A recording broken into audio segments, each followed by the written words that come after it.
Youth उस जीवन की ਉਹ ਧਰੋਹਰ ਹੈ ਜੋ ਉਸ ਜੀਵਨ ਦੇ ਆਉਣ ਵਾਲੇ ਪੜਾਵਾਂ ਦੀ ਤਿਆਰੀ ਦੇ ਵਿੱਚ ਆਪਣੇ ਸੰਸਕਾਰ ਤੇ ਆਪਣੀ ਬੁੱਧੀ ਦੀ ਉਸਾਰੀ ਕਰ ਰਹੀ ਹੁੰਦੀ ਹੈ ਉਹ ਸਟੇਜ ਇੱਕ ਹੈ। ਦੂਸਰੀ ਇਸ ਬੁੱਧੀ ਦੀ ਉਸਾਰੀ ਦੇ ਵਿੱਚ ਤੇ ਆਪਣੇ ਸੰਸਕਾਰਾਂ ਦੀ ਉਸਾਰੀ ਦੇ ਵਿੱਚ ਉਹ ਇੱਕ ਆਪਣੇ ਅੰਦਰ ਦੀ ਵਿਹਾਰਿਕਤਾ ਦੇ ਮਾਡਲ ਤੇ ਬਾਹਰ ਦੀ ਵਿਹਾਰਿਕਤਾ ਦੇ ਮਾਡਲ ਵੀ ਸਿਰਜ ਰਹੀ ਹੁੰਦੀ ਹੈ।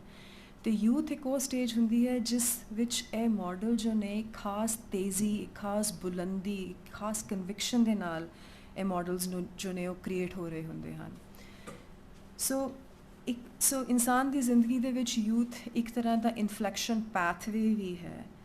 ਇਹ ਇਨਫਲੈਕਸ਼ਨ ਪੈਥਵੇ ਇਸ ਕਰਕੇ ਹੈ ਕਿਉਂਕਿ ਉਸਦੀ ਸੋਚ, ਉਸਦਾ ਨਜ਼ਰੀਆ, ਉਸਦੀ ਖੁਦੀ ਤੇ ਉਸਦੀ ਸੈਕੂਲਰ ਲਾਈਫ ਦੇ ਵਿੱਚ ਵਿਚਰਨ ਦੀ ਜੋ ਵਿਧੀ ਹੈ ਉਹ ਕਿਸੇ ਖਾਸ ਸਥਿਰਤਾ ਤੇ ਸਟੈਟਿਸਿਟੀ ਦੇ ਵੱਲ ਅਪਰੋਚ ਕਰ ਰਹੀ ਹੁੰਦੀ ਹੈ। ਸੋ ਸਾਡੇ ਯੂਥ ਜੋ ਨੇ ਜਦੋਂ ਇਸ ਇਨਫਲੈਕਸ਼ਨ ਪੈਥ ਦੇ ਵਿੱਚ ਹੁੰਦੇ ਹਨ ਤੇ ਉਹਨਾਂ ਦੀਆਂ ਹੈਬਿਟਸ ਤੇ ਉਹਨਾਂ ਦੀਆਂ ਆਈਡੀਓਲੋਜੀਜ਼, ਉਹਨਾਂ ਦੀਆਂ ਫਿਲਾਸਫੀਜ਼ ਕਾਫੀ ਹੱਦ ਤੱਕ ਸਟੇਬਲਾਈਜ਼ ਹੋ ਕੇ ਫਾਊਂਡੇਸ਼ਨਲ ਲੇਅਰ ਬਣਾ ਰਹੀਆਂ ਹੁੰਦੀਆਂ ਹਨ। ਸੋ ਇਸ ਬਰੀਫ ਇਨਫਲੈਕਸ਼ਨ ਪਾਥ ਦੇ ਉੱਤੇ as parents, as community members ਸਾਡੇ ਕੋਲ ਇਹ ਚੋਇਸ ਹੈ ਕਿ ਅਸੀਂ ਇਸ ਇਨਫਲੈਕਸ਼ਨ ਪਾਥ ਨੂੰ ਇੱਕ ਚੋਟੀ ਦੇ ਮਿਡਲ ਵਾਂਗੂ ਦੇਖਦੇ ਹੋਏ ਆਪਣੀ ਯੂਥ ਦੀ ਜੋ ਜਰਨੀ ਹੈ ਉਸਨੂੰ ਉਹਦੀ ਪੀਕ ਵੱਲ ਬਲੌਸਮ ਕਰਵਾਉਣ ਦੇ ਵਿੱਚ ਆਪਣੀ ਮਦਦ ਦਈਏ। ਸੋ ਇਸ ਮਦਦ ਨੂੰ ਅਸੀਂ ਮਾਤਰ ਐਥਿਕਸ ਵਿੱਚੋਂ ਨਿਕਲੀ ਹੋਈ ਇੱਕ ਰਿਸਪੌਂਸਿਬਿਲਿਟੀ ਜਾਂ ਇੱਕ ਫਰਜ਼ ਨਾ ਸਮਝੀਏ ਅਤੇ ਨਾ ਹੀ ਅਸੀਂ ਇਹ ਸਮਝੀਏ ਕਿ ਜੋ ਅਸੀਂ ਪ੍ਰੋਪਲਸ਼ਨ ਆਪਣੇ ਯੂਥ ਨੂੰ ਦੇ ਰਹੇ ਹਾਂ ਇਹ ਸਾਡੇ ਚੰਗੇ ਕਰਮਾਂ ਨੂੰ ਡਿਲੀਨੀਏਟ ਕਰਨ ਦੇ ਵਿੱਚ ਸਾਡੀ ਹੈਲਪ ਕਰ ਰਿਹਾ ਹੈ। ਇਹਨਾਂ ਚੀਜ਼ਾਂ ਤੋਂ ਬਿਯੋਂਡ ਅਸੀਂ ਇਸ ਚੀਜ਼ ਦੀ ਸੀਰੀਅਸਨੈਸ ਨੂੰ ਇੱਦਾਂ ਪਰਸੀਵ ਕਰੀਏ ਕਿ ਇਹ ਕਾਰਜਸ਼ੀਲਤਾ ਆਪਣੇ ਯੂਥ ਦੇ ਵੱਲ ਸਾਡੇ ਆਉਣ ਵਾਲੇ ਸਿਵਿਲਾਈਜ਼ੇਸ਼ਨਲ ਮਾਡਲ ਦੇ ਵਿੱਚ ਸਿੱਖ ਸਿਵਿਲਾਈਜ਼ੇਸ਼ਨ ਦਾ ਆਪਣੇ ਪ੍ਰਿਸਟੀਨ ਫਾਰਮ ਦੇ ਵਿੱਚ ਰਹਿਣਾ ਜਾਂ ਨਾ ਰਹਿਣਾ ਨਿਰਧਾਰਿਤ ਕਰੇਗੀ। ਸੋ ਇਹ ਕਾਫੀ ਜ਼ਿੰਮੇਵਾਰੀ ਦਾ ਕੰਮ ਹੈ। ਸੋ ਸਿਵਿਲਾਈਜ਼ੇਸ਼ਨ ਦੀ ਪਹਿਚਾਣ ਕਿਉਂਕਿ ਜੋ ਹੈ ਉਹ ਬਾਹਰਲੀ ਰੂਪ ਰੇਖਾ, ਲੈਂਗੁਏਜ ਦੀ ਚੋਇਸ, ਵਰਡਸ ਦੀ ਚੋਇਸ ਐਟਸੈਟਰਾ ਇਹਨਾਂ ਦੇ ਨਾਲ ਸੈਕੰਡੈਰੀਲੀ ਆਧਾਰਿਤ ਹੁੰਦੀ ਹੈ। ਪ੍ਰਾਇਮਰੀਲੀ ਜੋ ਸਿਵਿਲਾਈਜ਼ੇਸ਼ਨ ਦਾ ਮਾਡਲ ਹੈ ਉਹ ਬੌਧਿਕਤਾ ਅਤੇ ਅਧਿਆਤਮਕਤਾ ਦੀਆਂ ਫਾਊਂਡੇਸ਼ਨਲ ਲੇਅਰਸ ਦੀ ਪਰਟੀਕੁਲੈਰਿਟੀ ਨਾਲ ਡਿਫਾਈਨ ਹੁੰਦੀ ਹੈ। ਸਾਡੀਆਂ ਇੰਟਲੈਕਚੁਅਲ ਫੈਕਲਟੀਜ਼ ਅਤੇ ਸਾਡੀਆਂ ਅਧਿਆਤਮਕ ਸਪਿਰਿਚੁਅਲ ਫੈਕਲਟੀਜ਼ ਦੀ ਕੰਸਟਰਕਸ਼ਨ ਕਿਹੜੇ ਲੇਅਰਸ ਦੇ ਵਿੱਚ ਹੋਈ ਹੈ ਉਹਨਾਂ ਲੇਅਰਸ ਦੀ ਪਰਟੀਕੁਲੈਰਿਟੀ ਸਾਡੀ ਸਿੱਖ ਸਿਵਿਲਾਈਜ਼ੇਸ਼ਨ ਦੇ ਮਾਡਲ ਨੂੰ ਰੀਅਲ ਮਾਇਨੇ ਵਿੱਚ ਨਿਰਧਾਰਿਤ ਕਰਦੀ ਹੈ। ਸੋ ਇਹਨਾਂ ਲੇਅਰਸ ਨੂੰ ਸਮਝ ਪਾਉਣਾ, ਯੂਥ ਦੇ ਵਿੱਚ ਜੋ ਇਹ ਲੇਅਰਸ ਦੀ ਡਿਵੈਲਪਮੈਂਟ ਹੋ ਰਹੀ ਹੈ ਇਹਨਾਂ ਲੇਅਰਸ ਦੀਆਂ ਡੀਟੇਲਸ ਨੂੰ ਸਮਝ ਪਾਉਣਾ ਅਤੇ ਇਸ ਸਮਝ ਦੇ ਨਾਲ ਇਹਨਾਂ ਲੇਅਰਸ ਨੂੰ ਇਨਫਲੂਐਂਸ ਕਰ ਪਾਉਣਾ ਕਿ ਇਹ ਜੋ ਨੇ ਇਹ ਸਾਡੀ ਸ਼ਬਦ ਫਿਲਾਸਫੀ ਅਤੇ ਨਾਮ ਰਸ ਦੇ ਪਿਲਰਸ ਜੋ ਨੇ ਜੋ ਸਿੱਖੀਜ਼ਮ ਦੇ ਪਿਲਰਸ ਨੇ ਇਹਨਾਂ ਵੱਲ ਕਿੱਦਾਂ ਗ੍ਰੈਵੀਟੇਟ ਕਰਵਾਈ ਜਾਏ ਹੌਲੀ ਹੌਲੀ। ਸਾਡਾ ultimate as community, as parents ਸਾਡੀ ਲਾਈਫ ਟਾਈਮ ਵਿੱਚ ਇਸ ਤੋਂ ਹਾਈਐਸਟ ਉਪਰਾਲਾ ਨਹੀਂ ਹੋ ਸਕਦਾ ਮੇਰੀ ਸੋਚ ਦੇ ਮੁਤਾਬਿਕ। ਸੋ ਇਸੇ ਉਪਰਾਲੇ ਦੇ ਨਾਲ ਜੋ ਹੈ ਅੱਜ ਅਸੀਂ ਸਿੱਖ ਯੂਥ ਵਰਕਸ਼ਾਪ ਕੰਡਕਟ ਕਰ ਰਹੇ ਹਾਂ। ਸੋ ਪ੍ਰੋਗਰਾਮ ਦੇ ਪਹਿਲੇ ਹਿੱਸੇ ਦੀ ਸ਼ੁਰੂਆਤ ਅਸੀਂ ਅਮਨਦੀਪ ਸਿੰਘ ਵੱਲੋਂ ਦਿੱਤੀ ਜਾ ਰਹੀ ਇੱਕ ਸਪੀਚ ਤੋਂ ਕਰਾਂਗੇ ਜੋ ਸਾਨੂੰ ਅੱਜ ਦੇ ਵਿਸ਼ੇ ਨਾਲ ਉਹ ਕੁਝ ਵਧੇਰੇ ਡੀਟੇਲਸ ਵਿੱਚ ਪਰਿਪੇਖਤਾ ਦੇਣਗੇ। ਇਸ ਤੋਂ ਬਾਅਦ ਜੋ ਯੂਥ ਸਪੀਕਰਸ ਨੇ ਉਹ ਆਪਣੇ ਵਿਚਾਰ ਸਾਂਝੇ ਕਰਨਗੇ। ਯੂਥ ਸੈਸ਼ਨ ਦਾ ਜੋ ਫੈਸਿਲਿਟੇਸ਼ਨ ਹੈ, ਇੰਟਰੈਕਸ਼ਨ ਦੀ ਕੋਆਰਡੀਨੇਸ਼ਨ ਹੈ ਉਹ ਭੈਣ ਜੀ ਗੁਰਪ੍ਰੀਤ ਕੌਰ ਕਰਨਗੇ। ਇਸ ਤੋਂ ਬਾਅਦ ਅਸੀਂ ਬਰੀਫ ਟੀ ਬ੍ਰੇਕ ਲਵਾਂਗੇ ਅਤੇ ਲੰਗਰ ਹਾਲ ਦੇ ਵਿੱਚ ਮਿਲਾਂਗੇ ਥੋੜ੍ਹੇ ਮਿੰਟਸ ਲਈ। ਉਸ ਤੋਂ ਬਾਅਦ ਅਸੀਂ ਟੀ ਪ੍ਰੋਗਰਾਮ ਦੇ ਕਲਮੀਨੇਸ਼ਨ ਤੋਂ ਬਾਅਦ ਅਸੀਂ ਦੂਜਾ ਸੈਸ਼ਨ ਜੋ ਹੈ ਉਹ ਸ਼ੁਰੂ ਕਰਾਂਗੇ। ਦੂਜੇ ਸੈਸ਼ਨ ਦੇ ਵਿੱਚ ਪ੍ਰੋਫੈਸਰ ਜਗਦੀਸ਼ ਸਿੰਘ ਜੀ ਨੇ ਉਹ ਸੰਚਾਲਕ ਹੋਣਗੇ, ਉਹ ਪੇਰੈਂਟਸ ਦੇ ਨਾਲ ਇੰਟਰੈਕਸ਼ਨ ਨੂੰ ਕੋਆਰਡੀਨੇਟ ਕਰਨਗੇ ਅਤੇ ਇਸ ਦੇ ਨਾਲ ਫਿਰ ਅਖੀਰ ਦੇ ਵਿੱਚ ਭੈਣ ਜੀ ਰਮਨ ਕੌਰ ਜੀ ਨੇ ਐਜ਼ ਆਲਵੇਜ਼ ਆਪਣੇ ਥੈਂਕਸ ਨੋਟਸ ਪ੍ਰੈਜ਼ੈਂਟ ਕਰਨਗੇ। ਸੋ ਇਹਨਾਂ ਵਰਡਸ ਦੇ ਨਾਲ ਮੈਂ ਆਪਣਾ ਪਹਿਲਾ ਸੈਸ਼ਨ, ਇਸ ਪ੍ਰੋਗਰਾਮ ਦਾ ਪਹਿਲਾ ਸੈਸ਼ਨ ਸ਼ੁਰੂ ਕਰਦੀ ਹੋਈ ਸਰਦਾਰ ਅਮਨਦੀਪ ਸਿੰਘ ਜੀ ਨੂੰ ਸਟੇਜ ਤੇ ਬੁਲਾਉਂਦੀ ਹਾਂ ਅਤੇ ਉਹਨਾਂ ਨੂੰ ਨਿਯੋਤਾ ਦਿੰਦੀ ਹਾਂ ਕਿ ਉਹ ਆਪਣੀ ਸਪੀਚ ਸਾਡੇ ਸਾਹਮਣੇ ਪੇਸ਼ ਕਰਨ।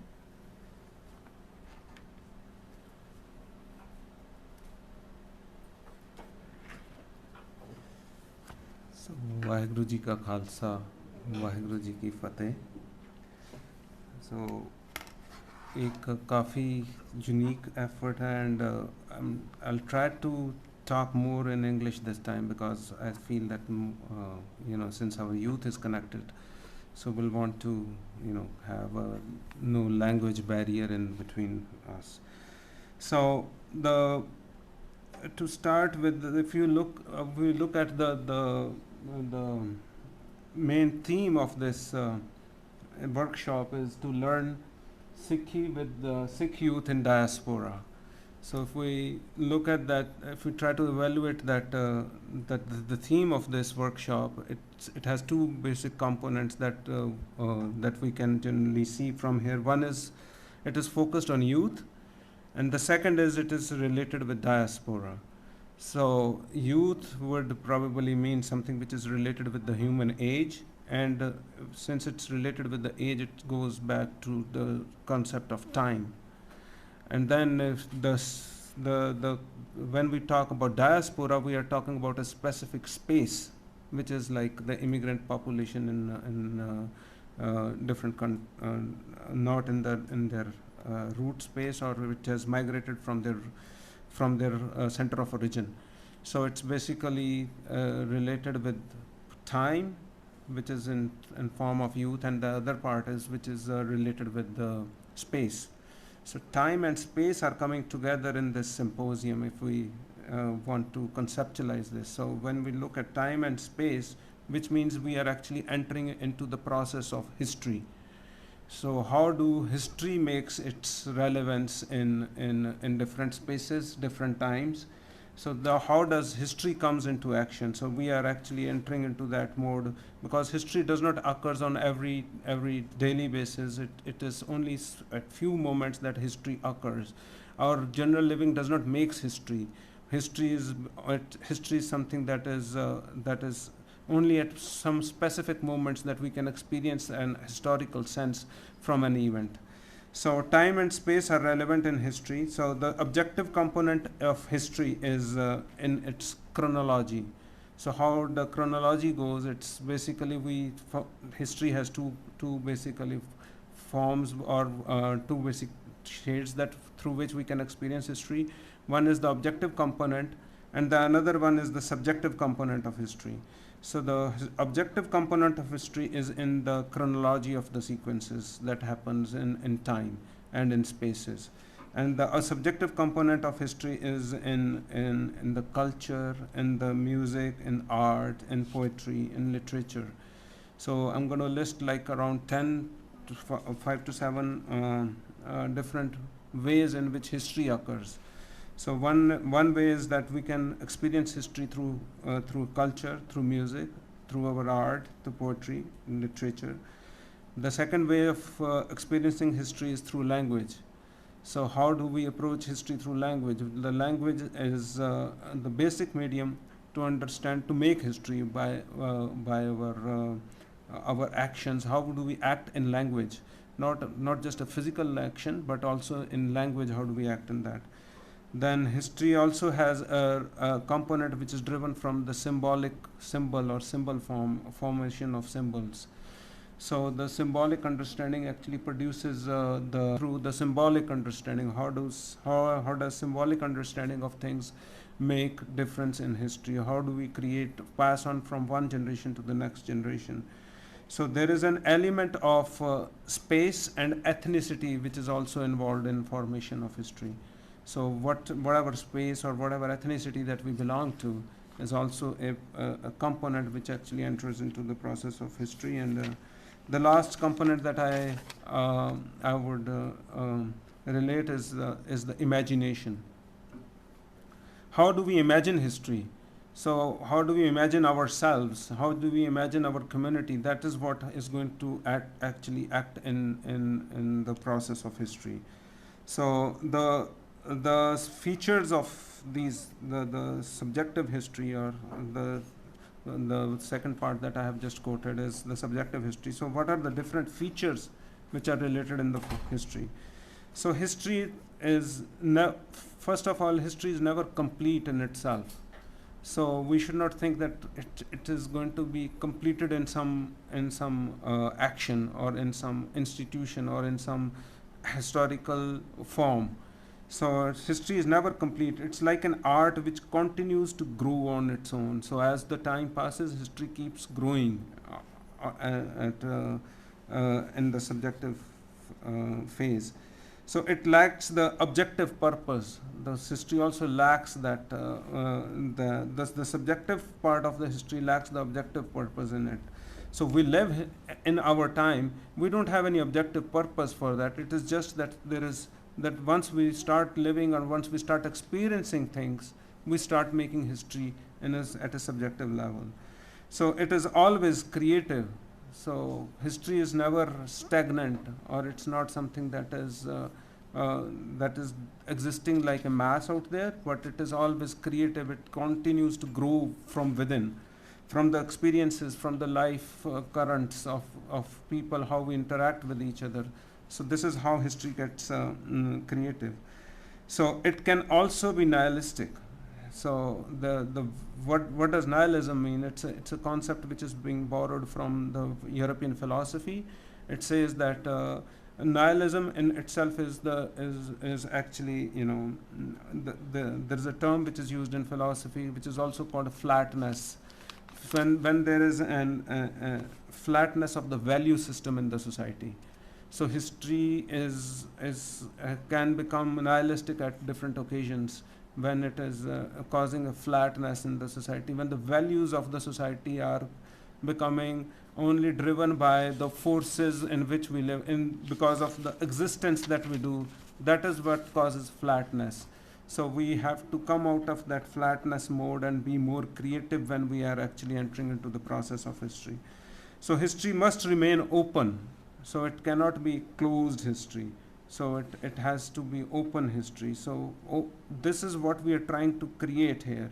We are trying to create an open history, right, where we are being more open, just not having some traditional modes of thinking that we borrow from our ancestors or from our origin. It is also open in itself. We are trying to create new patterns of thinking, new value systems. So how can we interact more openly with the society, with the time and space in which we are living in? So there is absolute or final idea in history. It connects with the, if we think that there is some kind of absolute idea in history or the final idea in history that we are trying to reach, or there is a specific destination in history that we are trying to reach, we are going to fall into a kind of racialization of history. So in racialized sense, we will start experiencing our lives. So it will more appeal to our bloodline, and that's how we will that objective solid idea, which is absolute idea. This is an Hegelian term which is actually borrowed from philosophy too, that there is an absolute idea or absolute realization of spirit that is happening. So that is why we are actually participating in history.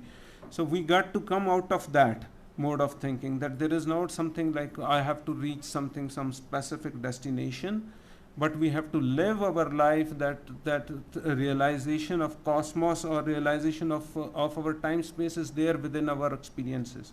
So this is how we realize history when we traverse through history. So what are the various issues? Now I want to come out of that philosophical mode and want to go more close to the youth here, and trying to understand what our topic is going to be more connected with the living experiences of youth here. So what are the issues of the diasporic youth in this time and space? So because once we define history, then we're going to come back and understand what are we doing right now. So the main issues that we will probably see when our youth members will talk, I have tried to envision what probably the answers are going to come out, what are the feedbacks that we're going to get. The main concern about our youth in diaspora is the case of identity.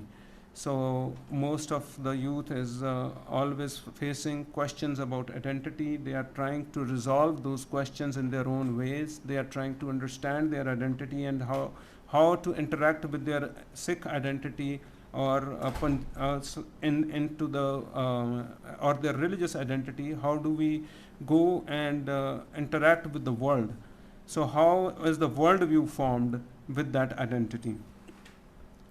So then the second thing is that the tradition. So the youth in our in these spaces is actually having it's kind of sometimes in a kind of a dilemma, because they have a cultural or Punjabi identity which is given through their tradition to them, and then there is a secular identity that they find in their colleges and in their educational institutions in the world in which they live. So there is a kind of gap between what they borrow from the tradition versus what they have in the society, in the open secular world. So that kind of issue is there, and then the language of the world has to be connected with the Guru language. So that is what something we are currently trying to create. So basically, how can we create our secular connection with the world around us through our Guru language? So there is then the other part that the youth here which is missing is the connection with the symbol. So they don't have that symbolic language which is going at their behind. Like people who come from the first generation who comes from Punjab and settles here is having a tradition at their back to support them. But when the youth raises here, or the second generation actually comes up, they don't have that, they have that missing connection with that tradition, because that their language is different, their symbolic meanings are different, their interaction with the world is completely different.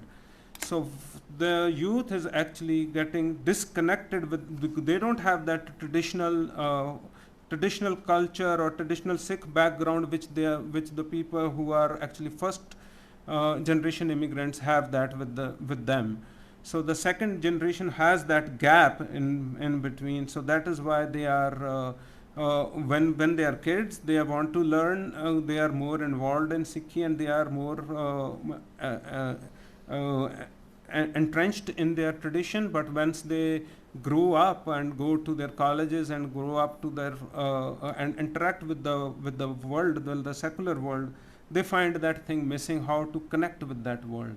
So that is because they don't have that symbolic language, that tradition behind them to actually help them support that. So that leads to a loss in the creative journey of the youth here. So the youth is not having a creative journey because they don't have that symbol or the tradition, because we have poetry, literature and everything developed for Punjab. What do we have it for here in these spaces is something which is completely missing. We don't have any poems on the lakes of Michigan. We have poems on the rivers of Punjab. How long can we continue to sing that? And we don't connect with the trees of America. We don't, what does maple mean to us? We can't keep singing about pipples and board, and so those symbolic understandings, those creative understandings which are supposed to emerge from this land, from this space, that connection is missing.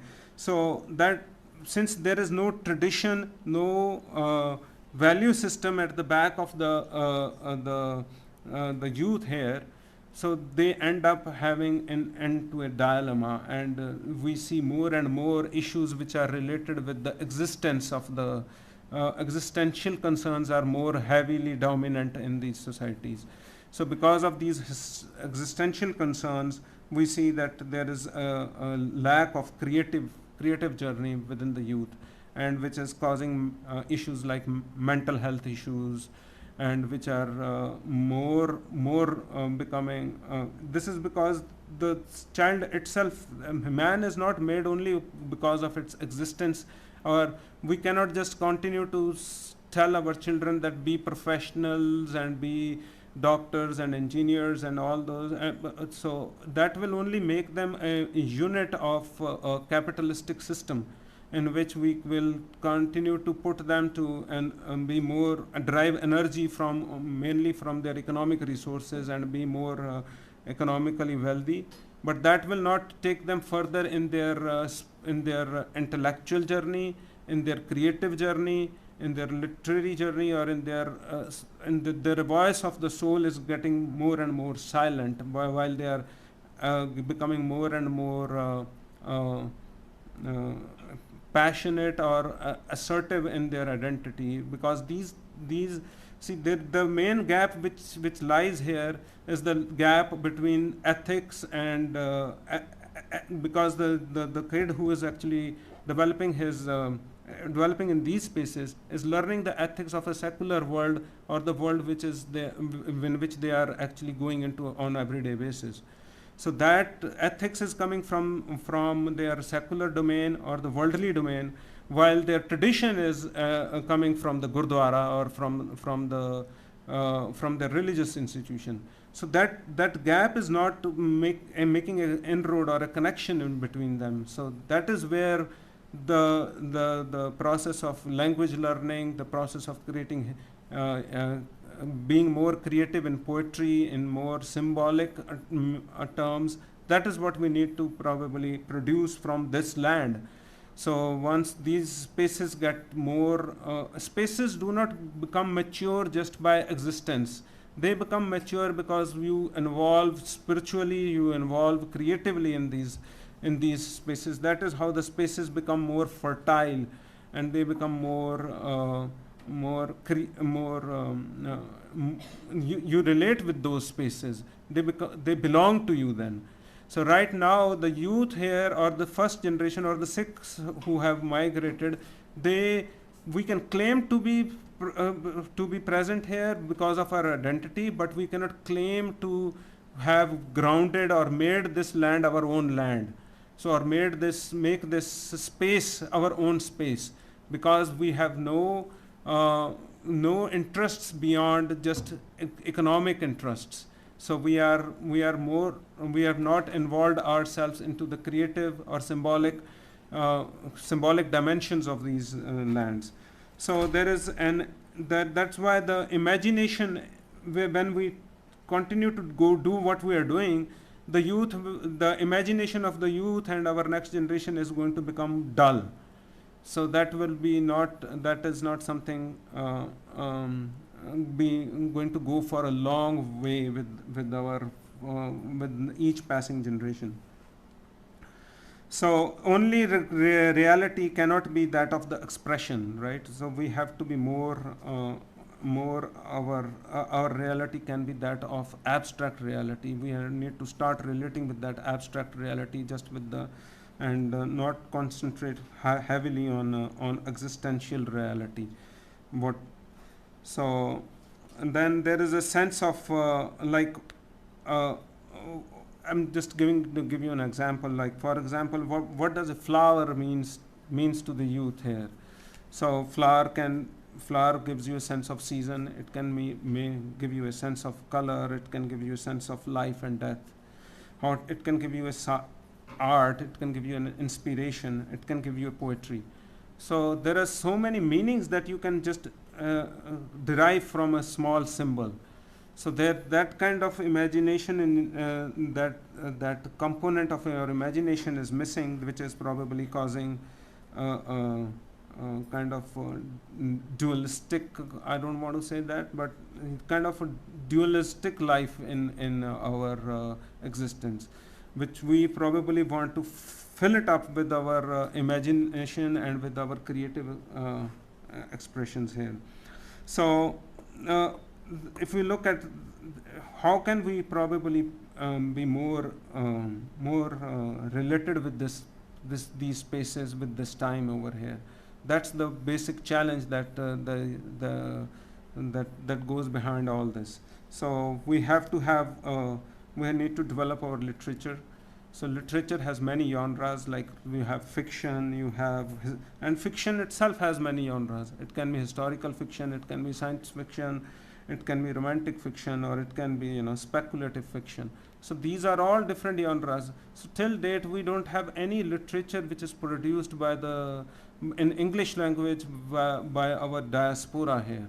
So when we have that big gap, when we go to our libraries, when we take our children to our libraries, they find the books which are written by Jules Verne, or all those Western writers like Charles Dickens, or you can have Bernard Shaw, or all those names are there, but there is no Sikh name which is actually in this, because Sikh imagination has not produced that kind of literature which is required to relate with this space, relate with the life over here. So that is what is probably needing a next step. So what are the expectations that I would say coming from the parents towards their youth? So the parents or the first generation is actually bringing an orthodox tradition from their backgrounds. So that orthodoxy is actually too much heavily dominating the imagination of the youth here. So or the people who come from Punjab, they bring that orthodox tradition. Most of the times you see that in Punjabi or Sikh homes, they have those TV channels, they talk about politics of Punjab, they talk about events in Punjab, but how does the child over here relates with what is who is the chief minister of Punjab, or who is the MLA of some the child does not have any clue how to relate with that. So they have to be in the political system over here, they have to be in the religious system here, they have to develop their religious experiences from this land. So these things are missing altogether. We don't have a good cinema, we don't have a good forms of art over here. So if that gap continues to exist, so that's what is we don't have any literary insight in these spaces. So that is what we have to first develop and give it to our children, so they can actually take that religious background, and their Sikh background is given to them by their parents, just by their touch, just by their becoming, by their birth. But how to express that spiritual experience that they get from the Gurdwara and from other things, from their families, how to translate it into the secular world in which they are living. So that gap is consistently being drawn in these societies, and there is because that is why the orthodox tradition that we bring from Punjab, it's always having its own barriers and boundaries, and it is driven by a sense of fear and anxiety to that what will happen to my next generation. So that's a question which is always haunting the parents of these spaces. So they are always worried about next generation, or maybe 2 generations from now, or 3 generations from now, what is going to happen with my Sikhi, how do I relate with my religious symbolism, so how do I take that forward to my next generation. So that question continues to haunt the imagination of the parents here. So in order to develop that, we need to develop Sikhi and the language to relate with Sikhi through in these spaces. So that is where the role of literature, the role of poetry, the role of symbol, all these are becomes important. So we cannot go in these spaces with closed imagination and existential concerns of Punjab. So I can give you an example, I'm just summing up things. So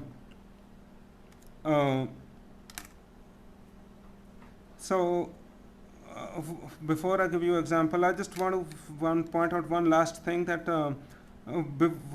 we need to actually build bridges with the communities here. So our culture has to be realigned and refined to build that bridge. Like for example, the 3 HO Sikhs who are the Sikhs from the West, we have very little connection with them. So we need to start building those bridges that which are missing right here. So the people who are actually getting attracted towards Sikhi from these cultural backgrounds are have more potential, and we need to actually connect with them, trying to understand what is the gap in between. So that is what can help our youth here to be more more involved in the societies in the West. So I'll tell you a Sakhi of Guru Tegh Bahadur Pacha. So one time Guru Sahib was in Malwa region, and Sikhs from Afghan region. There was a big caravan of Sikhs that traveled to the Guru, and when there was a big divan that was held in the honor of the Guru, because the Sangat came all the way from Afghanistan. They came all the way, so there was a divan held, a special divan was held for their for welcoming that Sangat. So there was a peasant who was actually working in his field nearby. So the peasant was had nothing much with him. He was wearing some dirty clothes, and he was working in his field. And he was all present at the divan when all those Sangat from the Afghanistan came in, and they started presenting very expensive gifts and some really good gifts to the Guru. So it became so mesmerizing that it converted into like a very big show, like a kind of that when the Sangat from different areas is presenting gifts to the Guru. So now the peasant has also started thinking that, you know what, I also need to give something to the Guru. He has nothing with him. All he has is a dirty cloth in which he has 2 rotis, which he brought from home, which is wrapped in that dirty cloth. He takes that roti and presents that to the Guru. So this tradition can never flow to our life. He doesn't care about what is happening around me. People are presenting so expensive gifts. This force with which that he is driven towards his Guru is something that can only be related if you have that symbolic and that understanding of your the subjective understanding and the creative understanding of your religious symbols, of the religious culture that in which you are grounded. So we need to actually ground and build that culture to make otherwise children of our next generation may not be able to connect with that experience. That I know that the people who are coming from Punjab can easily connect with the Sakhi, but how does the second generation here connects with this kind of Sakhi?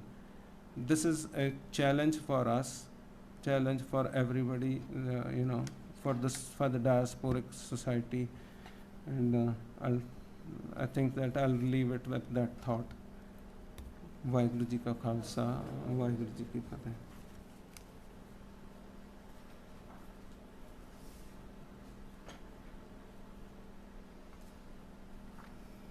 Thank you for your talk, Amandeep. You gave us a view into the objective history and subjective history's characteristics and the role that they play in engaging a person with time and space. Your postulations on what you think would be the challenges that the youth will speak about and the constraints that they'll perhaps articulate in the flow of this talk. Your postulations regarding what might be some of the potential ways to address those challenges. And then towards the end, you basically called out to the Sikh community to adopt the measures that will help us build bridges with new incipients of the Sikh faith, the 3HO6 about which you talk. And then, you also mentioned about the role that orthodoxy plays in constructing the relative subjectivity of youth, and towards the end, imploring the elders and the community members who have migrated from Punjab to help our Sikh youth imagine and perceive the messages and the realm that is only exposed through the Sakhis associated with the Guru.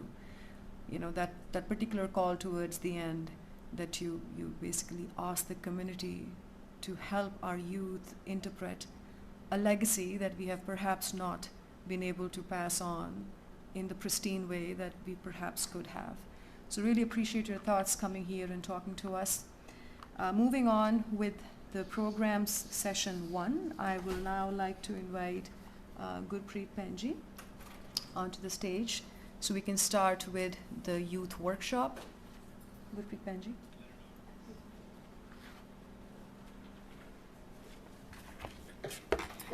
हाँ जी, वाहिगुरू जी का खालसा, वाहिगुरू जी की फतेह।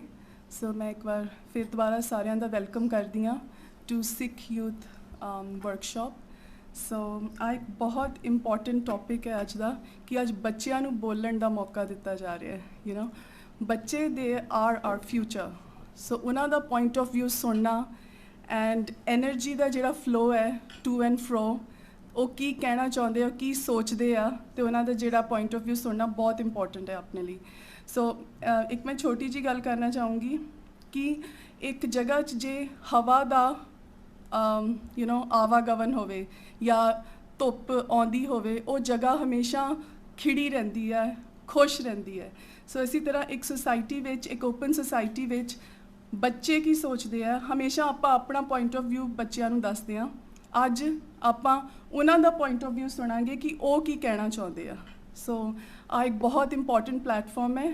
ਖੁਸ਼ ਹੋ ਕੇ ਖੁੱਲ੍ਹੇ ਦਿਲ ਨਾਲ ਜੋ ਤੁਸੀਂ ਸਾਨੂੰ ਦੱਸਣਾ ਚਾਹੁੰਦੇ ਆ ਪਲੀਜ਼ ਦੱਸੋ, and we are ready to listen. So with this being said, I welcome Anya Kaur to present her view. Anya, please come to the stage. Thank you.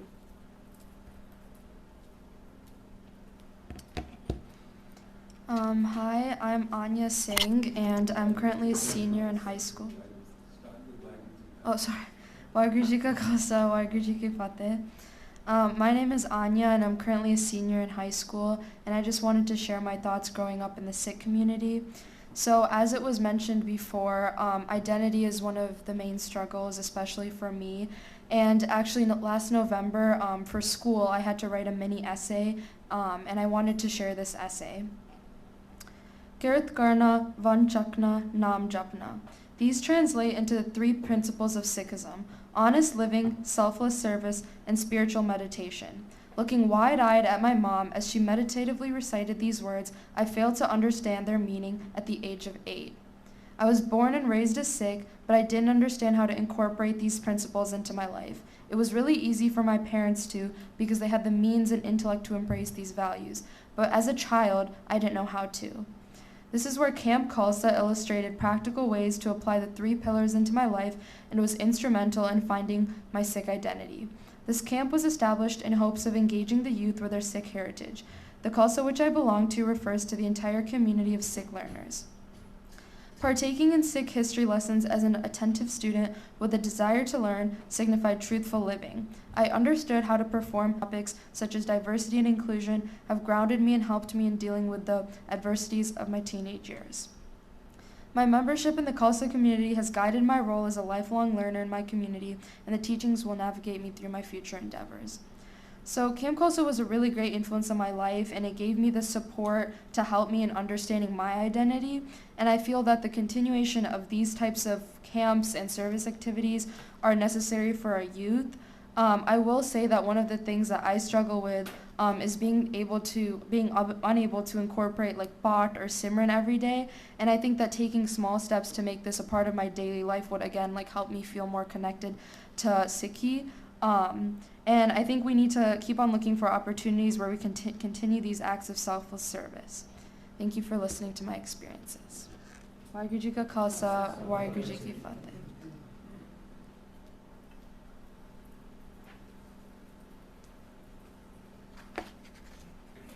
Thank you so much, Anya. So, Anya ने कहा कि सिख ਆਪਾਂ ਜਿਹੜੇ ਸਿੱਖ ਆ learners ਆ, you know, we like to learn. They in time of need, how Sikh society ਜਾਂ Sikh help the society in need. ਕਿ ਜਿੱਦਾਂ ਆਪਾਂ ਲੰਗਰ ਵਿੱਚ ਜਾਂ ਪੈਕੇजेस ਬਣਾਉਂਦੇ ਆ ਜਿੱਥੇ ਲੋਕਾਂ ਨੂੰ ਅੰਡਰ ਪ੍ਰਿਵਿਲੇਜ ਲੋਕਾਂ ਨੂੰ ਲੋੜ ਹੈ.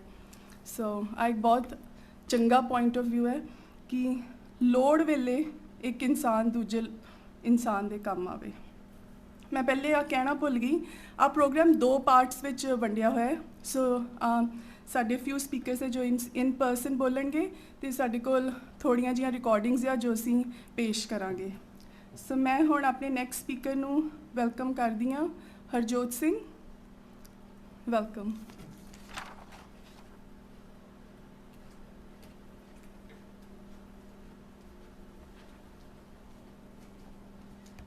Waheguru Ji Ka Khalsa, Waheguru Ji Ki Fateh. So my name's Harjot Singh. I'm 18 years old and I'm a freshman at Wayne State University. So I've faced a bunch of different challenges over the years growing up. I grew up in Novi, so I was constantly surrounded by people of different backgrounds, different cultures, different religions. So I never felt like I was the odd one out. Everyone to me felt like they were trying to find their own place. So I was never worried about trying to fit in with this group of people or that group of people. I grew up around going to Sikh camps all the time. I went to Nagar Kirtans, I went to Khandpats, I went to a whole bunch of different things like that. So I knew where I was supposed to be.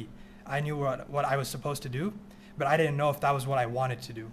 Even now, I still struggle with wondering whether or not I want to be a Sikh. It feels like the right path for me, but I feel like I want to experience other cultures, see what they have to offer.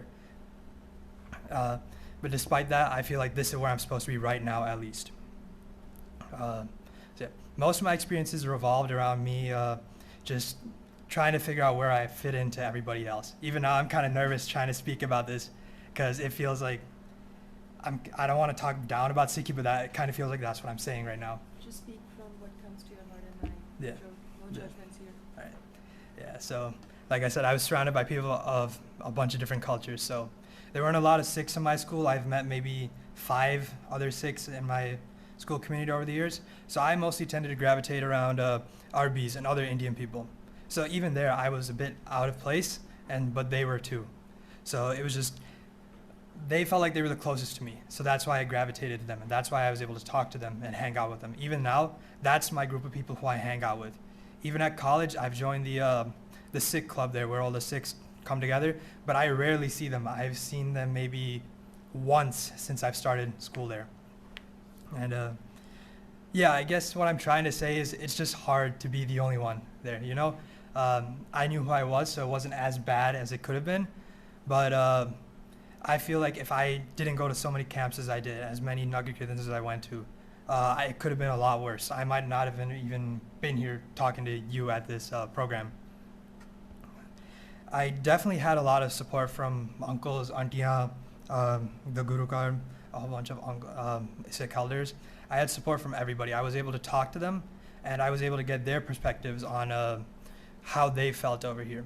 Some of the uncles I've talked to, some of the aunties I've talked to, they've mentioned that they felt kind of out of place here. So I felt kind of happy that I wasn't the only one feeling that I was just kind of stuck here in the middle of everybody else. And yeah, that definitely helped build onto my confidence about being a Sikh and standing here. And yeah, I guess I didn't really prepare much for this speech, but I just felt like talking from the heart. I feel like that would be the best thing to do here. So I guess my main point is that the thing that helped me the most was knowing that other people kind of felt the way that I did, and that I wasn't the only one trying to figure out where I was in life. Yeah, so Waheguru Ji Ka Khalsa, Waheguru Ji Ki Fateh.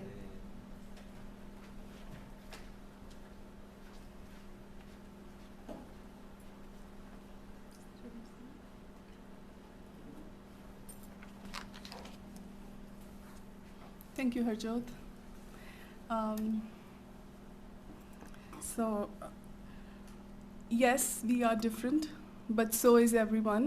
You know, ਜਦੋਂ ਆਪਾਂ ਇੱਕ ਜਗ੍ਹਾ ਤੇ ਮਿਲਦੇ ਹਾਂ, ਸਾਰੇ ਆਪਣੇ ਆਪ ਨੂੰ ਡਿਫਰੈਂਟ ਹੈਗੇ ਆ, ਆਪਾਂ ਸਾਰੇ ਡਿਫਰੈਂਟ ਹੈ, ਤੇ ਉਸ point ਵਿੱਚ ਹੀ beauty ਹੈ, that we all are different.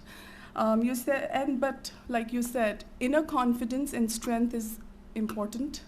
ਸੋ ਜੇ ਆਪਣੇ ਅੰਦਰ ਆਪਾਂ ਅੰਦਰੋਂ ਸਟਰੋਂਗ ਹੈ, ਆਪਾਂ ਆਪਣੇ ਅੰਦਰ ਉਹ ਰਿਅਲਾਈਜੇਸ਼ਨ ਹੈ, then nothing can, then we are good. Okay, thank you again. So with that being said, I welcome Harnoor Singh now to the stage. Harnoor, please. Thank you.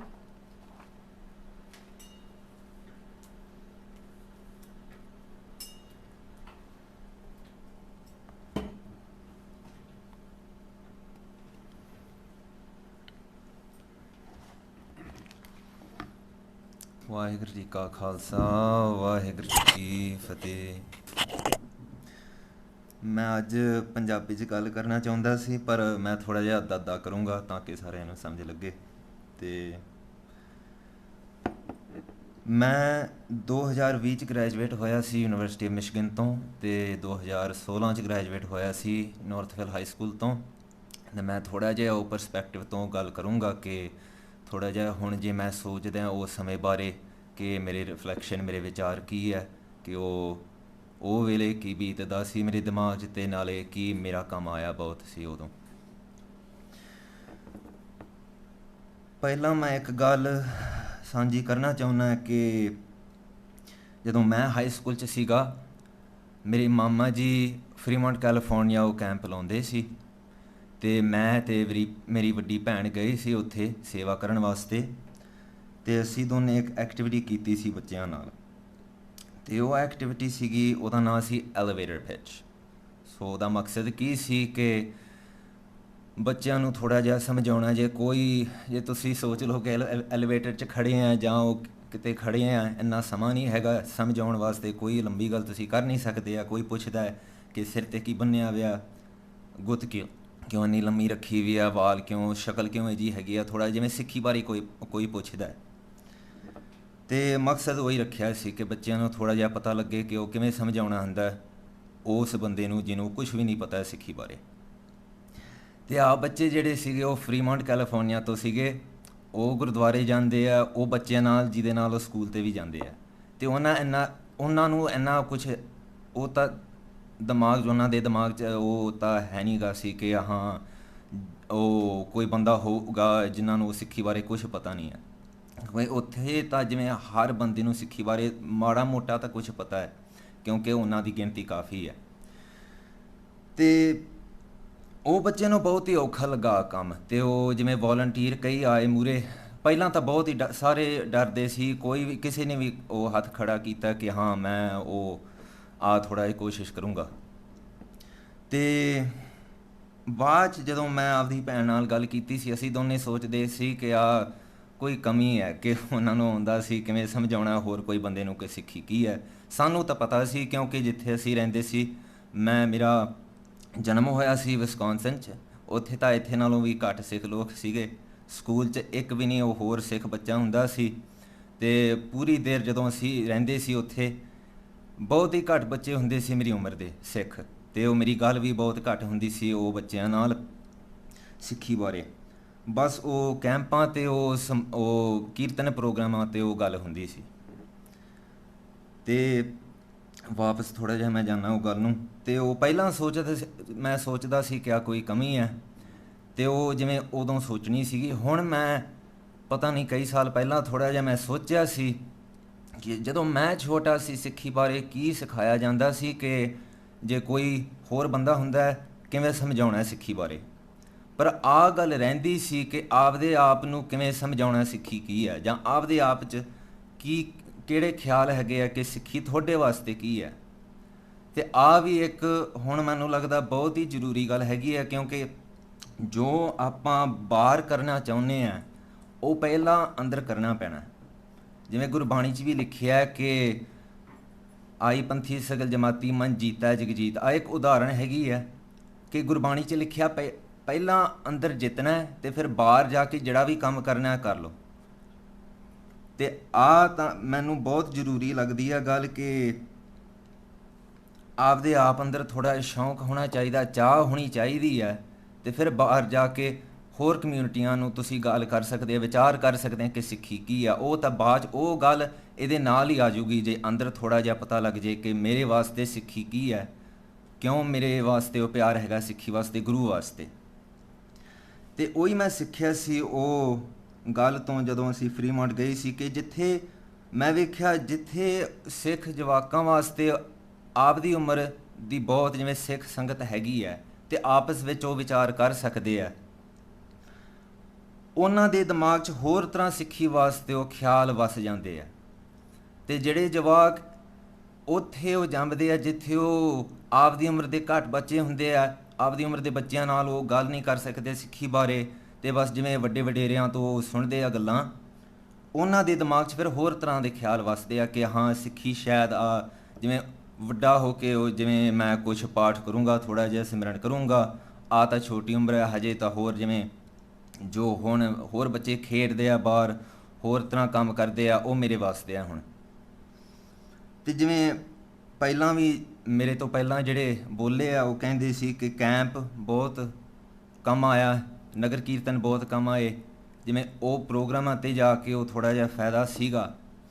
ਮੈਨੂੰ ਲੱਗਦਾ ਹੈ ਕਿ ਸਭ ਤੋਂ ਫਾਇਦਾ ਕੀ ਹੋਊਗਾ ਕਿ ਜੇ ਮੌਕੇ ਮਿਲੇ ਕਿ ਬੱਚੇ ਸਾਰੇ ਇਕੱਠੇ ਹੋ ਸਕਦੇ ਅਤੇ ਵਿਚਾਰ ਕਰ ਸਕਦੇ ਆ, ਕਿ ਉਹ ਆਪਦੀਆਂ ਗੱਲਾਂ ਸਾਂਝੀਆਂ ਕਰ ਸਕਦੇ ਆ ਕਿ ਮੈਨੂੰ ਕੀ ਲੱਗਦਾ ਸਿੱਖੀ ਕੀ ਹੈ, ਤੈਨੂੰ ਕੀ ਲੱਗਦਾ ਸਿੱਖੀ ਕੀ ਹੈ, ਅਤੇ ਫਿਰ ਇਕੱਠੇ ਹੋ ਕੇ ਥੋੜ੍ਹਾ ਜਿਹਾ ਬਰੀਕੀ ਨਾਲ ਗੱਲ ਕੀਤੀ ਜਾ ਸਕਦੀ ਹੈ। ਕਿਉਂਕਿ ਆਹ ਜਿਹੜੀ ਗੱਲ ਹੁੰਦੀ ਆ ਕਿ ਦੂਜਿਆਂ ਨੂੰ ਸਮਝਾਉਣਾ ਸਿੱਖੀ ਕੀ ਆ, ਆ ਮੇਰੇ ਖਿਆਲ ਦੇ ਮੁਤਾਬਕ ਆ ਕੋਈ ਬਰੀਕੀ ਦੀ ਗੱਲ ਨਹੀਂ ਗੀ। ਕਹਿਣਾ ਹੁੰਦਾ ਕਿ ਹਾਂ ਕੇਸ ਕੱਟਦੇ ਨਹੀਂ, ਦਸਤਾਰ ਬੰਨ੍ਹਦੇ ਆ, ਐਤਵਾਰ ਨੂੰ ਗੁਰਦੁਆਰੇ ਜਾਂਦੇ ਆ, ਪਾਠ ਕਰਦੇ ਆ ਰੋਜ਼, ਆ ਇੰਨੀ ਬਰੀਕੀ ਦੀ ਗੱਲ ਨਹੀਂ ਗੀ। ਬਰੀਕੀ ਦੀ ਗੱਲ ਹੋਣੀ ਚਾਹੀਦੀ ਆ, ਤਾਂ ਹੀ ਪਿਆਰ ਨਾਲ ਹੀ ਬਰੀਕੀ ਦੀ ਗੱਲ ਹੁੰਦੀ ਹੈ। ਅਤੇ ਉਹ ਜਦੋਂ ਇੱਕੋ ਹੀ ਉਮਰ ਦੇ ਬੱਚੇ ਸਾਰੇ ਇਕੱਠੇ ਹੋ ਸਕਦੇ ਆ ਅਤੇ ਵਿਚਾਰ ਕਰ ਸਕਦੇ ਆ, ਫਿਰ ਜਿਵੇਂ ਹਰਜੋਤ ਸਿੰਘ ਨੇ ਕਿਹਾ ਸੀ ਕਿ ਥੋੜ੍ਹਾ ਜਿਹਾ ਫਿਰ ਸਾਰਿਆਂ ਨੂੰ ਪਤਾ ਲੱਗਦਾ ਕਿ ਹਾਂ ਉਹਨੂੰ ਵੀ ਆ ਮਹਿਸੂਸ ਹੁੰਦਾ ਕਿ ਮੈਂ ਇਕੱਲਾ ਹਾਂ ਅਤੇ ਹੋਰ ਮੇਰੇ ਵਾਂਗੂ ਕੋਈ ਹੋਰ ਨਹੀਂ ਹੈਗਾ। ਸੋ ਥੋੜ੍ਹਾ ਜਿਹਾ ਮੈਂ ਭੁੱਲ ਗਿਆ, ਅੰਗਰੇਜ਼ੀ 'ਚ ਵੀ ਥੋੜ੍ਹਾ ਜਿਹਾ ਕਰਨਾ ਸੀ। Basically what I'm saying is I think it's really important that we as Naujawan, as the younger generation, we can get together and do vichar and have conversations in depth about Sikhi. So we don't just talk about, okay, we're going to go do a seva project and we're going to create awareness about Sikhi. That's good too. That also has its place. But what's really important is that we actually put something within ourselves as well about what do we feel about Sikhi, what does Sikhi mean to us? Because otherwise it's just like we're repeating what we've been told from a young age. We don't make it our own. We're just saying what we've been told, but it has no meaning to our own selves, and it doesn't come from a place of actually identifying with what we're saying. And my belief and my experience has been that at camps, at programs, different places like that, when I've been able to, from a young age, interact with other kids from a Sikh background, I've been able to feel that, you know, they also go through the same things.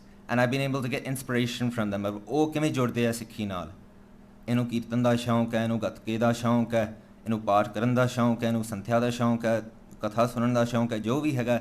From that I took inspiration that everyone has their own path into Sikhi. And everyone's able to get their interest that way.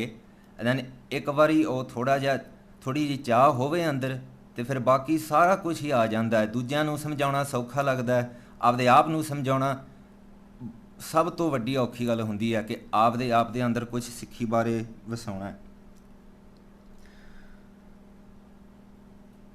ਨਾਲੇ ਇੱਕ ਹੋਰ ਗੱਲ ਕਰਨੀ ਚਾਹੁੰਦਾ ਸੀ ਕਿ ਸਿੱਖੀ ਵਿੱਚ ਤਾਂ ਹੀ ਗੁਰੂ ਸਾਹਿਬ ਨੇ ਆ ਸੰਗਤ ਦੀ ਗੱਲ ਬਹੁਤ ਵੱਡੀ ਰੱਖੀ ਸੀ, ਅਤੇ ਆ ਸੰਗਤ ਹਰ ਰੋਜ਼ ਹੋਣੀ ਚਾਹੀਦੀ ਹੈ। ਕਿਉਂਕਿ ਜਦੋਂ ਮੈਂ ਉੱਥੇ ਵਿਸਕੌਨਸਨ ਸਕੂਲ ਜਾਂਦਾ ਸੀ ਜਾਂ ਇੱਥੇ ਮਿਸ਼ੀਗਨ ਵੀ, ਹਰ ਰੋਜ਼ ਸਵੇਰੇ ਮੈਂ ਨਿਤਨੇਮ ਦਾ ਪਾਠ ਕਰਦਾ ਹੁੰਦਾ ਸੀ ਮਾਂ ਨਾਲ ਬਹਿ ਕੇ, ਅਤੇ ਫਿਰ ਰਾਤ ਨੂੰ ਚਾਰੇ ਜਣੇ ਇਕੱਠੇ ਬਹਿ ਕੇ ਰਹਿਰਾਸ ਦਾ ਪਾਠ ਕਰਦੇ ਸੀ।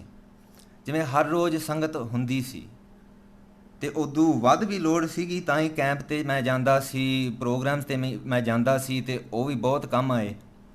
ਪਰ ਗੁਰੂ ਸਾਹਿਬ ਨੇ ਤਾਂ ਹੀ ਆਹ ਗੱਲ ਇੰਨੀ ਵੱਡੀ ਰੱਖੀ ਸੀ ਕਿਉਂਕਿ ਸੰਗਤ ਤੋਂ ਬਗੈਰ ਬਹੁਤ ਹੀ ਔਖਾ ਹੁੰਦਾ, ਅਤੇ ਤਾਂ ਹੀ ਸਿੱਖੀ ਇਹ ਜਿਹਾ ਧਰਮ ਨੀਗਾ ਕਿ ਉਹ ਪਾਠ ਸੁਣੋ, ਸਹਿਜ ਪਾਠ ਰੱਖ ਲਓ, ਆਪੇ ਕਰੋ, ਆਪੇ ਕੀਰਤਨ ਕਰੋ, ਆਪੇ ਸਾਰਾ ਕੁਝ ਕਰੋ। ਸੰਗਤ ਬਹੁਤ ਹੀ ਵੱਡੀ ਗੱਲ ਹੈ। ਤਾਂ ਹੀ ਗੁਰੂ ਸਾਹਿਬ ਨੇ ਕਿਹਾ ਕਿ ਆ ਸੰਗਤ ਦਾ ਧਿਆਨ ਬਹੁਤ ਰੱਖਣਾ ਹੈ, ਕਿ ਜਿਵੇਂ ਕੋਈ ਸੰਗਤ ਹੋਵੇ ਤੁਹਾਡੇ 'ਤੇ ਇਹ ਜਿਹਾ ਅਸਰ ਹੋਊਗਾ। ਅਸਰ ਬਹੁਤ ਹੁੰਦਾ ਸੰਗਤ ਦਾ, ਅਤੇ ਬੱਚਿਆਂ ਵਾਸਤੇ ਵੀ ਇਹਦਾ ਬਹੁਤ ਅਸਰ ਹੁੰਦਾ ਕਿ ਥੋੜ੍ਹਾ ਜਿਹਾ ਮੋਟੀਵੇਸ਼ਨ ਮਿਲਦਾ ਕਿ ਹਾਂ ਮੇਰੇ ਵਾਂਗੂ ਇਹ ਜਵਾਕ ਹੈਗੇ ਆ, ਉਹ ਵੀ ਸਿੱਖੀ 'ਚ ਹੈਗੇ ਆ।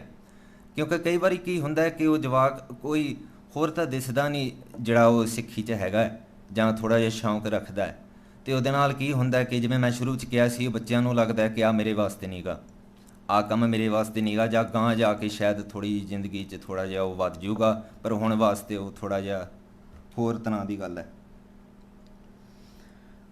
ਅਤੇ ਆ ਵੀ ਮੈਂ ਤਾਂ ਹੀ ਮੈਂ ਆ ਥੋੜ੍ਹਾ ਜਿਹਾ ਸ਼ੁਰੂ ਕੀਤਾ, ਕਿਉਂਕਿ ਸੰਗਤ ਹਰ ਰੋਜ਼ ਹੋਣੀ ਚਾਹੀਦੀ ਹੈ। ਅਤੇ ਆ ਜਿਵੇਂ ਸੈਕੂਲਰ ਸਮਾਜ ਹੈਗਾ, ਸੈਕੂਲਰ ਸੁਸਾਇਟੀ ਹੈਗੀ ਹੈ, ਇਹਦੇ ਅਧੀਨ ਨਹੀਂ ਰਹਿਣਾ। ਕਿਉਂਕਿ ਇਹਦੇ ਅਧੀਨ ਰਹਿ ਕੇ ਕੀ ਹੁੰਦਾ ਕਿ ਇੱਕੋ ਹੀ ਦਿਨ ਹਫਤੇ 'ਚ ਜਾਣਾ ਹੈ ਗੁਰਦੁਆਰੇ, ਇੱਕੋ ਦਿਨ ਧਰਮ ਵਾਸਤੇ ਹੁੰਦਾ, ਬਾਕੀ ਦਿਨ ਉਹਨੂੰ ਛੱਡ ਦੇਣਾ, ਬਾਹਰ ਜਾ ਕੇ ਹੋਰਾਂ ਨਾਲ ਗੱਲ ਨਹੀਂ ਕਰਨੀ, ਉਹ ਤਾਂ ਅੰਦਰ ਹੀ ਰਹਿਣ ਦੇਣਾ। ਅਤੇ ਉਹ ਸੈਕੂਲਰ ਸੁਸਾਇਟੀ ਦੀ ਮੰਗ ਹੈ, ਜਾਂ ਕਹਿ ਦਿਓ ਕਿ ਉਹ ਜਿਵੇਂ ਫਰਮਾਇਸ਼ ਹੈ। ਅਤੇ ਤਾਂ ਹੀ ਮੈਨੂੰ ਲੱਗਦਾ ਕਿ ਹਰ ਰੋਜ਼ ਸੰਗਤ ਹੋਣੀ ਚਾਹੀਦੀ ਹੈ ਘਰੇ, ਨਾ ਬਸ ਬਾਹਰ ਜਾ ਕੇ। ਘਰੇ ਵੀ ਸੰਗਤ ਬਹੁਤ ਹੀ ਜ਼ਰੂਰੀ ਹੈ, ਕਿਉਂਕਿ ਫਿਰ ਬੱਚਿਆਂ ਨੂੰ ਥੋੜ੍ਹਾ ਜਿਹਾ ਮਿਲਦਾ ਹੈ ਕਿ ਹਾਂ ਹਰ ਰੋਜ਼ ਉਹ ਸਿੱਖੀ ਬਾਰੇ ਸੋਚਦੇ ਆ, ਹਰ ਰੋਜ਼ ਸਿੱਖੀ 'ਤੇ ਅਮਲ ਕਰਦੇ ਆ। ਅਤੇ ਜਿਵੇਂ ਮੇਰੇ ਤੋਂ ਪਹਿਲਾਂ ਉਹ ਕਈਆਂ ਨੇ ਕਿਹਾ ਕਿ ਜਿਵੇਂ ਕਈ ਵਾਰੀ ਪਤਾ ਨਹੀਂ ਲੱਗਦਾ ਕਿ ਅਮਲ ਕਿਵੇਂ ਕਰੀਦਾ ਹੈ ਸਿੱਖੀ ਦਾ, ਅਤੇ ਅਮਲ ਕਰਨਾ ਉਹ ਤਾਂ ਹੀ ਸਿੱਖਦਾ ਕਿਵੇਂ ਸੰਗਤ 'ਚ ਹੋ ਕੇ ਪਾਠ ਕਰ ਲਓ ਦੂਜਿਆਂ ਨਾਲ। ਜੇ ਆਪਦੇ ਬੱਚੇ ਹੈਗੇ ਆ ਆਪਦੀ ਉਮਰ ਦੇ, ਤਾਂ ਫਿਰ ਉਹ ਵੀ ਬਹੁਤ ਹੀ ਫਾਇਦੇਮੰਦ ਹੈ, ਕਿਉਂਕਿ ਤੁਸੀਂ ਫਿਰ ਜਿਵੇਂ ਅੱਜ ਕੱਲ੍ਹ ਜਿਵੇਂ ਕੋਵਿਡ ਕਰਕੇ ਸ਼ਾਇਦ ਤੁਸੀਂ ਜ਼ੂਮ ਕਾਲ 'ਤੇ ਉਹ ਮੈਂ ਕੋਵਿਡ ਦੇ ਉਹ ਪੈਂਡੈਮਿਕ ਦੇ ਸ਼ੁਰੂ 'ਚ ਮੈਂ ਕਰਦਾ ਹੁੰਦਾ ਸੀ ਕਿ ਉਹ ਮੇਰੇ ਦੋਸਤ ਕਾਫੀ ਉਹ ਹੋਰ ਸਟੇਟਾਂ 'ਚ ਰਹਿੰਦੇ ਆ, ਅਸੀਂ ਸ਼ੁਰੂ ਕੀਤਾ ਸੀ ਕਿ ਸਵੇਰੇ ਅੰਮ੍ਰਿਤ ਵੇਲੇ ਉਹ ਨਿਤਨੇਮ ਹੁੰਦਾ ਸੀ ਉਹ ਕਾਲ ਜ਼ੂਮ 'ਤੇ, ਅਤੇ ਸਾਰੇ ਜਣੇ ਬਹਿ ਕੇ ਇਕੱਠੇ ਵਾਰੀ ਲੈਂਦੇ ਸੀ, ਅਤੇ ਉਵੇਂ ਉਹ ਨਿਤਨੇਮ ਸਾਡਾ ਹੋ ਜਾਂਦਾ ਸੀ। ਅਤੇ ਅਖੀਰ 'ਚ ਮੈਂ ਇੱਕ ਹੋਰ ਗੱਲ ਕਹਿਣੀ ਚਾਹੁੰਦਾ ਕਿ ਜਿਵੇਂ ਡਾਇਸਪੋਰਾ ਦੀ ਗੱਲ ਜਿਹੜੀ ਹੈਗੀ ਹੈ, ਇੱਕ ਗੱਲ ਮੈਂ 2-3 ਸਾਲ ਪਹਿਲਾਂ ਸੁਣੀ ਸੀ, ਮੈਨੂੰ ਬਹੁਤ ਚੰਗੀ ਲੱਗੀ ਕਿ ਦਸਵੇਂ ਪਾਤਸ਼ਾਹ ਦੀ ਸਰੀਰਕ ਪੈਦਾਇਸ਼ ਵੀ ਉਹ ਪਟਨੇ 'ਚ ਹੋਇਆ ਸੀ, ਉਹ ਵੀ ਪੰਜਾਬ ਤੋਂ ਬਾਹਰ ਜੰਮੇ ਸੀ। 5 ਪਿਆਰਿਆਂ ਤੋਂ 4 ਉਹ ਪਿਆਰੇ ਉਹ ਵੀ ਉਹ ਪੰਜਾਬ ਤੋਂ ਬਾਹਰ ਜੰਮੇ ਸੀ। ਅਤੇ ਜਿਵੇਂ ਆ ਡਾਇਸਪੋਰਾ ਦੀ ਗੱਲ ਨਵੀਂ ਨਹੀਂ ਹੈਗੀ, ਆਹ ਤਾਂ ਗੱਲ ਪਹਿਲਾਂ ਵੀ ਸੀਗੀ, ਗਾਂਹ ਜਾ ਕੇ ਵੀ ਹੋਊਗੀ, ਹੁਣ ਵੀ ਹੈਗੀ ਹੈ। ਅਤੇ ਤਾਂ ਹੀ ਮੈਂ ਥੋੜ੍ਹਾ ਜਿਹਾ ਜ਼ੋਰ ਲਾਉਣਾ ਕਿ ਆਹ ਗੱਲ ਨਹੀਂ ਹੈਗੀ ਕਿ ਜਿਵੇਂ ਦਰੱਖਤ ਹੁੰਦਾ ਅਤੇ ਕਈ ਟਾਹਣੀਆਂ ਇੱਕ ਪਾਸੇ ਨੂੰ ਨਹੀਂ ਜਾਂਦੀਆਂ, ਅਤੇ ਫਿਰ ਬੰਦਾ ਸੋਚਦਾ ਕਿ ਹਾਂ ਟਾਹਣੀਆਂ ਨੂੰ ਖਿੱਚ ਕੇ ਇੱਧਰ ਨੂੰ ਲੈ ਜਾਈਏ। ਬੰਦਾ ਸੋਚਦਾ ਕਿ ਆ ਜੜ੍ਹਾਂ ਦਾ ਕੁਛ ਸ਼ਾਇਦ ਹੋਵੇ, ਕਿ ਬਸ ਇੱਕੋ ਹੀ ਪਾਸੇ ਤੋਂ ਪਤਾ ਨਹੀਂ ਕੁਛ ਹੁੰਦਾ ਪਿਆ, ਪਹਿਲਾਂ ਜੜ੍ਹ ਵੇਖਦਾ ਹੈ ਦਰੱਖਤ ਦੀ ਜੜ੍ਹ। ਅਤੇ ਤਾਂ ਹੀ ਮੈਂ ਗੱਲ ਕੀਤੀ ਹੈ ਕਿ ਜਿਹੜਾ ਪੰਜਾਬ ਹੈ, ਜਿਹੜੀ ਪੰਜਾਬੀ ਬੋਲੀ ਹੈਗੀ ਆ, ਜਾਂ ਕੋਈ ਵੀ ਜਿਵੇਂ ਸਾਊਥ ਏਸ਼ੀਅਨ ਬੋਲੀ ਹੈਗੀ ਹੈ, ਗੁਰਬਾਣੀ ਨੂੰ ਸਮਝਣ ਵਾਸਤੇ ਬਹੁਤ ਹੀ ਜ਼ਰੂਰੀ ਹੈ ਕਿ ਥੋੜ੍ਹਾ ਜਿਹਾ ਕੁਛ ਫਾਊਂਡੇਸ਼ਨ ਨਹੀਂ ਹੋਵੇ ਤਾਂ ਹੀ ਉਹ ਗੁਰਬਾਣੀ ਸਮਝ ਆਉਂਦੀ ਹੈ। ਕਿਉਂਕਿ ਠੀਕ ਹੈ ਅੰਗਰੇਜ਼ੀ 'ਚ ਵੀ ਬਹੁਤ ਕੁਛ ਕਰ ਸਕਦੇ ਹਾਂ, ਪਰ ਪਹਿਲਾਂ ਉਹ ਜੜ੍ਹਾਂ ਵੀ ਸੰਭਾਲਣੀਆਂ ਪੈਣੀਆਂ।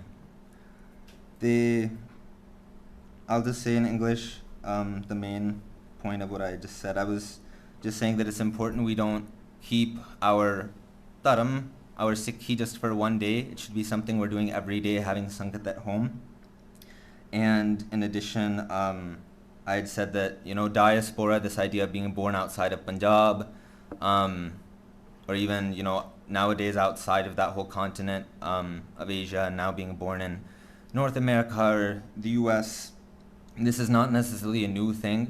Guru Gobind Singh Ji, their bodily birth, the creation of their body happened in Patna. That was outside of Punjab, and so they also didn't grow up in that culture of Punjab, and so they were growing up around different things around them, different ecosystems, animals, different things. So I just wanted to say this is not a new thing. I think all of us youth together, coming together, we can do vichar, and we can work through these struggles that come sometimes with feeling disconnected from our roots, and we can find different ways to connect with them that feel more authentic. ਅਖੀਰ 'ਚ ਭੁੱਲਾਂ ਚੁੱਕਾਂ ਦੀ ਮਾਫੀ ਮੰਗਦਾ ਜੀ। ਵਾਹਿਗੁਰੂ ਜੀ ਕਾ ਖਾਲਸਾ, ਵਾਹਿਗੁਰੂ ਜੀ ਕੀ ਫਤਿਹ।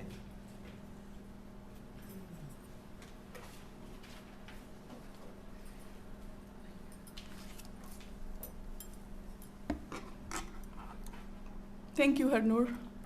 Thank you for the one beautiful speech. So, ਮੈਨੂੰ ਆ ਬੜੀ ਪਸੰਦ ਹੈ ਕਿ ਜੋ ਬਾਹਰ ਕਰਨਾ ਚਾਹੁੰਦੇ ਹੋ ਪਹਿਲੇ ਅੰਦਰ ਕਰੋ। You know, ਅੰਦਰ ਉਹ ਅੱਗ, ਉਹ ਚਾਹਤ ਹੋਣੀ ਬਹੁਤ ਜ਼ਰੂਰੀ ਹੈ। ਤੁਸੀਂ ਬਹੁਤ ਸਾਫ਼ ਅਰਥਾਂ 'ਚ ਬੋਲਿਆ, ਸੋ ਮੈਨੂੰ ਉਹਨੂੰ ਸਮਰਾਈਜ਼ ਨਹੀਂ ਕਰਨਾ। ਬਟ ਮੈਨੂੰ ਇੱਕ ਹੋਰ ਗੱਲ ਬਹੁਤ ਚੰਗੀ ਲੱਗੀ, ਵੈਲਿਊ ਆਫ ਸੰਗਤ ਜੋ ਤੁਸੀਂ ਕਿਹਾ, ਜਿੱਦਾਂ ਤੁਸੀਂ ਆਪਣੀ ਮਾਂ ਦਾ ਵਰਡ ਯੂਜ਼ ਕੀਤਾ। ਸੋ ਮਾਂ ਦੀ ਇੰਪੋਰਟੈਂਸ ਉਹ ਮੈਨੂੰ ਬਹੁਤ ਟੱਚ ਕੀਤੀ ਕਿ ਕਿੰਨਾ ਜ਼ਰੂਰੀ ਹੈ ਇੱਕ ਮਾਂ ਲਈ ਵੀ ਬੱਚਿਆਂ ਨੂੰ ਬੰਨ੍ਹ ਕੇ ਰੱਖਣਾ ਐਂਡ ਦੈਨ ਤੁਹਾਡੇ ਵਰਗੇ ਸਮਝਦਾਰ ਬੱਚਿਆਂ ਨੂੰ ਅੱਗੇ ਵਧਾਉਣਾ। Thank you. And now I welcome Uday Singh to the stage. Please come and present your views. Thank you.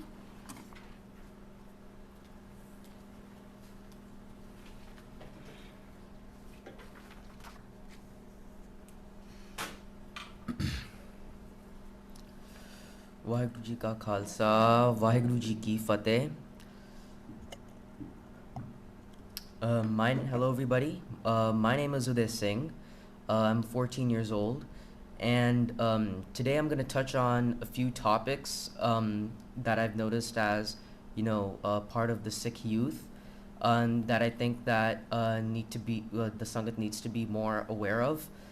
And one of the things that actually most of us were talking about now is is Western perception of Sikh youth and our interactions with a generally secular Western society.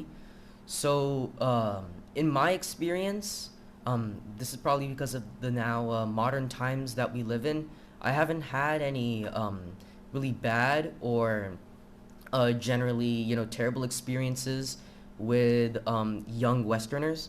There have been times with people, older folk, they have been generally rude, but it's happened very rarely, and it's honestly mostly negligible from my perspective.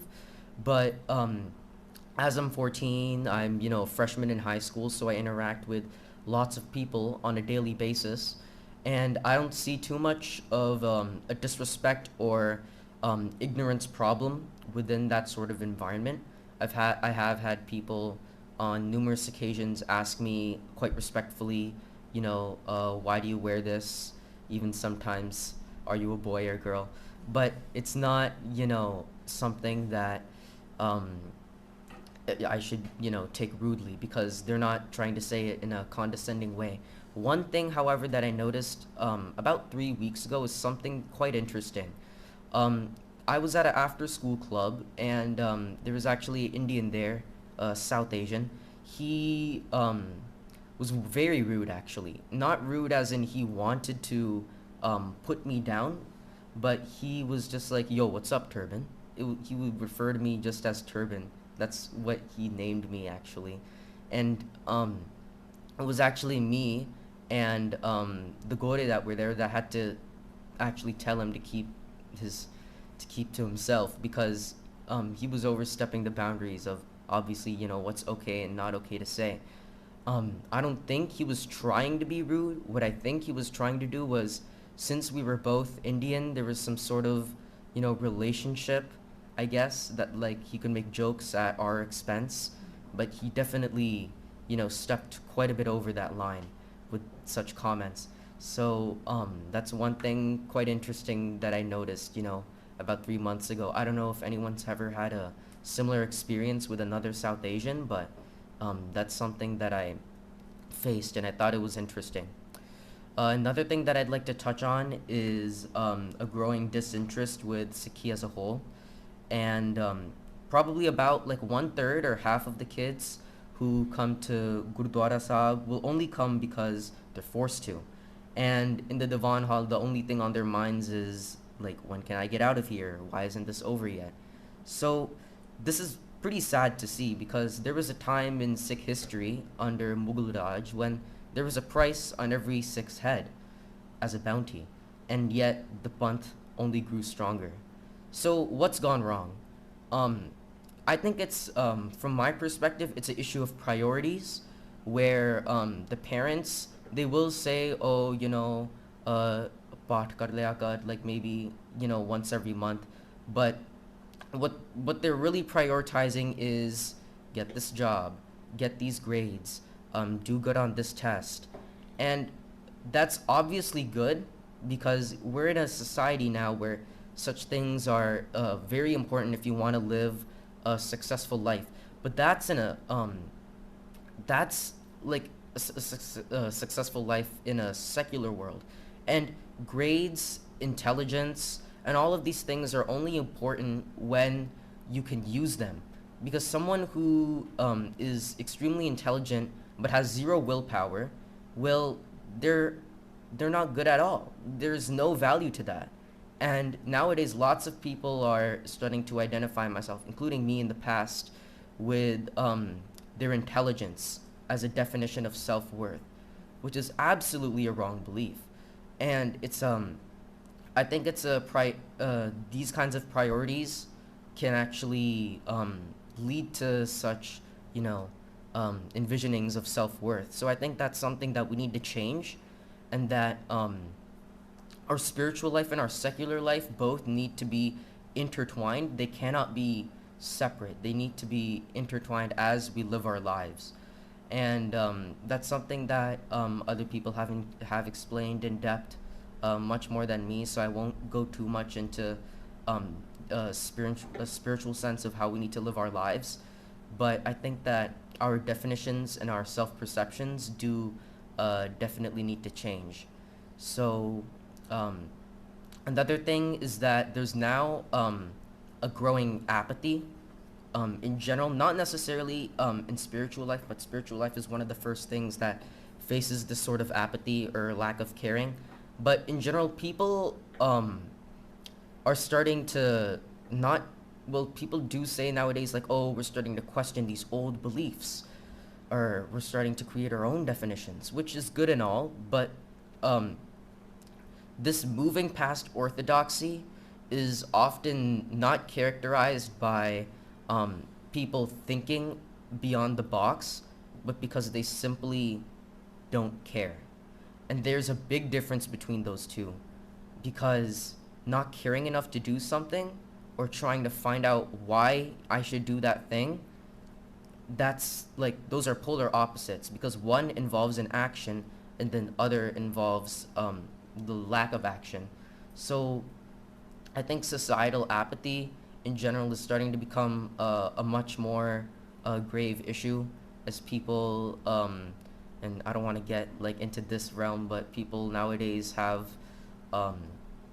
their happiness, or I guess, dopamine shots come easily to them, and it requires less and less effort to create something that gives you internal bliss, so, or just happiness. So I think that's something that is slowing down people from trying to realize their spiritual selves.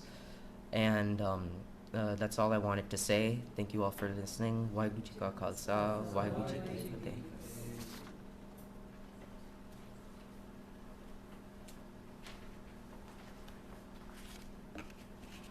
Thank you, Uday, for your beautiful speech.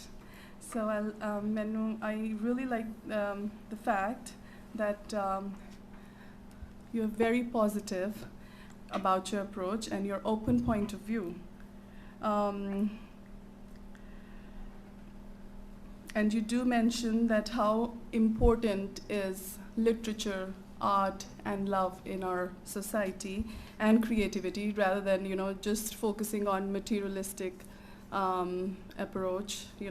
This side is important too, so we need to focus more on that. So thank you for that. With that being said, I welcome Guneet Kaur now to the stage. Please come and share your point of view. Thank you.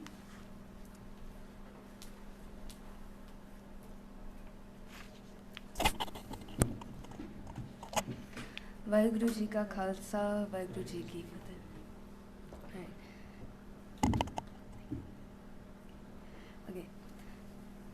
hope you are all doing well today. I'm Guneet Kaur, a 15-year-old from Salem High School, and I'm here to talk about my experiences and struggles as a younger Sikh. Before I begin, however, I'd like to thank everyone who's taken the time from their day to join us here. I'd also like to thank Naad Pargaas for their initiative in hosting this event. As the younger generation, we often feel as though our stories are overshadowed by those of our elders, but having these conversations are important steps to making our perspectives known. In terms of struggles I face with my Sikh identity and my outer world, I've been fortunate enough to be treated with respect and dignity. At school, no one insults me about my faith, and any instances of extreme disrespect are rare. The struggles that I do have with my faith, however, are that I can't understand it. Whenever I go to the Gurdwara and I listen to the Shabads or the Asadivar or the Hukamnama, I have a feeling that I'm missing out on something because I can't understand what the Baisabs are saying. I acknowledge that there are translations of their words offered on the screens above them, and I appreciate that the Gurdwara is trying to make an effort to engage kids in Sikhi. However, many of these translations lack the true meaning and emotion that they originally had in the Gurbani. Understanding Gurbani is very important if we want the youth to be able to engage with Sikhi. I remember how whenever I used to come to the Gurdwara, I wouldn't want to sit in the Diwan hall. Instead, I would just want to explore the Gurdwara or find some other kids to play with. I think that part of the reason that I didn't want to sit in the Diwan hall was because I didn't understand the Gurbani and I couldn't engage with it. For me, it was having to sit in a room with people all around me talking in French. I've even noticed how, despite the screens and the translations of the Gurbani, many kids would choose to sit in the Langar hall or roam around the Gurdwara. I think that this is because many of them cannot understand or emotionally engage with the Kirtan. This problem is even more pressing with the younger generation of adults. We don't see as many of them at the Gurdwara on Sundays, and if you ask a young person why they don't show up to the Gurdwara, they will probably say that they are too busy. If, however, they were able to understand Gurbani and connect with it like the elders, they would value Sikhi even more and would be inclined to make time for it. Their disinterest is a huge problem because they will pass down their perceptions of Sikhi to the generation after theirs, and American Sikhs will slowly become more and more disconnected with their faith if we don't address these issues today. One solution to this problem can be to hold discussions that talk about the meaning of Gurbani. If we were able to gather young people, or anyone really, who was interested in gaining a deeper understanding of Sikhi and hold discussions with them, it could help them bridge the gap between their faith and themselves. These seminars could be interactive, with adults who fully understand Gurbani acting as leaders that engage with the audience members and ask them about their interpretations of Gurbani. Another way to interact more with the attendees could be to have everyone sit together in a circle. One thing that I'd like to emphasize as well is that the attendees should be able to clearly understand the leader. I've noticed that many times during seminars, speakers are passionate about their ideas, but are unable to connect with audience members who need to strain themselves to be able to understand what is being said. Keeping these points in mind, I hope I've given you all a clearer view through the window of a younger Sikh, and I hope you'll agree with me when I say that understanding is a big problem with the younger generation of Sikhs. Once again, I'd like to thank Naad Pargaas for hosting this event and giving us an opportunity to express our views. Thank you all for listening to my speech, and I hope that we will be able to traverse these challenges together in the time to come. Waheguru Ji Ka Khalsa, Waheguru Ji Ki Fateh.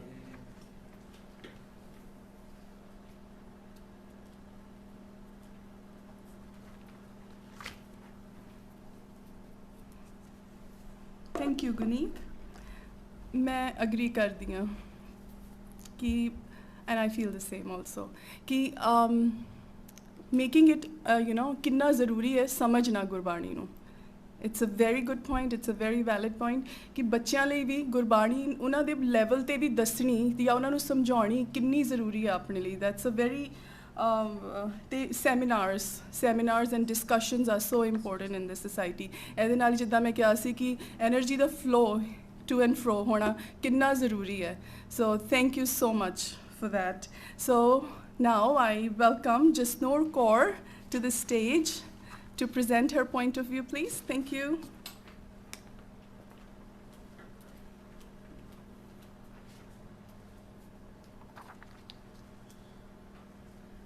Waheguru Ji Ka Khalsa, Waheguru Ji Ki Fateh.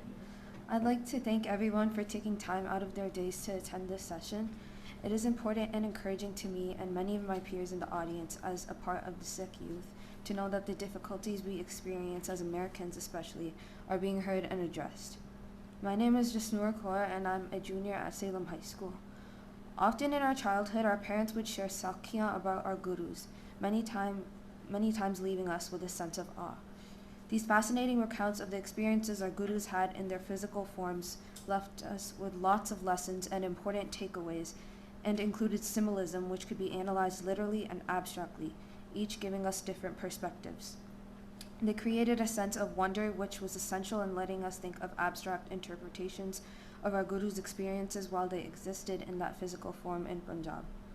In the Sakhi of Guru Nanak Dev Ji, he stayed with a poor carpenter named Lallo, who earned an honest living and served Guru Nanak with love and care. In the same village was a man named Malik Bhaggo, who was very rich and decided to make a show of his money by inviting Guru Nanak to a feast. After being asked multiple times, Guru Nanak decided to go to the feast and took one of Lallo's hard-earned rotis in one hand. He sat for the feast and took one of Malik Bhaggo's rotis in his other hand and surprised everyone at the feast when he squeezed both rotis and milk began to drip out of Lallo's roti and blood dripped out of Malik Bhaggo's roti. The milk from Lallo's roti can be interpreted to symbolize the purity, humility, and honesty Lallo displayed in his life to make enough food for himself. He led an honest life and worked hard, unlike Malik Bhaggo, who took advantage of other people's situations and led a cruel life, and worked a cruel life of taking from other people that were less fortunate than him. The blood that dripped out of this roti also represented corruption and cruelty, which he practiced to sustain the rich lifestyle he had. This experience of Guru Nanak occurred in Punjab. The land of Punjab has been blessed with the presence of the Guru's physical forms. However, this is not the case in the US.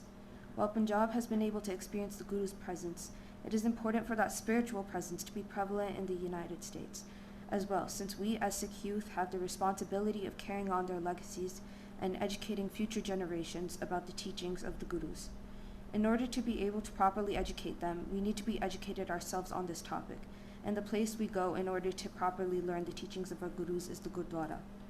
As a member of the Sikh youth, it is important for the wonder we have formed in us to be addressed in order to bring the spiritual form of the Guru across the world, and not only dwelling in Punjab.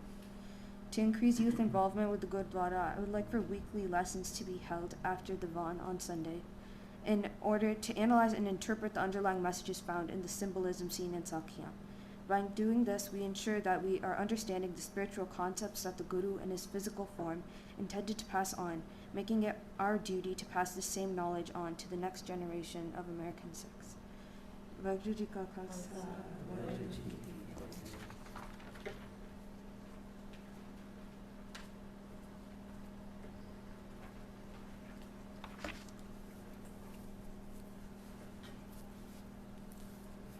Thank you, Jasnoor, for your speech. So building bridges is very important. Youth involvement with the society, again, it's a very important topic, very well said, and very much needed in today's society for us. So now I request Uday to play the recordings that kids have recorded online so that everyone can hear them. Thank you so much.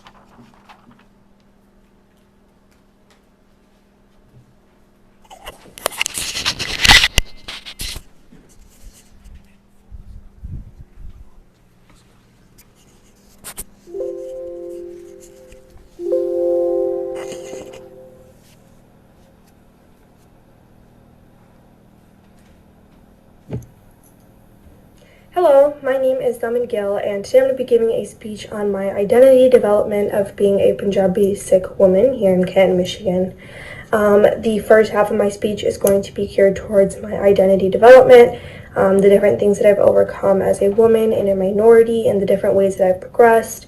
And then the second half of my speech is going to be how the Punjabi Sikh community can be culturally and religiously more inclusive, and so that we can progress as a family. So after 17 years of living in Michigan, I can proudly say that the Sikh community is leaving a historical impact. So not only is our diverse community thriving through the eyes of the Sikh family, but we've established a line of connections, youth progress, and cultural development. So not only are we becoming educated individuals, leaving impacts wherever we go, but we're networking to make sure we are a respected group of individuals earning our spot. Safe to say you can say we are doing very well. So while being in America was an opportunity all our parents defied odds to create, it hasn't come with perfection. I started high school in 2019 and I am currently a junior, so these last few years have been very formative. But what I can say is that I wasn't surrounded by too many Punjabi people. I was always around minorities, just none that I shared the same religion, culture, and certain discriminations with. So keeping our hair, speaking Punjabi, and going to Gurdwara every Sunday was very foreign to others. Our language was different, our clothes were different, the things that we prayed in were different, the way that we prayed was different, and our values and our morals were different. So it's normal for people in the media these days to have long hair as fashion statements, and it's normal to learn Spanish throughout the 4 years of high school to graduate. And it's normalized for Christians to go to church on Sunday or on Christmas, and even small towns and countries that designate Sunday as a rest day to honor God. So why is it that us Sikhs can't escape this undeserved judgment? So I spent the early years of my childhood pretty carefree, happy, and most importantly, a proud Sikh Punjabi. These struggles weren't necessarily on my mind at that age. As time progressed, the pressure to fit in, conform to American culture, and whitewash myself did take over.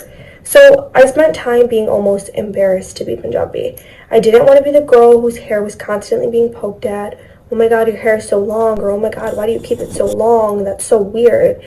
I didn't want to be the girl who had roti in her lunch because I didn't want to be known as the girl who had a stinky lunch and brought weird foods to school. So I always pursued religion and culture outside of school, but I made sure that I didn't acknowledge it in school with my white friends. So it was hard having the dad who wore a bug and spoke broken English because it wasn't normalized that it is okay to be different and that these are normal things that shouldn't be seen as weird and odd. And I can unfortunately say that it embarrassed me for a while. I wish I grew up with normalized struggles.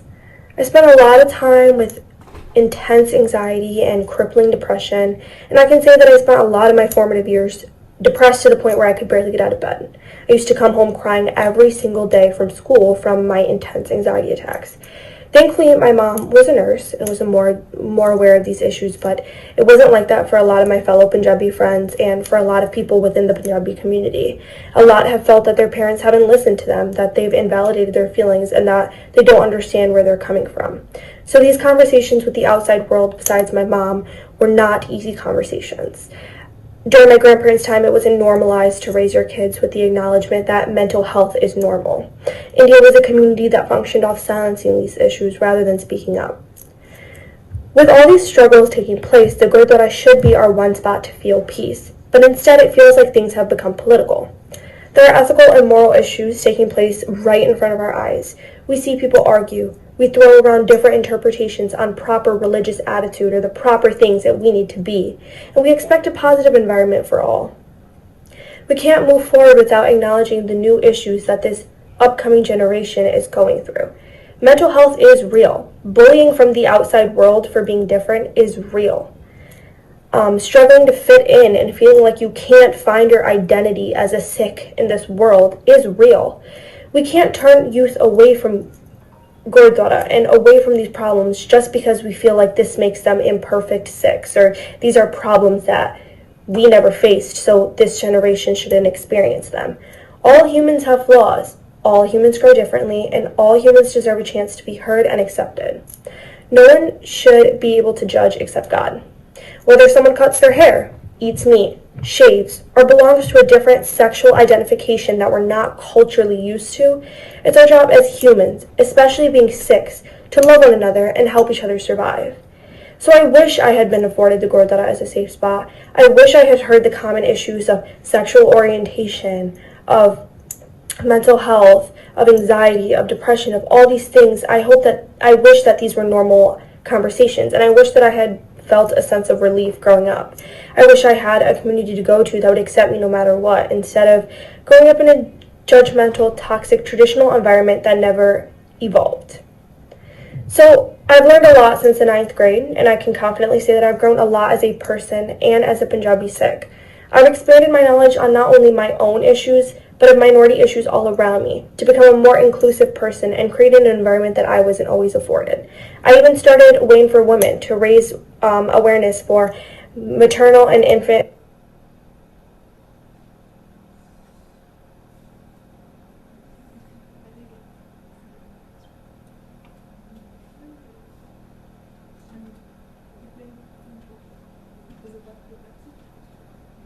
Waheguru Ji Ka Khalsa, Waheguru Ji Ki Fateh. My name is Iman Kaur. I'm a first-year medical student at Michigan State University College of Osteopathic Medicine. And I would say that the answer to my first question of how my identity shifted from high school to college, I definitely thought that, or my Sikh identity, so I definitely think that when I moved out of the house for my first year of college, I had to explore what Sikhi meant to me apart from my family. And I think for a little while I definitely strayed away from Sikhi because of the different environment I was in. Like, I was meeting so many different people from so many different backgrounds, and also I got really busy with school, so a lot of that was my main focus. And so I didn't necessarily practice Sikhi as much, but I did start to go to a lot more or I used to hang out a lot more with the friends that I met through retreat, and I think that was really important. I think that Sangat was really, really important transitioning from high school to college, because the people that I met at retreat were the ones that helped me get into college or helped me when I was struggling in college. They were the ones who really had my back the most, my Sikh friends were, because I feel like they've all been through the same thing, or we're all going through it together.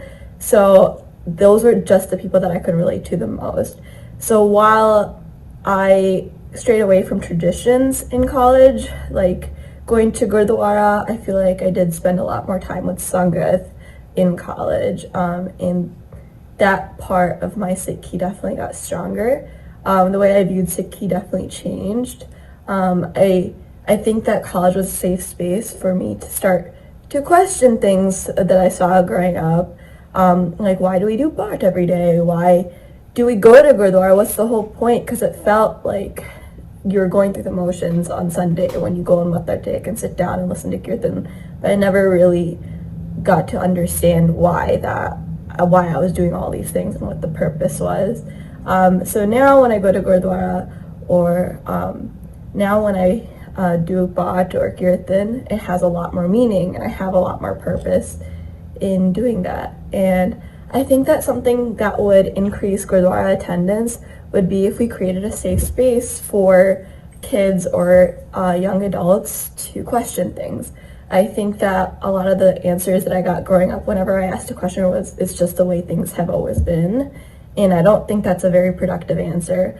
Sometimes giving the answer "I don't know" is a good thing, but then helping the person who's asking that question find that answer via research or different resources is super duper important. And so I think that if we created an environment where it's okay to ask questions, and it's okay to just basically create a safe space for anyone, which is what Gurdwara is supposed to be, I think that you'd have an increase in attendance for sure.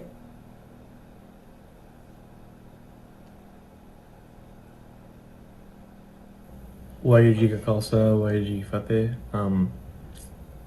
From my personal experience and many other Sikh youth experience, I've noticed a lot of struggles come from when they come to university and they don't have accessibility to Gurdwaras. I think the lack of being able to go to Gurdwara every Sunday really ends up with a massive disconnect from Sikhi. And I've noticed a lot of people, when they go to college or university or move away, they say they go to Gurdwara every Sunday, and now they haven't gone in a while. I think being able to go and having, you know, simple as rides would change a lot for a lot of the Sikh youth here. So I mean, a solution to this would be, you know, getting rides and connecting with the Sikh student associations at University of Michigan, Wayne State University, Michigan State, and any college. Just because there are so many Gurdwaras in the Metro Detroit area, there's so much accessibility, yet people don't have rides, therefore they are unable to make it. So I think a big thing would be to really, again, connect with the Sikh youth, connect with the Sikh student associations, and then I feel like a lot of the issues with the disconnect from Sikhi would definitely be helped from that.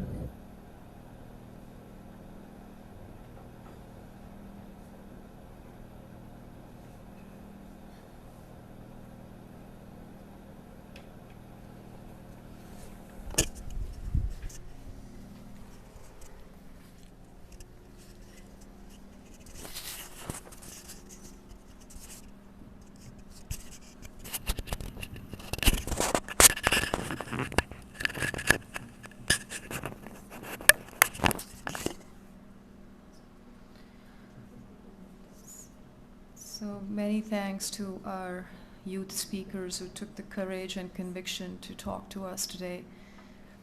Really appreciate the candor with which you all spoke. You did not mince words. You were extremely clear about what weighs in your minds and hearts, the challenges that you face when you participate in the secular life in schools or colleges or universities. You were also kind enough to suggest some potential ways to address these constraints, for which we appreciate it all the more. And it was also a silver lining around the gray cloud to hear that there are certain measures that are in form and shape presently that are helping you folks out to some extent.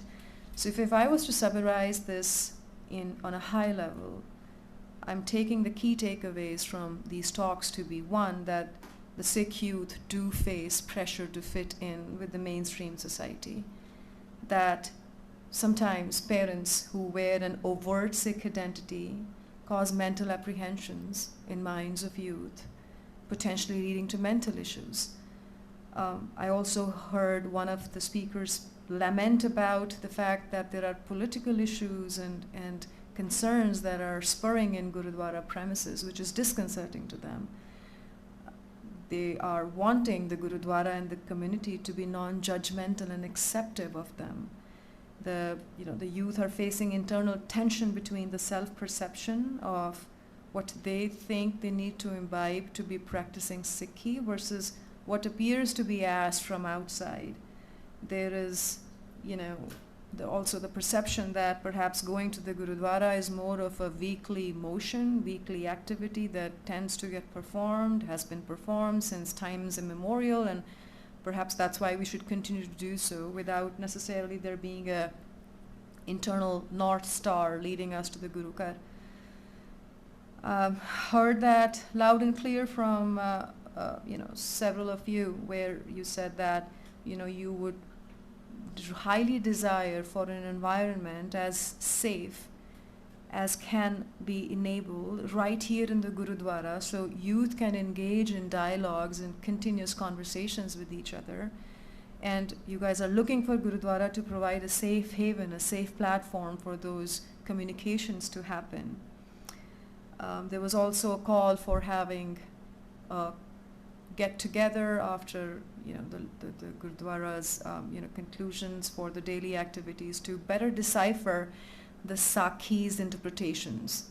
The Sakhis, which basically were lived in the physical form by the physical form of the Guru Shabad when the physical bodies of the Guru Shabad walked this earth. So how do we interpret Sakhis in a new light or in the light intended? of course, really appreciate you guys also highlighting the fact that, the camps and Nagar Kirtans and retreats that you guys have participated in thus far have helped you build and sustain interest and participation as a practicing Sikh youth. And also the potential of inner clarity and connection with Sikhi. You see that will act as a natural shield to help you boldly prevail in secular life. So for thoughts like these and others that I have not had a chance to mention here, Naad Pargaas USA and Mata Tripta Gurukar Committee and parents here are extremely thankful to you for your thoughts and inputs. With this, we're coming to the logical segue, the logical point where we would now invite you all for a tea break. We will convene for the second session after the tea break concludes, and in that second session, it's going to be the next leg of this exercise, wherein we're going to talk to Professor Jagdish Singh is going to lead and facilitate a discussion with the parents and the participants here. Now that we've heard what our youth have to tell us, what are some of the ways out that we think, and what are the expectations of the parents from the Sikh youth? So we want to give the mic to the parents as well for some time and hear what they have to say, because that, both those dialogues will help us come to the middle ground where we can start thinking about potential solutions. So ਇਸ ਸਮੇਂ ਆਪਾਂ ਹੁਣ ਇੱਕ T break ਦੇ ਲਈ ਲੰਗਰ ਹਾਲ ਦੇ ਵਿੱਚ ਮਿਲਦੇ ਹਾਂ ਤੇ ਸੈਕੰਡ ਸੈਸ਼ਨ 15 ਜਾਂ 20 ਮਿੰਟ ਦੀ ਦੇਰੀ ਤੋਂ ਬਾਅਦ ਦੁਬਾਰਾ ਸ਼ੁਰੂ ਕਰਾਂਗੇ। ਵਾਹਿਗੁਰੂ ਜੀ ਕਾ ਖਾਲਸਾ, ਵਾਹਿਗੁਰੂ ਜੀ ਕੀ ਫਤਿਹ।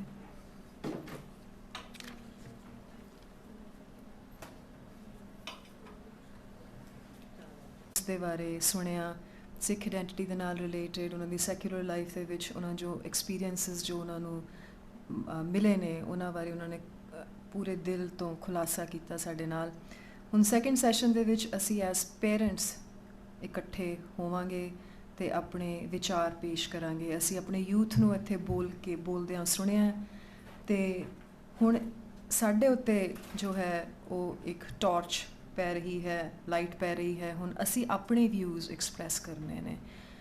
ਬੱਚਿਆਂ ਦੇ ਚੈਲੰਜਸ ਵਗੈਰਾ ਸੁਣ ਕੇ ਸਾਡੀ ਕੀ ਐਕਸਪੈਕਟੇਸ਼ਨ ਹੈਗੀ ਹੈ ਖੁਦ ਤੋਂ, ਸਾਡੀ ਕਮਿਊਨਿਟੀ ਤੋਂ ਅਤੇ ਗੁਰਦੁਆਰੇ ਤੋਂ, ਕਿ ਕਿੱਦਾਂ ਅਸੀਂ ਸਾਂਝੇ ਰੂਪ ਦੇ ਵਿੱਚ ਇਕੱਠੇ ਹੋ ਕੇ ਇਹਨਾਂ ਚੈਲੰਜਸ ਨੂੰ ਐਡਰੈਸ ਕਰ ਸਕਦੇ ਹਾਂ ਅਤੇ ਨਾਲ ਦੀ ਨਾਲ ਅਸੀਂ ਆਪਣੀ ਯੂਥ ਤੋਂ ਕੀ ਐਕਸਪੈਕਟ ਕਰਦੇ ਹਾਂ, ਅਸੀਂ ਇਹਦੇ ਉੱਤੇ ਵੀ ਚਾਨਣਾ ਪਾਉਣਾ ਹੈ।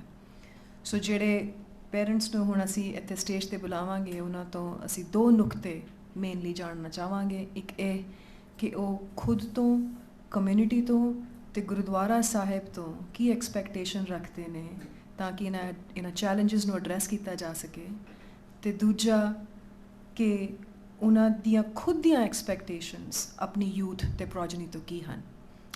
ਸੋ ਇਹ 2 ਨੁਕਤਿਆਂ ਦੇ ਜਵਾਬ ਅਸੀਂ ਤੁਹਾਡੇ ਸਾਰਿਆਂ ਤੋਂ ਹਾਸਿਲ ਕਰਨਾ ਚਾਹਾਂਗੇ। ਅੱਜ ਦੀ ਗੱਲਬਾਤ ਸ਼ੁਰੂ ਕਰਦੇ ਹਾਂ। ਸਾਡੇ ਪਹਿਲੇ ਸਪੀਕਰ ਹੋਣਗੇ ਜਸਪ੍ਰੀਤ ਸਿੰਘ ਵੀਰ ਜੀ, ਅਤੇ ਉਹਨਾਂ ਨੂੰ ਹੁਣ ਮੈਂ ਸਟੇਜ 'ਤੇ ਬੁਲਾ ਕੇ ਆਪਣੇ ਥਾਟਸ ਪੇਸ਼ ਕਰਨ ਲਈ ਨਿਮੰਤਰਣ ਦਿੰਦੀ ਹਾਂ।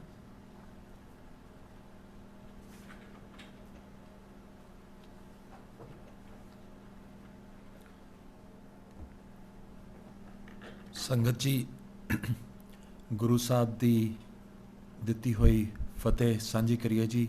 ਵਾਹਿਗੁਰੂ ਜੀ ਕਾ ਖਾਲਸਾ, ਵਾਹਿਗੁਰੂ ਜੀ ਕੀ ਫਤਿਹ।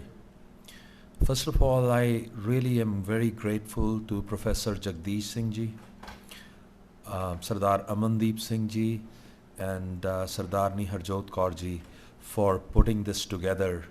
I think it's a hard thing to do, and I often think about, with the busy work and everything else we lead these days, many of us don't even comprehend trying to reach out for a few minutes to help.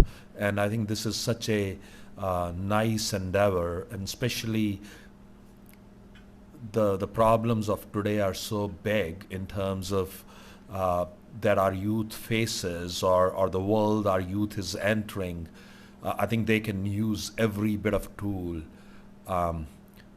that we provide them. So that's kind of one of the things I wanted to say.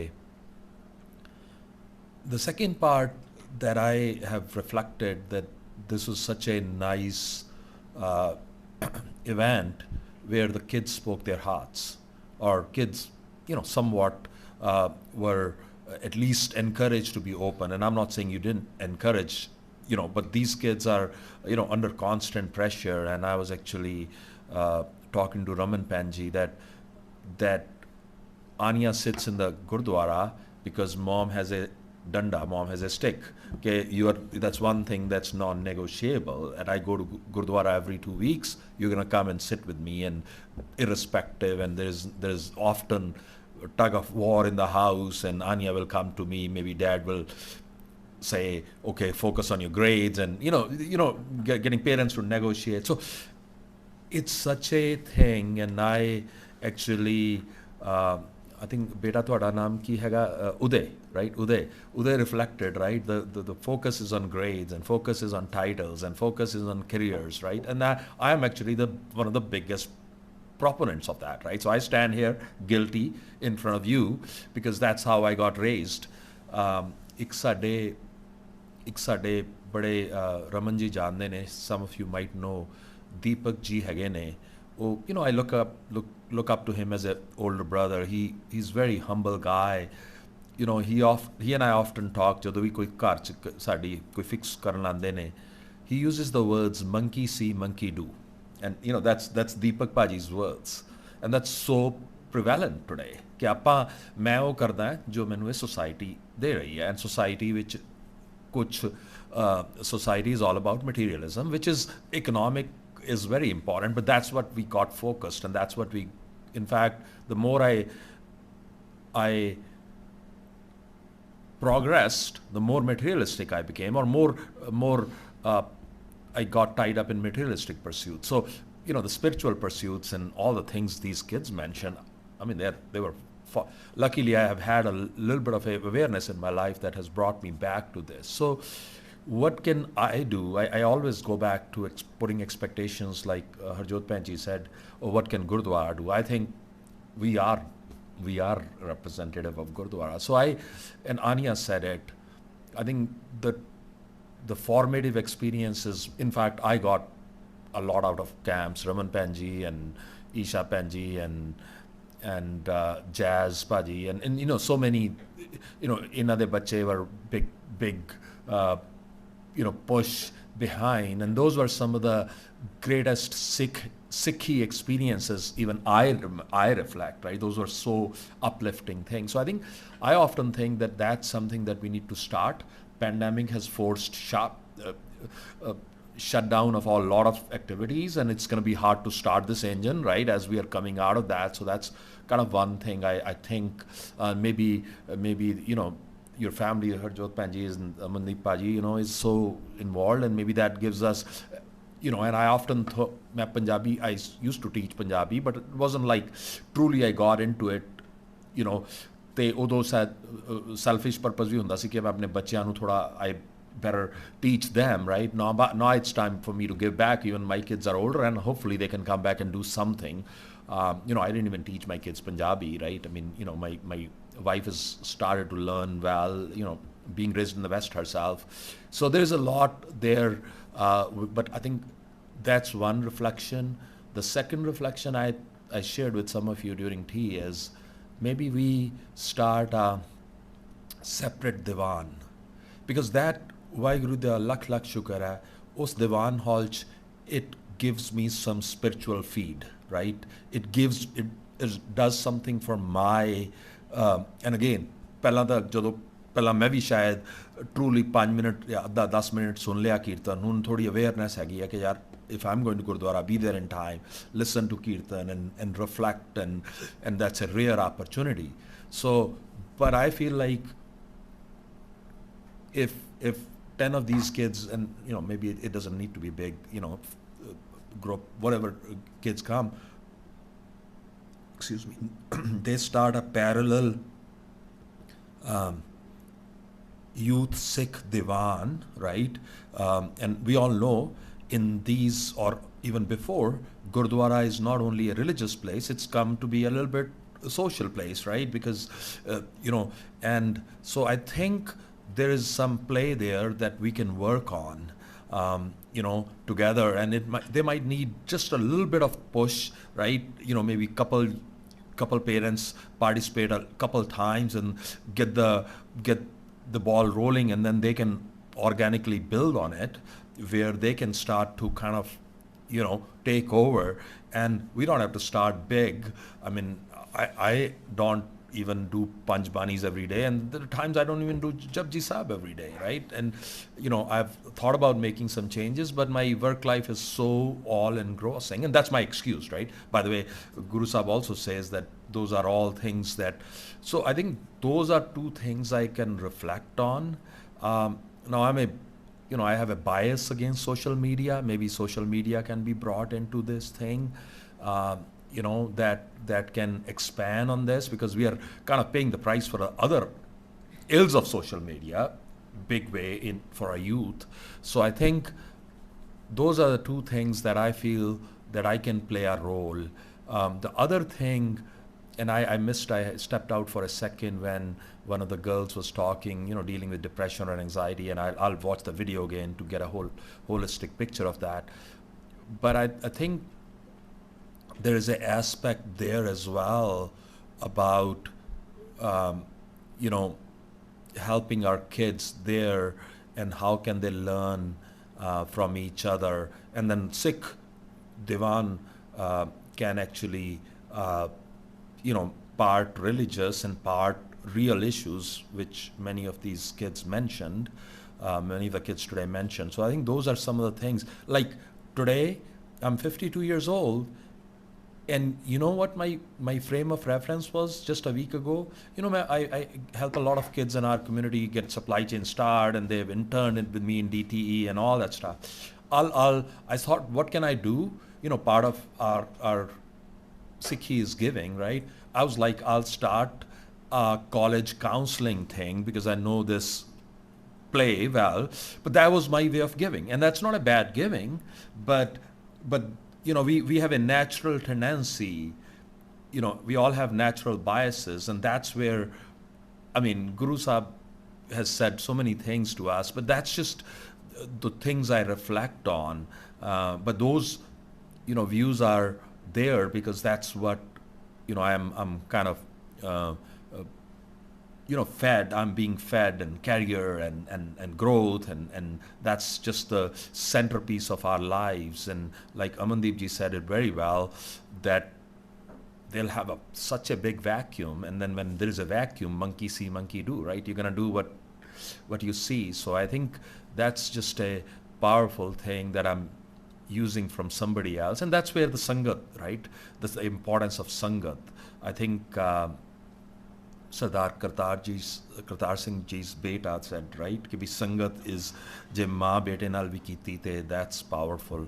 I think I lost my chain of thoughts. That's getting old, right? So, but I think those are things. I really, really am grateful that you endeavored to do something like this, because it's again a tough thing to pull off, and people like us don't participate with the zest we should, right? My older son didn't come, and I was, it was hey, I'm studying for my med school exam, Dad, what do you expect me to do, right?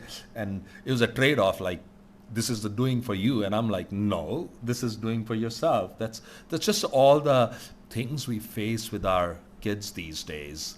And he's busy, he's extremely busy, and these kids have so much pressure, I cannot even imagine. I feel like at least we got our childhood not impacted by social media. I can't even, I feel so bad for these kids that, what are they getting and what are they getting fed. So again, very grateful to be associated with this, and thank you, Professor Jagdish Singh ji, for thinking of the community and what you have brought, and we're so appreciative. Although I didn't learn as much as I should have learned from you, but at least I just want to give you a lot of kudos for what you have tried to do or tried to inspire us. Waheguru Ji Ka Khalsa, Waheguru Ji Ki Fateh.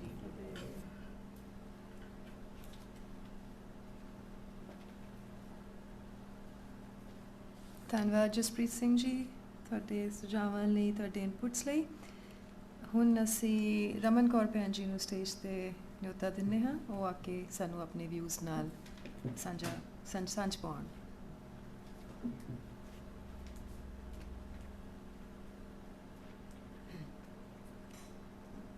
Vaheguru Ji Ka Khalsa, Vaheguru Ji Ki Fateh. First, I would like to thank Naad Pargaas and everybody for putting this together. We really enjoyed listening to the youth speak. I think you spoke so directly and so honestly from the heart, and I could really empathize and resonate with many of the things you said. I understand this idea of, I appreciate your honesty, because I have often thought the same thing that many of you think about, even though, I'm a lot older than you. This idea of being the only one has often been a thought of mine. Why do I have to be the one that, is in this space by myself? Because in many areas of our lives, we might be the only Sikh there, but we really aren't alone, are we? When we have our Sangat, when we have our Sikhi with us. But as a child, many times you don't feel like that. When I started kindergarten, and from the kindergarten to the 6th grade, I was the only brown person in my school. Like everybody else was white, and I was the only brown person. And when we moved from Madison Heights to Troy when I was in the 7th grade, and there was 5 Indians, and I was the only Sikh. And then when I went to high school, there was 2 Sikhs and 7 or 8 Indians, and they graduated 2 years after I got there, and so I was the only Sikh like in the last 2 years of my high school. So just to let you know that experience has been had by others. But I really do enjoy listening to the youth, because you have raised some really important ideas. That the Gurdwara be a safe space for you to come and share your concerns. That the Gurdwara need to be a place that you can understand what's going on. I really agreed with what Uday Singh said, and I think Guneet Kaur said as well, that not understanding what's going on is very frustrating, right? When you go to the Gurdwara and you can't, it's not your language that they're speaking. I think that's something that's the Gurdwara's responsibility, to make it a place that's welcoming to you. I just wanted to give you a little bit of history. Sikhs have been in Detroit since 1922. So this is our 100th year, right, in Detroit. The first Sikhs came to Detroit from California to work in the Henry Ford's auto factories. But what concerns me is over those 2 generations, the first Gurdwara started in 1972 in Fort Street in Detroit. So the kids that I grew up with, I attended that Gurdwara. None of them are here today, right? So I am really concerned that after 100 years in this country, we don't have kids that grew up here attending Gurdwara on Sunday. As I think Jaspreet Vir Ji said, it's ਅਸੀਂ ਡੰਡੇ ਨਾਲ ਲੈ ਆਉਂਦੇ ਹਾਂ ਬੱਚਿਆਂ ਨੂੰ, ਤੇ ਜਿਸ ਦਿਨ ਉਹਨਾਂ ਨੂੰ ਆਪਦੀ ਮਰਜ਼ੀ ਨਾਲ ਹੁੰਦਾ ਹੈਗਾ, ਫਿਰ ਉਹ ਦੇਖਦੇ ਆ ਕਿ ਕਿੰਨੇ ਗਾਉਂਦੇ ਹੈਗੇ, right? So I think that's really what we should be concerned about, is why, generation after generation, why are we losing students? And I think you guys have answered a lot of those questions. And I think if we don't take that to heart, we won't have the students here. And I think so a few things that I think could be really beneficial, at least from what my personal experience growing up was, and what I observe with my students, with my children, my own 2 children growing up here, is that what everybody else has already mentioned. Giving them sangat of their own is very important. Through Khalsa schools, through, we used to do the speech symposiums and the kirtan competitions and kirtans and darbars, and I think keeping kids involved in things like that creates a sangat for them. Sports, I know that Harjot Singh's involved with Gatka. I think anything that you can get the kids together is really powerful. So we need to create those experiences. I think what Amandeep Singh said was really important. If we could create opportunities for kids to be creative, not all kids are going to be sports people, but if we can create writing workshops and art workshops for students, I think that would be really powerful. Because some of our kids are great speakers, as we've heard, and some of them are probably artists. I would love to see Sikh kids growing up here write or do poetry about, pine trees and robins and the Great Lakes of Michigan. So I think it would be a beautiful thing to see. So I think that's what my children, now my children are adults, and they are working in their own jobs, and what brings them back to the Gurdwara is Sangat. They come back for their memories of what they used to attend Gurdwara for, but they do still wish that there was more conversation in their own language, more explanation of the shabads and the Gurbani and the Kirtan. So I think that would be really powerful. But at the end, I think I'm going to leave a challenge for the youth as well. We want all these things for ourselves, and I think the Gurdwara has a lot of responsibility to you to offer these spaces to you and to answer the deep questions that you guys may be facing in your schools. I think that one of the things that I always thought growing up is, why can't my Gurdwara people answer questions that are asked, moral questions that are asked in school? You know, how do Sikhs feel about gay marriage? Or what is the Sikh position on abortion? Or, you know, these kind of questions that come up in conversation in the schools, I think our Gurdwaras need to be able to have a response in some way to them. And I think the challenge I'm going to leave with you is that your generation now is faced with a whole different kind of atmosphere than we were. Mental health and is going to be a super important thing for you. So I would encourage you to make safe spaces for your sangat, for your the people of your age, so they can come and be their full selves with you. And I would encourage you to get involved. Right, get involved at any level, whether it be in your local school or in your Gurdwara or in your local community, and make and create the spaces you want. Don't expect other people to create them for you, because they won't, right? If we want something done, we have to do it ourselves, and we have to gather the people together to do it with us. So I would encourage you to be fearless and to create those spaces for yourself that you want, so that you can create the future that you want for yourselves. You don't need to depend on anybody else. Remember, Sikh one is sawa lakh, right? So you guys have the ability to do that. So again, thank you so much for your input. It was really enlightening. I really enjoyed listening to you. Thank you for everybody who created this space so that the children could share and speak, and so could the adults a little bit. And again, like I think Amandeep Singh said, please become bridge builders. I think that's one of the most important things you can do. It's not just about elevator speeches. It's about you living your Sikhi, and that being the reflection that you put out in the world. Right. Thank you so much for your time. Vaheguru Ji Ka Khalsa, Vaheguru Ji Ki Fateh.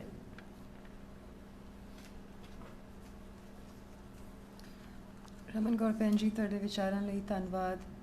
ਸਾਡੇ next speaker ਨੇ ਬਲਬੀਰ ਸਿੰਘ ਅਟਵਾਲ ਜੀ। Stage ਤੇ ਆਓ ਜੀ ਤੇ ਸਾਨੂੰ ਆਪਣੇ ਵਿਚਾਰਾਂ ਨਾਲ ਸਾਂਝ ਪਵਾਓ।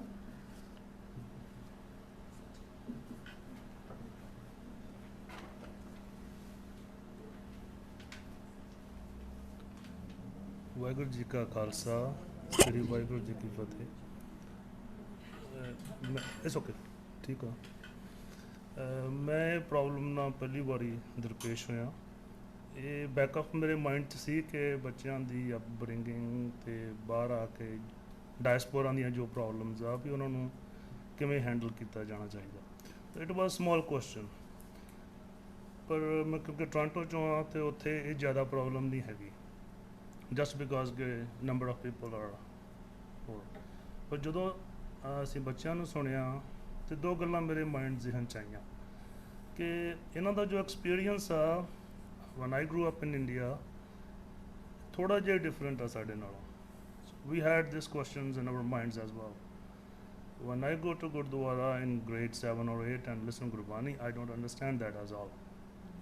Not everything, not the content, not the meaning, ਪਰ ਜਿਹੜੀ ਐਟਮੋਸਫੀਅਰ ਸਾਨੂੰ ਚੀਜ਼ਾਂ ਸਿਖਾਉਂਦੀ ਸੀ ਉਹ ਅਸੀਂ ਉੱਥੇ ਗ੍ਰਹਿਣ ਕੀਤੀਆਂ। ਸੋ ਮਾਡਰਨ ਏਜ ਦੇ ਪ੍ਰੈਸ਼ਰਸ ਵੀ ਹੋਣਗੇ ਥੋੜ੍ਹੇ ਜਿਹੇ, ਮੈਨੂੰ ਲੱਗਦਾ, ਜਿੱਥੇ ਤੱਕ ਮੈਂ ਸੋਚਦਾ ਕਿ ਅਸੀਂ ਗ੍ਰਹਿਣ ਕਰਦੇ ਅਸੀਂ ਹੁਣ ਉਹਦਾ ਇੱਕ ਕੁਰੀਕੁਲਮ ਜਾਂ ਉਹਦੀਆਂ ਸਬ ਕੈਟੇਗੋਰਾਈਜ਼ ਕਰਨੀਆਂ ਪੈਣਗੀਆਂ। That's what I think. ਪਰ ਉਹ ਕੌਣ ਕਰੂਗਾ? Not me, I can't do it. Being a parent, ਮੇਰਾ ਆਪਣਾ ਐਕਸਪੀਰੀਅੰਸ ਇਹ ਰਿਹਾ ਜਦੋਂ ਮੈਂ ਇੱਥੇ ਆਇਆ 2005 'ਚ ਮੇਰੇ ਆਪਣੇ ਬਾਲ ਕੱਟੇ ਹੋਏ ਸੀ, ਅਤੇ ਜਦੋਂ ਮੇਰੇ ਬੱਚੇ ਹੋਏ ਤਾਂ ਉਦੋਂ ਮੇਰੀ ਇਸ ਧਰਤੀ ਨਾਲ ਸਾਂਝ ਪੈਦਾ ਹੋਈ। ਉਸ ਤੋਂ ਪਹਿਲਾਂ ਜੇ ਸੁਪਨਾ ਵੀ ਆਉਂਦਾ ਸੀ ਤਾਂ ਉਹ ਪੰਜਾਬ ਦਾ ਆਉਂਦਾ ਸੀ। ਸਬਕੌਨਸ਼ੀਅਸ ਮਾਈਂਡ 'ਚ ਇਹ ਚੱਲਦਾ ਸੀ ਕਿ ਇੱਥੇ ਤਾਂ ਪੈਸੇ ਕਮਾਉਣਾ ਆ, ਵਾਪਸ ਜਾਣਾ ਨਹੀਂ ਜਾਣਾ, I don't know, but that's my that's the truth opening my heart to you. So ਜਦੋਂ ਬੱਚੇ ਹੋਏ ਮੇਰੇ ਤੇ ਉਦੋਂ ਮੈਂ ਸੋਚਿਆ ਕਿ ਬੀਇੰਗ ਅ ਫਾਦਰ ਮੈਂ ਕੀ ਹੋਣਾ ਚਾਹੀਦਾ, ਤੇ ਮੈਂ ਉਹੀ ਹੋਣਾ ਚਾਹੀਦਾ ਸੀ ਜੋ ਮੇਰੇ ਫਾਦਰ ਸੀ, ਤੇ ਮੈਂ ਉਹੀ ਕੋਸ਼ਿਸ਼ ਕੀਤੀ।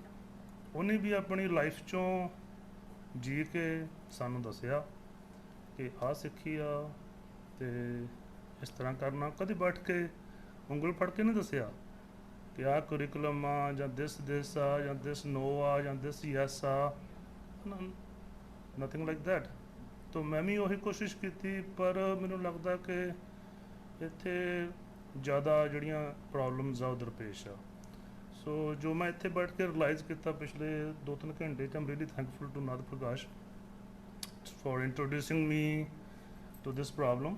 ਇਹ ਬੜੀ ਬਿਗ ਪ੍ਰੋਬਲਮ ਆ, ਅਤੇ ਇਹ ਥੋੜ੍ਹੀ ਜਿਹੀ ਇੱਥੇ ਜ਼ਿਆਦਾ ਆ, ਕੈਨੇਡਾ 'ਚ ਥੋੜ੍ਹੀ ਜਿਹੀ ਘੱਟ ਆ, ਪਰ ਇਹਦੇ ਬਾਰੇ ਜਿਹੜੇ ਸਕਾਲਰਸ ਨੇ ਉਹਨਾਂ ਨੂੰ ਕੰਮ ਕਰਨਾ ਚਾਹੀਦਾ। ਕਿਸ ਦਿਸ਼ਾ 'ਚ ਕਰਨਾ ਚਾਹੀਦਾ, they have to decide, you know, considering these problems. Literature ਪੈਦਾ ਹੋਣਾ ਚਾਹੀਦਾ, ਲੈਂਗੁਏਜ ਜਿਹੜੀਆਂ ਨੇ ਉਹਦੇ ਬੈਰੀਅਰਸ ਖਤਮ ਹੋਣੇ ਚਾਹੀਦੇ ਆ, ਉਹਦਾ ਬ੍ਰਿਜ ਬਣਨਾ ਚਾਹੀਦਾ, ਇੰਗਲਿਸ਼ ਵਾਲੀ ਸਾਈਡ ਤੋਂ ਵੀ ਅਤੇ ਪੰਜਾਬੀ ਵਾਲੀ ਸਾਈਡ ਤੋਂ ਵੀ, ਆਈ ਥਿੰਕ, ਜਾਂ ਹੋਰ ਤਰ੍ਹਾਂ ਦੀਆਂ ਵੀ ਜਿਹੜੇ ਸਟੈਪਸ ਲੈਣੇ ਚਾਹੀਦੇ ਆ ਉਹ ਹੋਣੇ ਚਾਹੀਦੇ ਆ। ਪਰ ਇਹ ਬਿਗਰ ਪ੍ਰੋਬਲਮ ਆ। ਵਨ ਥਿੰਗ ਆਈ ਰਿਅਲਾਈਜ਼, ਮੈਂ ਕਦੇ ਘਰ 'ਚ ਬੈਠ ਕੇ ਬੀਇੰਗ ਅ ਫਾਦਰ ਬੜੀ ਗੱਲ ਨਹੀਂ ਕੀਤੀ ਬੱਚਿਆਂ ਨਾਲ ਕਿ ਕੀ ਕਰਨਾ, ਉਹ ਜਿਵੇਂ ਸਾਡੇ ਹੁੰਦਾ ਸੀ ਉਵੇਂ ਕਰਦੇ ਰਹੇ। ਪਰ it's a little bigger problem.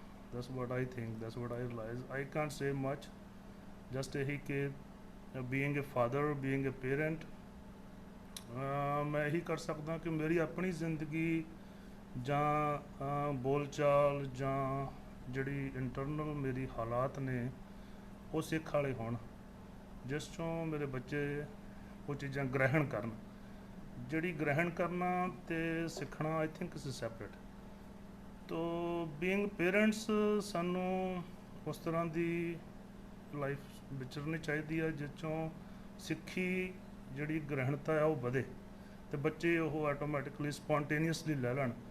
ਪਰ ਜੇ ਉਹ ਕਨੈਕਸ਼ਨ ਨਹੀਂ ਹੈਗਾ, ਬਿਕਾਜ਼ ਆਫ ਪ੍ਰੈਸ਼ਰ ਨੇ, ਬਹੁਤ ਟਾਈਮ ਨਹੀਂ ਹੁੰਦਾ, ਮਟੀਰੀਅਲ ਨਾਲ ਸਾਡਾ ਕੋਈ ਰਿਸ਼ਤਾ ਨਹੀਂ ਬਣਿਆ ਹੋਇਆ ਉਸ ਤਰ੍ਹਾਂ ਦਾ ਕਿ ਅਸੀਂ ਉਹਨੂੰ ਉਹਦੇ ਸੈਗਮੈਂਟਸ ਬਣਾ ਸਕੀਏ ਕਿ ਭਾਈ ਇੰਨਾ ਟਾਈਮ ਇਹਨੂੰ ਦੇਣਾ ਅਤੇ ਇੰਨਾ ਟਾਈਮ ਕੰਮ ਨੂੰ ਦੇਣਾ, ਉਹ ਹੋ ਨਹੀਂ ਪਾ ਰਿਹਾ।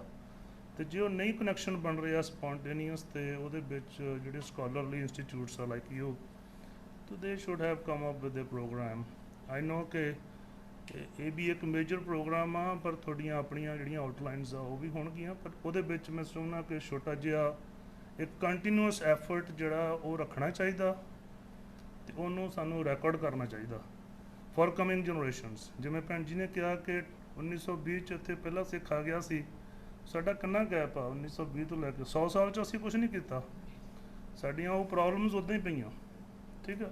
100 ਸਾਲ 'ਚ ਵੀ ਡਿਡ ਨਥਿੰਗ। ਇੰਡੀਆ 'ਚ ਅਸੀਂ ਅਪਬ੍ਰਿੰਗ ਹੋਏ, ਪਿਛਲੇ 300 ਸਾਲ 'ਚ ਅਸੀਂ ਕੁਛ ਨਹੀਂ ਕੀਤਾ। ਬੱਚਿਆਂ ਨੂੰ ਸਿੱਖੀ ਦੇ ਨਾਲ ਕਿਵੇਂ ਜੋੜਨਾ, ਉਹਦਾ ਕੀ ਪੈਟਰਨ ਹੋਵੇ, ਜੇ ਉਹ ਸਪੌਂਟੇਨੀਅਸ ਨਹੀਂ ਹੋ ਰਿਹਾ, ਸਾਡੇ ਕੋਲ ਕੁਛ ਹੈ ਹੀ ਨਹੀਂ। ਸੋ ਦੇਅਰਸ ਅ ਟਾਈਮ ਕਿ ਜ਼ਿਆਦਾ ਬਰਡਨ ਨਾ ਕੌਮ ਦੇ ਉੱਪਰ, ਸਕਾਲਰਸ ਦੇ ਉੱਪਰ ਵੀ, ਪੜ੍ਹਨੇ ਵਾਲਿਆਂ ਦੇ ਉੱਪਰ ਵੀ, ਅਤੇ ਜਿਹੜੀ ਰੂਪ ਰੇਖਾ ਬਣਾਉਣੀ ਆ ਉਹਨਾਂ ਦੇ ਉੱਪਰ ਵੀ। ਇਸ bigger burden on them. I think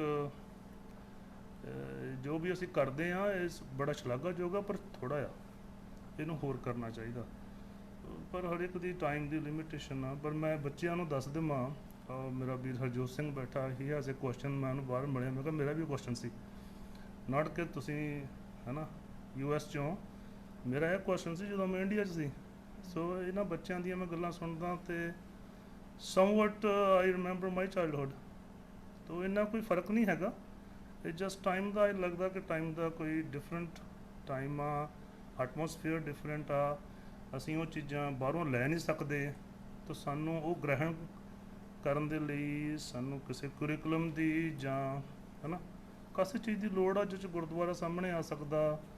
ਨਾਦ ਪ੍ਰਗਾਸ਼ ਆ, we are lucky that we are here as well, ਕਿ ਭਾਜੀ ਬੈਠੇ ਨੇ, ਜਗਦੀਸ਼ ਭਾਜੀ ਨੇ, ਜਾਂ ਹੋਰ ਸੰਸਥਾਵਾਂ ਨੇ, ਜਾਂ ਜਿਹੜੇ ਕੰਸਰਨ ਪੇਰੈਂਟਸ ਆ ਉਹ ਸਾਹਮਣੇ ਆ ਸਕਦੇ ਆ। ਤਾਂ ਦੇ ਸ਼ੁੱਡ ਕਮ ਅਪ ਕਿ ਇੱਕ ਸਬ ਸੈਕਟਰ ਜਾਂ ਸਬ ਪ੍ਰੋਗਰਾਮ ਇਸ ਤਰ੍ਹਾਂ ਦਾ ਲਿਖਿਆ ਜਾਵੇ ਜਿਹੜਾ ਫੋਕਸ ਕੀਤਾ ਜਾਵੇ ਔਰ ਤੁਸੀਂ ਕਮਿਊਨਿਟੀ 'ਚ ਜਾ ਕੇ ਅਸੀਂ ਬੱਚਿਆਂ ਤੋਂ ਵੀ ਜ਼ਿਆਦਾ ਫੀਡਬੈਕ ਲੈ ਸਕਦੇ ਹਾਂ ਕਿ ਹਾਂ ਇਸ ਚੀਜ਼ ਦਾ ਫਾਇਦਾ ਹੋ ਰਿਹਾ।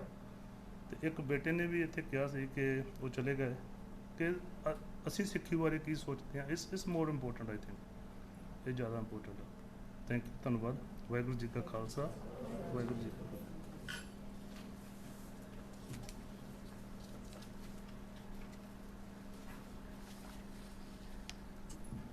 ਬਲਬੀਰ ਸਿੰਘ ਜੀ, ਤੁਹਾਡੇ ਵਿਚਾਰਾਂ ਦੇ ਸੁਝਾਵਾਂ ਦੇ ਮਸ਼ਕੂਰ ਹਾਂ।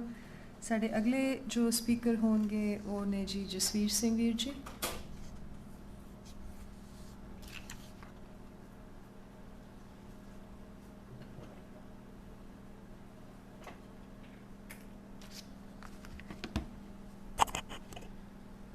ਵਾਹਿਗੁਰੂ ਜੀ ਕਾ ਖਾਲਸਾ, ਵਾਹਿਗੁਰੂ ਜੀ ਕੀ ਫਤਿਹ। ਸਾਰੇ ਪ੍ਰਬੰਧਕਾਂ ਦਾ ਬਹੁਤ ਬਹੁਤ ਧੰਨਵਾਦ ਇਹ ਜੋ ਪ੍ਰੋਗਰਾਮ ਉਪਰਾਲਾ ਕੀਤਾ ਗਿਆ।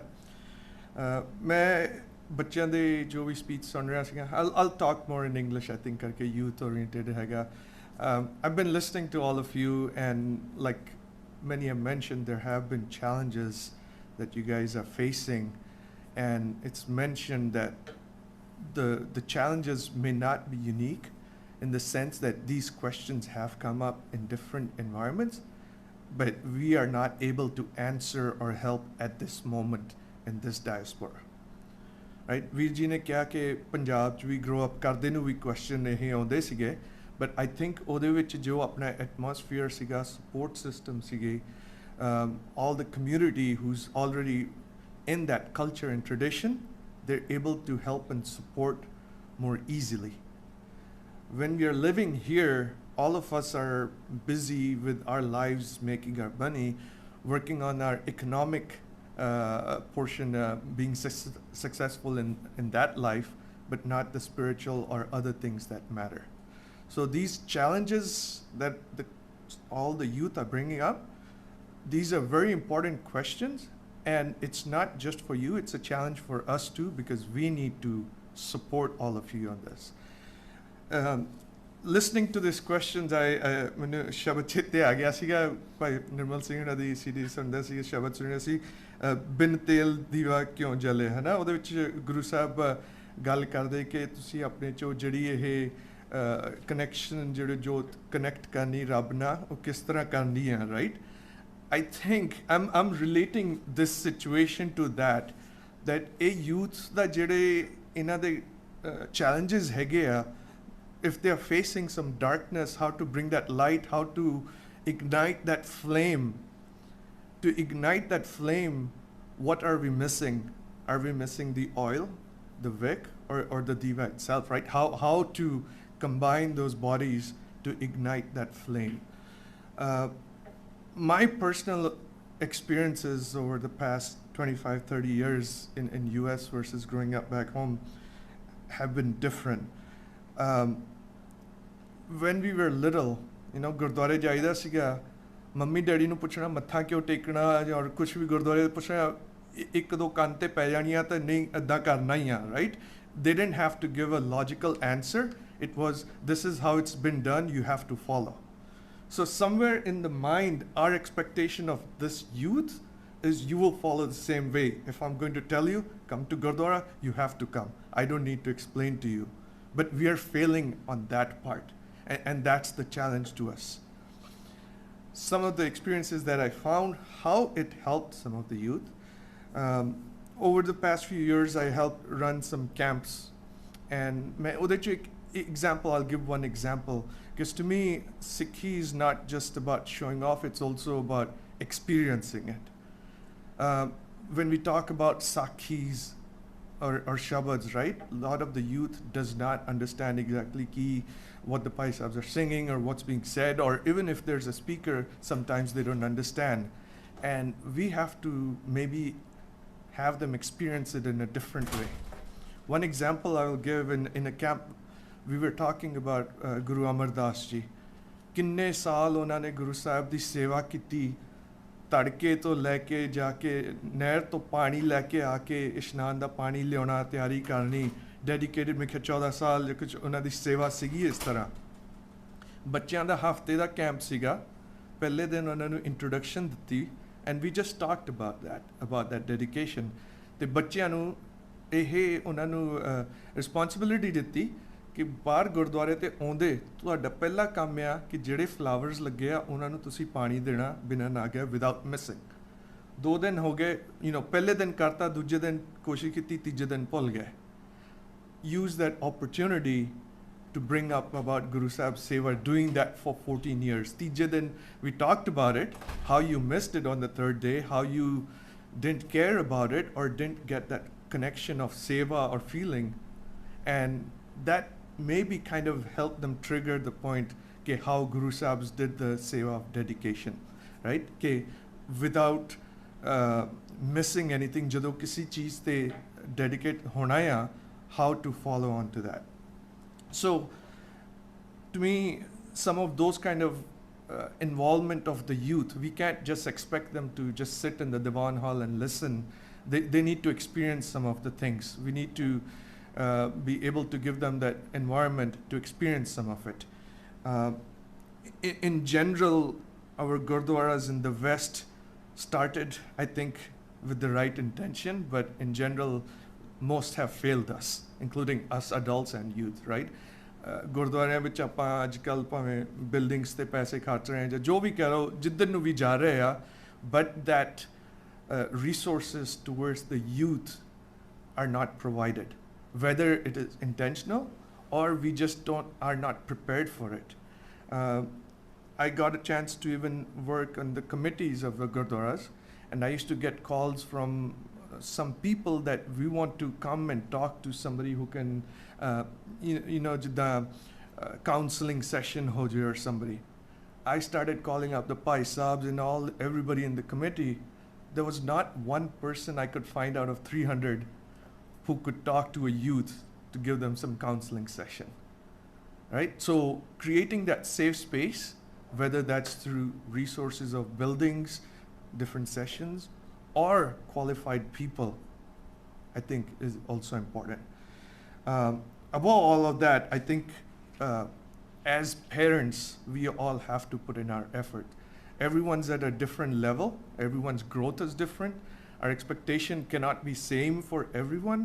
But the key point is we have to make sure everyone gets the direction and the support ke kis tarah nu jana, right? Apan nu jo Guru Sahib de jo diva chalona hai, right? Apan kis tarah ho pauna hai. Pame some people will do 1 drop at a time. Some people are more prepared. Kaiyan di jadi knowledge ਹੈਗੀ ਆ ਕਈਆਂ ਦੀ ਘੱਟ ਆ ਕਈ ਸਿੱਖ ਰਹੇ ਆ ਕਈ ਗਾਂ ਪਹੁੰਚੇ ਆ ਤੇ ਉਹਦੇ ਵਿੱਚ ਸੰਗਤ ਇੰਪੋਰਟੈਂਟ ਹੋ ਜਾਂਦੀ ਸੰਗਤ becomes when you all collectively help the youth it becomes important. But the key message that I will share with you, what I've learned is sticking to Gurbani, right? Our answers are there in Gurbani. It's just a matter of doing that khoj to get that answer. Even from outside, you may not get an answer easily. You're going to have to make an effort. For us, our Guru Sahib has given us answers, and we do have to make some effort, including parents, to make the youth connect to Gurbani. And that is important for all of us, I believe. I had written down many thoughts. Sorry if I went in different directions, but all I want to say to the youth really is your challenges, we are all here to support you. But the final solutions are going to be from your side, and we will have to support you how to stick to follow the Guru and find that safe space for all of you. ਬੋਲਦੇ ਹੋਏ ਭੁੱਲਾਂ ਦੀ ਖਿਮਾ ਵਾਹਿਗੁਰੂ ਜੀ ਕਾ ਖਾਲਸਾ ਵਾਹਿਗੁਰੂ ਜੀ ਕੀ ਫਤਿਹ.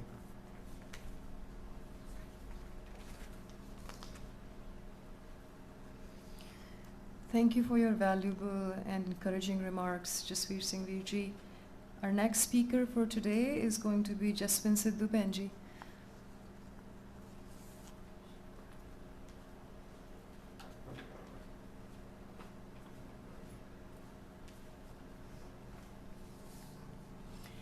ਵਾਹਿਗੁਰੂ ਜੀ ਕਾ ਖਾਲਸਾ ਵਾਹਿਗੁਰੂ ਜੀ ਕੀ ਫਤਿਹ ਸਾਰਿਆਂ ਨੂੰ ਪਿਆਰ ਭਰੀ ਸਤਿ ਸ੍ਰੀ ਅਕਾਲ ਜੀ ਮੈਨੂੰ ਪਹਿਲਾਂ ਤੇ ਬਹੁਤ ਖੁਸ਼ੀ ਹੋਈ ਹੈ ਸਾਰੇ ਬੱਚਿਆਂ ਨੂੰ ਦੇਖ ਕੇ ਇੱਥੇ ਥੈਂਕ ਯੂ ਬੱਚਿਓ thank you for your inputs, for your views, for all the things that you guys have told us. We are aware of it, but thank you for bringing it out.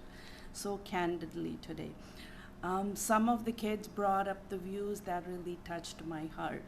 I want to say thank you to Harjot Banji, professors of Gurdwara committee, to presenting this atmosphere for everybody to talk freely. This Gurdwara Sahib has been very close to my heart. These guys have been doing very good things for youth to get involved. As Virji talked about the summer camps, my kids have been involved in those camps and they loved those camps. They have formed friendships, lifelong friendships, and they have been so great. I am so emotional about these topics, but thank you doing this. For the kids, as a parent, kids challenge your belief system. Kids challenge all the things your parents taught you, culture taught you, society taught you. They challenge all those things in you, in adults. For me, I feel like in Western society, especially in maybe not that much in India or maybe less in Canada, in USA, the big issue for kids, some of the kids' problems are loneliness. And with COVID, it became 1,000 bounds. For the loneliness from peers, from parents, or from society, they need to form a connection somewhere. To form a connection somewhere, they go to other places wherever they find acceptance. So as a Gurdwara or as a Sikh society, we need to figure it out how to accept our kids with open heart. Even if they're different than us, they have mental issue, they have a different sexual orientation, they have different views about life.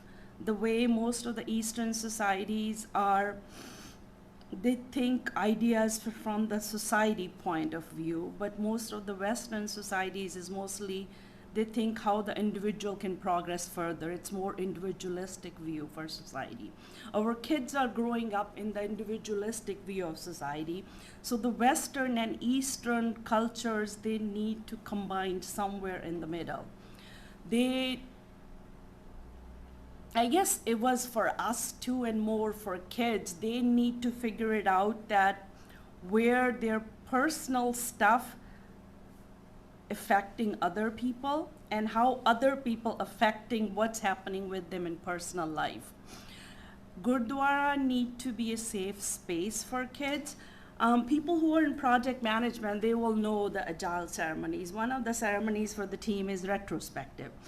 The team's supposed to bring their frustration ideas without any judgment. I think our kids need a space in the Gurdwara or cultural center. Just say things without any judgments, without any issues, without feeling that they will be judged or somebody will come after them if they said something. As one of the VG pointed out, that we need therapists who can just listen to these kids, our volunteer therapists from our community, because most of us parents are not trained in those things. We bring our own judgments knowingly, unknowingly, obviously, unobviously when we're talking to our kids, that we cannot solve their problems. And I do realize that. So to you guys kids, we know you guys have unique problems. We do not know the innovative solution. You guys have to help us to figure out the solution. We will help you bring the solutions together, but please, you guys need to help us, guide us to figuring the solution out. Being as adult, I do not have all the answers. And I know most of the parents don't have all the answers here. So please help us so we can help you, make your life easier for you here. That's all I have to say. Thank you. Waheguru Ji Ka Khalsa.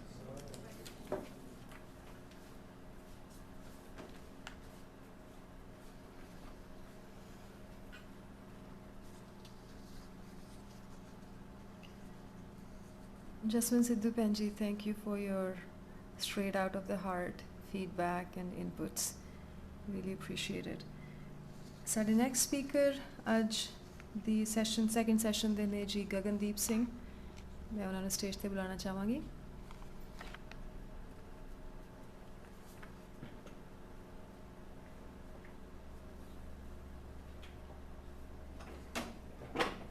Vaheguru Ji Ka Khalsa, Vaheguru Ji Ki Fateh. Thank you to Naad Pargaas and the Gurdwara committee for letting me speak. I'll keep it short and brief. I think I agree to most of the speakers कि सानू kids da apna ek group banana chahida over here so they can be the mentors and they can be the one who could have an open discussions among their own age group, right? We don't need to be as a parent be indulging into their thoughts and their discussions, and we can just roll the ball, give them the support they need, give them whatever resources are necessary, and then they can take it from there. Because over the period we have seen kids tend to learn from themselves and from their seniors than having anyone giving lectures to them, and they don't even understand. Whether it's in the Gurdwara sometimes even, or someone senior person talking to them, and they won't even to connect to them. So their self-realization towards Sikhism is very important. Self-realization. I think that is the main thing, I think, for the kids to realize. I give you one example, and I will close my discussion. Growing up in a Sikh family, my brother is Amandeep, and my dad, they were very much into religion and talking about Sikhism and part and everything. I was never able to connect. I was forced to do part. I was forced to go to Gurdwara. I was never able to actually be a real Sikh to be I wanted to be. Over the period when I had my son, Uday, even I said to him, why do you have the hairs? Why don't you cut it? Why don't you look cool? And his answer to me was, why should I? I had no answer. That was my self-realization, that I or anybody couldn't give it to him. He was staying with, most of the time with Aman, and he was able to hang out with my nieces. And that was where he grew up and he learned about Sikhism. And I think that's what we need, is their group to be all together and talk about it and learn from themselves and self-realize that they need to go on this path. That's all I have to say. Vaheguru Ji Ka Khalsa, Vaheguru Ji Ki Fateh.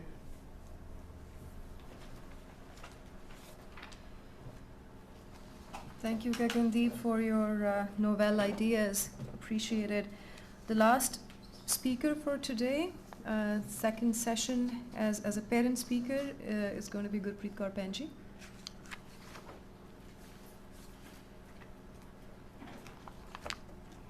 Waheguru ji ਕਾ ਖਾਲਸਾ ਵਾਹਿਗੁਰੂ ਜੀ ਕੀ ਫਤਿਹ ਸੋ ਮੈਨੂੰ ਆਖਿਆ ਗਿਆ ਕਿ ਮੈਂ parent point of view ਨਾਲ ਗੱਲ ਕਰਾਂ thank you kids you were great first of all in presenting your point of view, and I've thanked you, I guess, but thank you again. Mostly ਸਾਰੇ ਕਈ ਪੂਰੇ points parents ਨੇ ਕਹੇ ਆ and I totally agree with them. मैं focus करना चाहूँगी mental health and sports पे, you know. I feel these two things are connected. जे बच्चे physically fit है, ते mentally भी you know, they can both of these things are interconnected. So mental health and अपने सिखा या as a community ਆਪਾਂ ਨੂੰ sports ਨੂੰ ਵੀ उन्ना ही promote करना चाहिए. फिर जिदा ਆਪਾਂ ਸਾਰੇ ਗੱਲ ਕਰਦੇ ਹਾਂ, yes, creativity is very important. ये ਆਪਾਂ ਸਾਰੇ ਆਪਣੇ ਬੱਚਿਆਂ ਨੂੰ materialistic ਬਣਾ ਦੇਵਾਂਗੇ ਵੀ ਤੁਸੀਂ ਡਾਕਟਰ ਬਣ ਜਾਓ, ਇੰਜੀਨੀਅਰ ਬਣ ਜਾਓ, etc. But yes, art, culture, creativity, ideas, making them a good human being कि वो कल जाके कि एक रोल मॉडल प्रेजेंट करते हैं कि आप प्रेजिडेंट ऑफ यूनाइटेड स्टेट्स बनते हैं किद्दां बनणगे सिर्फ एक खाली पढ़ाई करके नहीं बनणगे उन्हां दे अंदर आपां नूं पोर्ट्रे करना पैना है कि एक बीज मावां नूं स्पैशली या सब दोनों पेरेंट्स नूं कि ਤੁਸੀਂ ਸਟਰੋਂਗ ਸਟਰੈਂਥ ਕਿੱਥੋਂ ਆਊਗੀ ਸਟਰੈਂਥ ਵਿਦ ਇਨ ਯੋਰਸੈਲਫ ਆਏਗੀ and culture yes religion is important ਆਪਾਂ ਉਹੀ ਸਿਖਾਉਂਦੇ ਹਾਂ ਸਿੱਖਾਂ ਨੂੰ ਆਪਾਂ ਨੂੰ ਨੈਚੁਰਲੀ ਆਪਾਂ ਬੜੇ ਬਲੈਸਡ ਆ ਕਿ ਆਪਾਂ ਸਿੱਖੀਜ਼ਮ 'ਚ ਪੈਦਾ ਹੋਏ ਹਾਂ ਲੇਕਿਨ ਆਪਾਂ ਨੂੰ ਬੱਚਿਆਂ ਨੂੰ ਅੰਦਰੋਂ ਉਹ ਜੋਤ ਜਗਾਉਣੀ ਪੈਣੀ ਹੈ ਜੋ ਕਿ ਉਹ ਖੁਦ ਪਾਠ ਕਰਨ ਆਪਾਂ ਨੂੰ ਉਹਨਾਂ ਨੂੰ ਫੋਰਸ ਨਾ ਕਰਨਾ ਪਵੇ ਐਂਡ ਤੇ ਬਸ ਆਪਣਾ ਅੱਗੇ ਵਧਣ ਚੜ੍ਹਦੀ ਕਲਾ 'ਚ ਰਹਿਣ ਖੁਸ਼ ਰਹਿਣ मैं तो इन्ना ही कहना चाहूँगी वाहिगुरू जी का खालसा वाहिगुरू जी की फतेह थैंक यू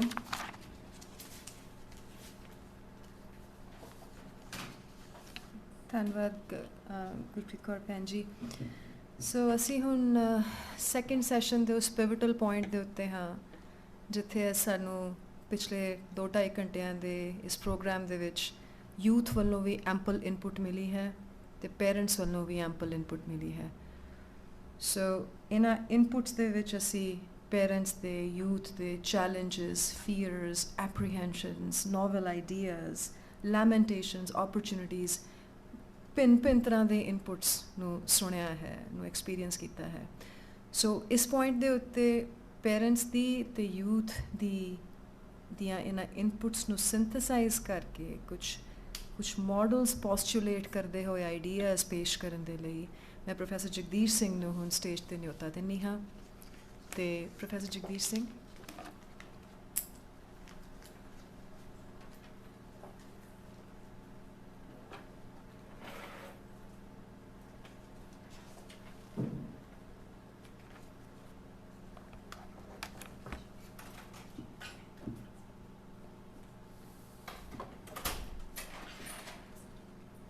स्टेज ते हाजिर हरजोत कौर जी गुरप्रीत कौर जी ਅਤੇ ਸਾਧ ਸੰਗਤ ਜੀ ਵਾਹਿਗੁਰੂ ਜੀ ਕਾ ਖਾਲਸਾ ਵਾਹਿਗੁਰੂ ਜੀ ਕੀ ਫਤਿਹ ਸੋ ਨਾਦ ਪ੍ਰਗਾਸ਼ USA ਨੇ ਇਹ ਜਿਹੜਾ ਐਫਰਟ ਕੀਤਾ ਹੈ ਇਸ ਐਫਰਟ ਨੇ 4 ਤਰ੍ਹਾਂ ਦੇ ਵੱਖ-ਵੱਖ ਗਰੁੱਪਸ ਜਾਂ ਐਕਸਪੀਰੀਅੰਸ ਦੀਆਂ ਦਿਸ਼ਾਵਾਂ ਵਾਲੇ ਵਰਗਾਂ ਨੂੰ ਇਕੱਠਾ ਕਰ ਦਿੱਤਾ ਹੈ ਸੋ ਉਹਦੇ ਵਿੱਚ ਸਭ ਨੂੰ ਪਹਿਲਾਂ ਸਾਡੀ ਯੂਥ ਨੂੰ ਦੂਜੇ ਨੰਬਰ 'ਤੇ ਗੁਰਦੁਆਰਾ ਕਮੇਟੀ ਦੀ ਰਿਪਰੈਜ਼ੈਂਟੇਸ਼ਨ ਇੱਥੇ ਹੈ ਉਹਨੂੰ ਤੀਜੇ ਨੰਬਰ 'ਤੇ ਪੇਰੈਂਟਸ ਚੌਥੇ ਨੰਬਰ 'ਤੇ ਸਕਾਲਰਸ ਸੋ ਇਹ ਇਕੱਠ ਜਿਹੜਾ ਆ ਬਹੁਤ ਵਡਭਾਗਾ ਇਕੱਠ ਹੈ ਜਿਹੜਾ 4 ਤਰ੍ਹਾਂ ਦੇ ਵੱਖ-ਵੱਖ ਪਸਾਰਾਂ ਨੂੰ ਆਪਣੇ 'ਚ ਸਮੋ ਕੇ ਬੈਠਾ ਹੈ ਸੋ ਇਹ ਇਸ ਤਰ੍ਹਾਂ ਦੇ ਇਕੱਠ ਪੰਥ ਦੇ ਵਿੱਚ ਘੱਟ ਹੁੰਦੇ ਹਨ ਸੋ ਇੱਕ ਤਾਂ ਇਹ ਭਾਵੇਂ ਇਹ ਬਹੁਤ ਇੰਪੋਰਟੈਂਟ ਇਕੱਠ ਹੈ ਜਿਸ ਦੇ ਵਿੱਚ ਇਹ 4 ਤਰ੍ਹਾਂ ਦੀ ਐਕਸਪੀਰੀਐਂਸਿੰਗ ਆਪਣੇ ਇੱਕ ਦੂਜੇ ਨਾਲ ਸ਼ੇਅਰ ਹੋ ਰਹੀ ਹੈ ਅਤੇ ਉਹਦੇ ਵਿੱਚ ਜਿਹੜਾ ਵਿਸ਼ਾ ਆ ਉਹਦੇ ਵਿੱਚ ਲਰਨ ਲਫ਼ਜ਼ ਆਉਂਦਾ ਆ ਲਰਨ ਸਿੱਖੀ ਸੋ ਲਰਨ ਲਫ਼ਜ਼ ਆ ਰਿਹਾ ਇਹਦੇ ਵਿੱਚ ਇਹ ਵੀ ਬਹੁਤ ਇੰਪੋਰਟੈਂਟ ਆ ਕਿ ਅਸੀਂ ਕੁਝ ਸਿੱਖਣਾ ਚਾਹ ਰਹੇ ਹਾਂ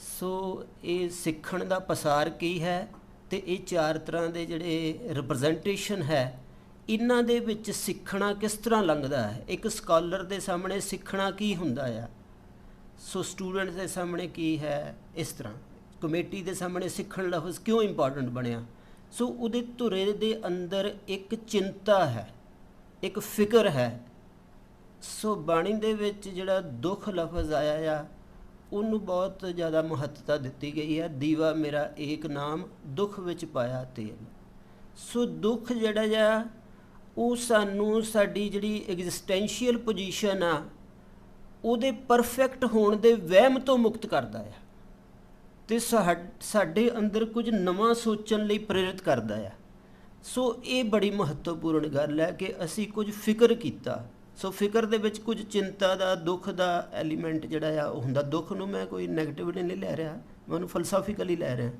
ਸੋ ਜਿਹੜਾ ਮੇਰੇ ਅੰਦਰ ਚਿੰਤਾ ਵਾਪਰਦੀ ਹੈ ਤਾਂ ਮੇਰਾ ਜਿਹੜਾ ਬੁੱਧੀ ਹੈ ਜਾਂ ਮੇਰੀ ਜਿਹੜੀ ਬਾਡੀ ਦੀ ਅੰਦਰ ਪੋਜੀਸ਼ਨ ਬੈਠੀ ਹੋਈ ਹੈ ਜਾਂ ਮੇਰੇ ਮਨ ਨੇ ਜਿਹੜੀ ਇੱਕ ਪੋਜੀਸ਼ਨ ਲਈ ਹੋਈ ਆ, ਉਹ ਹੁਣ ਗਤੀਸ਼ੀਲਤਾ ਦੀ ਮੰਗ ਕਰਦੀ ਆ, ਉਹਦੇ ਅੰਦਰ ਕੋਈ ਜਰਨੀ ਦੀ ਮੰਗ ਹੈ।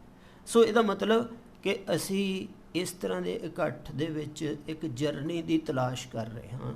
ਸੋ ਇਹ ਅੱਜ ਦੇ ਇਕੱਠ ਦਾ ਇੱਕ ਬਹੁਤ ਵੱਡਾ ਰੂਪ ਹੈ ਅਤੇ ਮੈਂ ਇਹਦੇ ਵਿੱਚ ਕੁਝ ਇੱਕ ਦੋ ਵਿਚਾਰ ਆਪਣੇ ਸਾਂਝੇ ਕਰਾਂਗਾ। ਸੋ ਦੂਜਾ ਨੁਕਤਾ ਜਿਹੜਾ ਮੈਂ ਕਹਿਣਾ ਚਾਹੁੰਦਾ ਕਿ ਜਿਹੜੇ ਕੁਐਸਚਨਸ ਵੀ ਹੋਏ, ਪੇਰੈਂਟਸ ਨੇ ਵੀ ਗੱਲਬਾਤ ਕੀਤੀ, ਉਹਦੇ 'ਚ ਇੱਕ ਅੰਡਰਸਟੈਂਡਿੰਗ ਦੀ ਪ੍ਰੋਬਲਮ ਦੀ ਗੱਲ ਆਈ। ਸੋ ਜਿਹੜੀ ਸਮਝ ਹੈ, ਸੋ ਇਹ ਸਮਝ ਜਿਹੜੀ ਹੈ, ਕੀ ਇਹ ਸਮਝ ਦੀ ਕਨਸੈਪਸ਼ਨ ਜਿਹੜੀ ਹੈ ਇਹ ਸਿੱਖੀ ਦੇ ਰੈਵੂਲੇਸ਼ਨ ਦੇ ਵਿੱਚੋਂ ਬਣੀ ਹੋਈ ਹੈ ਜਾਂ ਇਹ ਸੈਕੂਲਰ ਮਾਡਲ ਦੇ ਵਿੱਚੋਂ ਬਣੀ ਸਮਝ ਹੈ? ਸੋ ਸਾਡੇ ਬੱਚਿਆਂ ਦੇ ਅੰਦਰ ਜਿਹੜੀ ਸਮਝ ਦੀ ਫੈਕਲਟੀ ਕੰਮ ਕਰ ਰਹੀ ਹੈ ਉਹ ਕੀ ਹੈ? ਸੋ ਉਹ ਫੈਕਲਟੀ ਸਾਡੀ ਸੋਸ਼ਲ ਰੈਲਮ ਦੇ ਵਿੱਚੋਂ ਦੀ ਕੰਡੀਸ਼ਨਡ ਹੋਈ ਸਮਝ ਹੈ। ਸੋ ਜਿਹੜੀ ਸਿੱਖੀ ਦੇ ਵਿਧਨ ਹੈ ਗੁਰੂ ਗ੍ਰੰਥ ਸਾਹਿਬ ਦੇ ਵਿੱਚ ਕਿ ਜੇ ਮੈਂ ਫੀਲ ਚੰਗਾ ਕਰਦਾ ਹਾਂ ਤਾਂ ਉਹ ਵੀ ਮੇਰੀ ਸਮਝ ਦਾ ਪਾਰਟ ਹੈ। ਸੋ ਇਹਦੇ ਵਿੱਚ ਜਿਹੜੀ ਬੁੱਧੀ ਦੀ ਤੇ ਬਾਡੀ ਦੀ ਡਿਵੀਜ਼ਨ ਪਈ ਹੋਈ ਆ ਇਸ ਸਮਝ ਦੇ ਵਿੱਚ, ਇਸ ਅੰਡਰਸਟੈਂਡਿੰਗ ਲਫ਼ਜ਼ ਦੇ ਵਿੱਚ, ਜਿਹਦੇ ਵਿੱਚੋਂ ਕੁਝ ਪ੍ਰੋਬਲਮਸ ਜਿਹੜੀਆਂ ਦੇਖੀਆਂ ਜਾ ਰਹੀਆਂ ਹਨ। ਜੇ ਮੈਂ ਬਾਗ ਦੇ ਵਿੱਚ ਜਾਂਦਾ ਹਾਂ ਤੇ ਮੈਨੂੰ 1000 ਖਿੜੇ ਫੁੱਲ ਦਿਖਦੇ ਹਨ ਤਾਂ ਉਹਨਾਂ ਦਾ ਅਨੁਭਵ ਮੇਰੇ ਰੈਸ਼ਨਲ ਬੀਇੰਗ ਦੀ ਅੰਡਰਸਟੈਂਡਿੰਗ ਦੇ ਥਰੂ ਆਵੇ, ਇਹ ਜ਼ਰੂਰੀ ਨਹੀਂ ਹੈ। ਉਸ ਦਾ ਸਿੱਧਾ ਦ੍ਰਿਸ਼ ਵੀ ਮੇਰੀ ਸਮਝ ਦੇ ਵਿੱਚ ਹੈ। ਸੋ ਮੈਂ ਇਸ ਅੰਡਰਸਟੈਂਡਿੰਗ ਨੂੰ ਦੇ ਨੁਕਤੇ ਨੂੰ ਇਹ ਕਹਿਣਾ ਚਾਹੁੰਦਾ ਹਾਂ ਕਿ ਜੇ ਤੁਹਾਡੀ ਬਾਡੀ, ਤੁਹਾਡੀਆਂ ਪਰਸੈਪਸ਼ਨਸ, ਤੁਹਾਡੀਆਂ ਰਿਸੈਪਸ਼ਨਸ ਜਿਹੜੀਆਂ, ਤੁਹਾਡੀ ਇਮੇਜ ਦੀ ਰਿਸੈਪਸ਼ਨ, ਸਾਊਂਡ ਦੀ ਰਿਸੈਪਸ਼ਨ ਜਾਂ ਕਿਸੇ ਐਥੀਕਲ ਐਕਟ ਦੇ ਨਾਲ ਤੁਹਾਡੀ ਬਾਡੀ 'ਚ ਜੋ ਹੁੰਦਾ, ਜਾਂ ਤੁਹਾਨੂੰ ਇੱਕੋ ਜਿਹੇ ਲੋਕ ਦੇਖ ਕੇ ਆਪਣੇ ਵਰਗੇ ਜੋ ਅੰਦਰ ਹੁੰਦਾ, ਉਹ ਵੀ ਇੱਕ ਵੱਡੀ ਅੰਡਰਸਟੈਂਡਿੰਗ ਹੈ। ਸੋ ਵੈਸਟ ਦੇ ਵਿੱਚ ਗੁਰੂ ਘਰ ਬਣਾ ਕੇ ਜਿਹੜੇ ਸਾਡੇ ਮਾਈਗ੍ਰੇਟਿਡ ਪੀਪਲ ਹਨ, ਉਹਨਾਂ ਨੇ ਬੱਚਿਆਂ ਨੂੰ ਇੱਕ ਵੱਡਾ ਅੰਡਰਸਟੈਂਡਿੰਗ ਦਾ ਮਾਹੌਲ ਦਿੱਤਾ ਹੈ ਇਹਨਾਂ ਅਰਥਾਂ ਦੇ ਵਿੱਚ। ਸੋ ਹੁਣ ਮਸਲਾ ਇਹ ਹੈ ਕਿ ਮੇਰੀ ਰੈਸ਼ਨਲ ਅੰਡਰਸਟੈਂਡਿੰਗ ਦੀ ਪ੍ਰੋਬਲਮ ਹੈ, ਉਸ ਪ੍ਰੋਬਲਮ ਨੂੰ ਮੈਂ ਪ੍ਰੋਬਲਮ ਮੰਨਦਾ ਹਾਂ।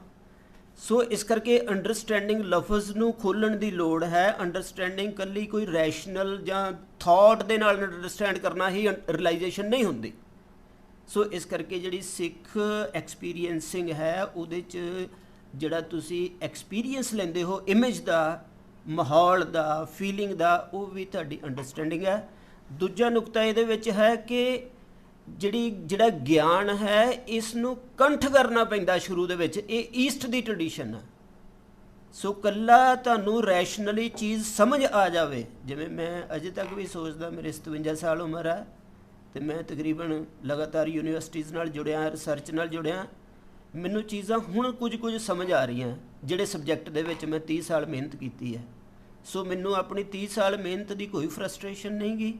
ਸੋ ਮੈਂ ਉਸ ਜਰਨੀ ਨੂੰ ਇੰਜੋਏ ਕੀਤਾ।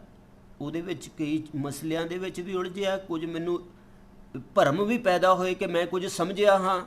ਮੇਰੀ ਲਗਾਤਾਰ ਰੀਡਿੰਗ ਦੇ ਨਾਲ ਮੇਰੇ ਭਰਮ ਟੁੱਟੇ ਵੀ, ਕੁਝ ਵੱਡੇ ਕੁਐਸਚਨਸ ਨਾਲ ਵੀ ਮੈਂ ਡੀਲ ਕੀਤਾ, ਮੇਰੇ ਕੁਐਸਚਨਸ ਵੀ ਵੱਡੇ ਹੋਏ। ਸੋ ਇਹ ਇੱਕ ਜਿਉਂਦਾ ਪ੍ਰੋਸੈਸ ਹੈ ਲਗਾਤਾਰ, ਜਿਹਦੇ ਵਿੱਚ ਅੰਡਰਸਟੈਂਡਿੰਗ ਜਿਹੜੀ ਹੈ ਉਹ ਹੌਲੀ ਹੌਲੀ ਆਉਂਦੀ ਹੈ।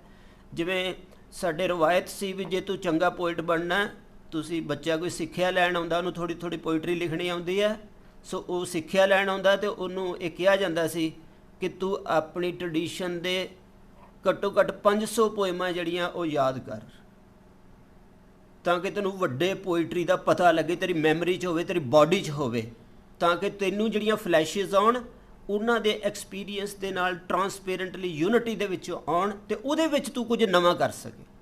ਸੋ ਇਸ ਕਰਕੇ ਦੂਜਾ ਨੁਕਤਾ ਮੈਂ ਕਹਿਣਾ ਚਾਹੁੰਦਾ ਹਾਂ ਕਿ ਅੰਡਰਸਟੈਂਡਿੰਗ ਲਫ਼ਜ਼ ਨੂੰ ਜਿਹੜਾ ਵੈਸਟਰਨ ਯੂਥ ਆ ਉਹ ਥੋੜ੍ਹਾ ਜਿਹਾ ਇਸ ਤਰ੍ਹਾਂ ਵੀ ਸਮਝੇ ਕਿ ਕੰਠ ਕਰਨਾ ਵੀ ਆਪਣੇ ਆਪ ਦੇ ਵਿੱਚ ਇੱਕ ਅੰਡਰਸਟੈਂਡਿੰਗ ਦਾ ਪਾਰਟ ਹੈ। ਸੋ ਉਹਨੂੰ ਤੁਹਾਡੇ ਬਣੇ ਹੋਏ ਜਿਹੜੇ ਫਰੇਮ ਹਨ, ਜਿਹੜੇ ਤੁਸੀਂ ਸੈਕੂਲਰ ਵਰਲਡ 'ਚ ਲਏ ਆ, ਇਕੱਲੇ ਉਹਦੇ ਮੁਕਾਬਲੇ 'ਚ ਨਾ ਰੱਖਿਆ ਜਾਵੇ। ਉਹ ਵੀ ਇੱਕ ਚੀਜ਼ ਹੈ ਅਤੇ ਇੰਪੋਰਟੈਂਟ ਚੀਜ਼ ਹੈ। ਸੋ ਇਸ ਕਰਕੇ ਸਮਝ ਨੂੰ ਥੋੜ੍ਹਾ ਜਿਹਾ ਖੋਲ੍ਹ ਰਿਹਾ ਹਾਂ ਤਾਂ ਕਿ ਜਿਹੜੀ ਸਮਝ ਦੀ ਪ੍ਰੋਬਲਮ ਹੈ ਉਹ ਇਹਨਾਂ ਇਮੇਜਸ ਦੀ ਬਿਊਟੀ ਤੋਂ ਇੰਨਾ ਬੇਗਾਨਾ ਕਰ ਦੇਵੇ ਸਾਨੂੰ। ਸੋ ਬੱਚਾ ਗੁਰੂ ਘਰ ਇਕੱਲਾ ਸਮਝਣ ਲਈ ਨਹੀਂ ਆ ਰਿਹਾ ਉਸ ਤਰ੍ਹਾਂ ਰੈਸ਼ਨਲ ਸਮਝ ਲਈ, ਉਹ ਉਹਦੇ ਐਟਮੋਸਫੀਅਰ ਦੇ ਵਿੱਚ ਜੀਣ ਆ ਰਿਹਾ। ਜਿਵੇਂ ਕਿ ਮੈਂ ਪਾਣੀ ਨਾਲ ਹੱਥ ਧੋ ਲੈਂਦਾ ਆ, ਮੈਨੂੰ ਨਹੀਂ ਪਤਾ ਕਿ ਵਾਟਰ ਕਿਸ ਤਰ੍ਹਾਂ ਆ, ਪਰ ਉਹ ਮੈਨੂੰ ਮੇਰੇ 'ਤੇ ਅਸਰ ਕਰਦਾ। ਮੈਂ ਫੂਡ ਖਾ ਲੈਂਦਾ, ਮੈਨੂੰ ਨਹੀਂ ਸਮਝ ਵੀ ਉਹ ਫੂਡ ਕਿਸ ਤਰ੍ਹਾਂ ਬਣਿਆ ਹੋਇਆ ਆ ਟੈਕਨੀਕਲ ਸੈਂਸ, ਪਰ ਉਹ ਮੇਰੇ 'ਤੇ ਅਸਰ ਕਰਦਾ ਹੈ। ਸੋ ਇਸ ਤਰ੍ਹਾਂ ਵੀ ਅੰਡਰਸਟੈਂਡਿੰਗ ਲਫ਼ਜ਼ ਹੈ। ਸੋ ਇਹ ਇੱਕ ਮੇਰਾ ਨੁਕਤਾ ਆ। ਸੋ ਦੂਜਾ ਜਿਹੜਾ ਮੇਰਾ ਨੁਕਤਾ ਇਹ ਹੈ ਕਿ ਜਿਹੜਾ ਮਨੁੱਖ ਹੈ ਇਹਦੇ ਵਿੱਚ, ਇਹ ਵੀ ਮੈਂ ਬੱਚਿਆਂ ਨੂੰ ਸਿੱਖ ਨੁਕਤੇ ਤੋਂ ਦੱਸਣਾ ਚਾਹੁੰਦਾ ਜਾਂ ਪੇਰੈਂਟਸ ਨੂੰ ਵੀ, ਕਿ ਉਹਦੀ ਰਿਲਾਈਜੇਸ਼ਨ ਜਿਹੜੀ ਆ ਗੁਰਮੁਖ ਬੰਦੇ ਦੀ ਜਾਂ ਸੰਤ ਐਕਸਪੀਰੀਅੰਸ ਦੀ ਜਾਂ ਸਪਿਰਿਚੁਅਲ ਹਾਈਟ ਦੀ ਜਿਹੜੀ ਅਨੁਭਵ ਕਰਨ ਦੀ ਸ਼ਕਤੀ ਹੈ, ਉਹ ਉਹਨੂੰ ਕੀ ਕਹਾਂਗੇ, ਉਹ ਡਿਊਅਲ ਐਕਸਪੀਰੀਅੰਸ ਕਰਦੀ ਹੈ ਰਿਐਲਿਟੀ ਦਾ। ਉਹ ਇਕੱਲਾ ਸਿੰਗਲ ਲੇਅਰ ਦੇ ਵਿੱਚ ਨਹੀਂ ਕਰਦੀ। ਉਹਨੂੰ ਮੈਂ ਪੰਜਾਬੀ 'ਚ ਲਫ਼ਜ਼ ਬਣਾਇਆ ਅਨੁਭਵੀ ਦੁਪੱਖਤਾ। ਸੋ ਤੁਸੀਂ ਆਪਣੀ ਸਪਿਰਿਚੁਅਲ ਰਿਲਾਈਜੇਸ਼ਨ ਦੇ ਵਿੱਚ ਕਿਸੇ ਵੀ ਧਰਤੀ 'ਤੇ ਮਾਈਗ੍ਰੇਟ ਕਰ ਜੋ, ਤੁਸੀਂ ਸਪਿਰਿਚੁਅਲੀ ਕਿਸੇ ਯੂਨੀਵਰਸਲ ਹੋਲ ਨਾਲ ਰਿਲੇਟ ਕਰ ਸਕਦੇ ਹੋ। ਉਹਦਾ ਕੋਈ ਤਾਲੁਕ ਨਹੀਂ ਗਾ ਤੁਹਾਡੀ ਟ੍ਰੈਡੀਸ਼ਨ ਤੁਹਾਨੂੰ ਕਿੰਨੀ ਕੁ ਆ ਰਹੀ ਹੈ, ਕਿੰਨੀ ਕੁ ਨਹੀਂ ਆ ਰਹੀ। ਸੋ ਤੁਸੀਂ ਸਪਿਰਿਚੁਅਲੀ ਰਿਲਾਈਜ਼ ਕਰ ਸਕਦੇ ਹੋ। ਉਨਾ ਕੁ ਗਿਆਨ ਤੁਹਾਡੇ ਅੰਦਰ, ਤੁਹਾਡੇ ਇਹਨੂੰ ਜੇ ਸਾਈਕੋਲੋਜੀ 'ਚ ਕਹਿਣਾ ਹੋਵੇ, ਤੁਹਾਡੇ ਕਲੈਕਟਿਵ ਅਨਕੌਂਸ਼ੀਅਸ 'ਚ ਹੀ ਪਿਆ ਹੋਇਆ ਹੈ। ਸੋ ਤੁਸੀਂ ਮਾਈਗ੍ਰੇਟ ਕਰਕੇ ਬਿਲਕੁਲ ਪਿਓਰ ਨਵੇਂ ਬੀਇੰਗ ਨਹੀਂ ਹੋ। ਤੁਹਾਡੇ ਸੈਲਸ ਦੇ ਵਿੱਚ ਤੁਹਾਡੇ ਪੇਰੈਂਟਸ ਜਿਉਂਦੇ ਪਏ ਹਨ। ਤੁਹਾਡੇ ਮਾਈਂਡ ਦੇ ਆਰਕੀਟਾਈਪਸ ਦੇ ਵਿੱਚ ਜਿਹੜਾ ਪਾਸਟ ਦਾ ਐਕਸਪੀਰੀਅੰਸ ਆ ਤੁਹਾਡੇ ਪੇਰੈਂਟਸ ਦਾ, ਉਹ ਜੀ ਰਿਹਾ ਆ। ਇਸ ਕਰਕੇ ਤੁਸੀਂ ਇਸ ਤਰ੍ਹਾਂ ਆਪਣੀ ਬਾਡੀ ਨੂੰ ਅੰਡਰਸਟੈਂਡ ਨਾ ਕਰੋ ਕਿ ਇਹ ਪੰਜਾਬ 'ਚੋਂ ਆਏ ਆ ਅਤੇ ਹੁਣ ਪੰਜਾਬ ਖਤਮ ਹੋ ਗਿਆ ਅਤੇ ਹੁਣ ਇੱਥੇ ਅਮਰੀਕਾ ਸ਼ੁਰੂ ਹੋ ਗਿਆ। ਸੋ ਇਸ ਤਰ੍ਹਾਂ ਉਹ ਜੋਗਰਾਫੀ 'ਚ ਤਾਂ ਹੁੰਦਾ ਆ, ਬਾਡੀ 'ਚ ਨਹੀਂ ਇੰਝ ਹੁੰਦਾ। ਕਲੀਅਰ? ਸੋ ਇਸ ਕਰਕੇ ਜਿਹੜਾ ਤੁਹਾਡੀ ਬਾਡੀ ਦੇ ਵਿੱਚ ਉਹ ਕਲੈਕਟਿਵ ਆਰਕੀਟਾਈਪਸ ਜਿਹੜੇ ਆ ਉਹ ਟਰੈਵਲ ਕਰਦੇ ਪਏ ਆ ਤੁਹਾਡੇ ਮਾਈਂਡ ਦੇ ਅੰਦਰ। ਤੁਹਾਡੀ ਬਾਡੀ ਦੇ ਸੁਭਾਵਾਂ ਦੇ ਅੰਦਰ ਵੀ ਸਾਡੇ ਸੁਭਾਵਾਂ ਦੀਆਂ ਚੀਜ਼ਾਂ ਪਈਆਂ ਹੋਈਆਂ ਹਨ। ਸੋ ਹੁਣ ਉਹ ਨੈਗੇਟਿਵ ਵੀ ਹੋ ਸਕਦੀਆਂ ਹਨ, ਇਹ ਵੀ ਪ੍ਰੋਬਲਮ ਹੈ। ਸੋ ਇਕੱਲੀਆਂ ਪੋਜ਼ੀਟਿਵ ਨਹੀਂ ਹੋ ਸਕਦੀਆਂ, ਸੋ ਨੈਗੇਟਿਵ ਵੀ ਹੋ ਸਕਦੀਆਂ, ਪਰ ਉਹ ਤੁਹਾਡੇ 'ਚ ਹਨ। ਇਸ ਕਰਕੇ ਤੁਹਾਡਾ ਜਿਹੜਾ ਬੀਇੰਗ ਆ ਇਹ ਕੋਈ ਹੋਰ ਹਾਇਰ ਡਾਇਮੈਂਸ਼ਨ ਵੀ ਰੱਖਦਾ ਜਿਹੜੀ ਕਿ ਸਾਡੀ ਨਹੀਂ ਹੈ। ਸੋ ਤੁਸੀਂ ਨਵੇਂ ਥਾਂ 'ਤੇ ਮਾਈਗ੍ਰੇਟ ਕਰ ਗਏ। ਇਸ ਜਿਹੜਾ ਇਹ ਰੂਮ ਆ ਇਹਦੇ ਵਿੱਚ ਮੈਂ ਹੀ ਪੰਜਾਬ ਦਾ ਹਾਂ, ਇਹ ਵੀ ਇੱਕ ਪਾਰਟੀਸਪੇਸ਼ਨ ਆ। ਇਸ ਵੇਲੇ ਤੁਸੀਂ ਸਾਰੇ ਵਿਦੇਸ਼ਾਂ ਦੇ, ਮੈਂ ਪੰਜਾਬ ਦਾ ਹਾਂ, ਮੈਂ ਉੱਥੋਂ ਆਇਆ। ਸੋ ਮੈਨੂੰ ਇੱਥੋਂ ਦੀਆਂ ਧਰਤੀ ਦੀਆਂ ਉਨੀਆਂ ਚੀਜ਼ਾਂ ਨਹੀਂ ਪਤਾ ਜਿਹੜੀਆਂ ਤੁਸੀਂ ਹੰਢਾ ਰਹੇ ਹੋ, ਤੁਸੀਂ ਜਿਹਦੇ 'ਚੋਂ ਲੰਘ ਰਹੇ ਹੋ, ਮੈਨੂੰ ਨਹੀਂ ਉਹ ਪਤਾ। ਨਾ ਹੀ ਮੇਰੀਆਂ ਉਹ ਪ੍ਰੋਬਲਮਸ ਹਨ ਜੋ ਤੁਹਾਡੀਆਂ ਇੱਥੇ ਲੋਕਲ ਲੈਵਲ 'ਤੇ ਪ੍ਰੋਬਲਮ। ਪਰ ਮੈਂ ਇਹ ਕਹਿਣਾ ਚਾਹੁੰਦਾ ਹਾਂ ਕਿ ਅਨੁਭਵੀ ਦੁਪੱਖਤਾ ਕਿ ਗੁਰਬਾਣੀ ਦੇ ਵਿੱਚ ਜਿਹੜਾ ਬੀਇੰਗ ਹੈ ਉਹਦੀ ਹਾਇਰ ਰਿਲਾਈਜੇਸ਼ਨ ਜਿਹੜੀ ਆ ਉਹ ਦੋ ਰੈਲਮਸ ਦੇ ਵਿੱਚ ਚੱਲਦੀ ਆ, ਇੱਕ ਉਹਦੇ ਸਪਿਰਿਚੁਅਲ ਵਰਲਡ ਦੇ ਵਿੱਚ, ਇੱਕ ਉਹਦੇ ਟੈਂਪੋਰਲ ਵਰਲਡ ਦੇ ਵਿੱਚ। ਸੋ ਇਹ ਟੈਂਪੋਰਲ ਵਰਲਡ ਦੀ ਪ੍ਰੋਬਲਮ ਹੈ, ਸਪਿਰਿਚੁਅਲ ਵਰਲਡ ਦੀ ਪ੍ਰੋਬਲਮ ਨਹੀਂ ਹੈ। ਇੱਕ ਤਾਂ ਮੈਂ ਇਹ ਕਹਿਣਾ ਚਾਹੁੰਦਾ ਹਾਂ ਕਿ ਤੁਸੀਂ ਆਪਣੀ ਯੂਨੀਵਰਸੈਲਿਟੀ ਨੂੰ, ਆਪਣੇ ਐਬਸੋਲਿਊਟ ਨੂੰ, ਆਪਣੇ ਬੀਇੰਗ ਦੇ ਹਾਇਰ ਕੰਸਰਨਸ ਨੂੰ ਤੁਹਾਡੇ ਅੰਦਰ ਉਨਾ ਕੁ ਗਿਆਨ ਪਿਆ ਹੋਇਆ ਕਿ ਹੰਢਾ ਸਕਦੇ ਹੋ। ਭਾਈ ਵੀਰ ਸਿੰਘ ਕਹਿੰਦੇ ਅਸੀਂ ਨਾਨਕ ਨਾਨਕ ਕਰਦੇ ਹੀ ਜਗਤ ਦੇ ਸਾਰੇ ਮਸਲੇ ਪਾਰ ਕਰ ਸਕਦੇ ਹਾਂ। ਸੋ ਵਾਹਿਗੁਰੂ ਮੰਤਰ ਹੈ, ਤੁਸੀਂ ਵਾਹਿਗੁਰੂ ਦੇ ਨਾਲ ਹੀ ਕਰ ਸਕਦੇ ਹੋ, ਉਹਦੀ ਰੈਸੀਟੇਸ਼ਨ। ਸੋ ਹੁਣ ਮਸਲਾ ਇਹਨੂੰ ਮੈਂ ਮਸਲੇ ਨੂੰ ਥੋੜ੍ਹਾ ਜਿਹਾ ਸੀਮਤ ਕਰ ਰਿਹਾ ਅਸਲ ਦੇ ਵਿੱਚ ਵੀ ਇਹ ਕਿੱਥੇ ਆ। ਇਹ ਸਾਰੀਆਂ ਥਾਵਾਂ 'ਤੇ ਨਹੀਂ ਹੈ, ਇਹ ਕਿੱਥੇ ਆ ਇਹ ਮਸਲਾ, ਮੈਂ ਉੱਥੇ ਵੜਨ ਦੀ ਕੋਸ਼ਿਸ਼ ਕਰ ਰਿਹਾ। ਸੋ ਹੁਣ ਤੀਜਾ ਨੁਕਤਾ ਜਿਹੜਾ, ਸੋ ਮੈਂ ਦੂਜਾ ਨੁਕਤਾ ਇਹ ਕੀਤਾ ਕਿ ਅਨੁਭਵੀ ਦੁਪੱਖਤਾ ਆ ਸਾਡੇ ਅੰਦਰ, ਜੇ ਸਾਡਾ ਰਿਲਾਈਜ਼ਡ ਬੀਇੰਗ ਆ। ਸੋ ਮੇਰੀ ਯੂਨੀਵਰਸੈਲਿਟੀ ਅਤੇ ਮੇਰੀਆਂ ਟੈਂਪੋਰਲ ਕੰਡੀਸ਼ਨਸ ਜਿਹੜੀਆਂ ਇਹ ਰਲ ਕੇ ਚੱਲਦੀਆਂ ਹਨ ਅਤੇ ਮੈਂ ਆਪਣੇ ਲੋਅਰ ਟੈਂਪੋਰਲ ਬੀਇੰਗ ਦੀਆਂ ਪ੍ਰੋਬਲਮਸ ਅਤੇ ਉਹਦੀ ਪ੍ਰਿਜ਼ਨ ਦੇ ਵਿੱਚ ਫਸਿਆ ਹੋਇਆ ਵੀ ਆਪਣੀ ਸਪਿਰਿਚੁਅਲ ਫਰੀਡਮ ਦੇ ਵਿੱਚ ਅਤੇ ਅਲਟੀਮੇਟ ਦੇ ਨਾਲ ਇਨ ਟੱਚ ਰਹਿ ਸਕਦਾ ਹਾਂ। ਸੋ ਇਹ ਸੰਭਾਵਨਾ ਆ। ਸੋ ਤੁਸੀਂ ਉਹਦੇ ਵਿੱਚ ਜਾ ਸਕਦੇ ਹੋ।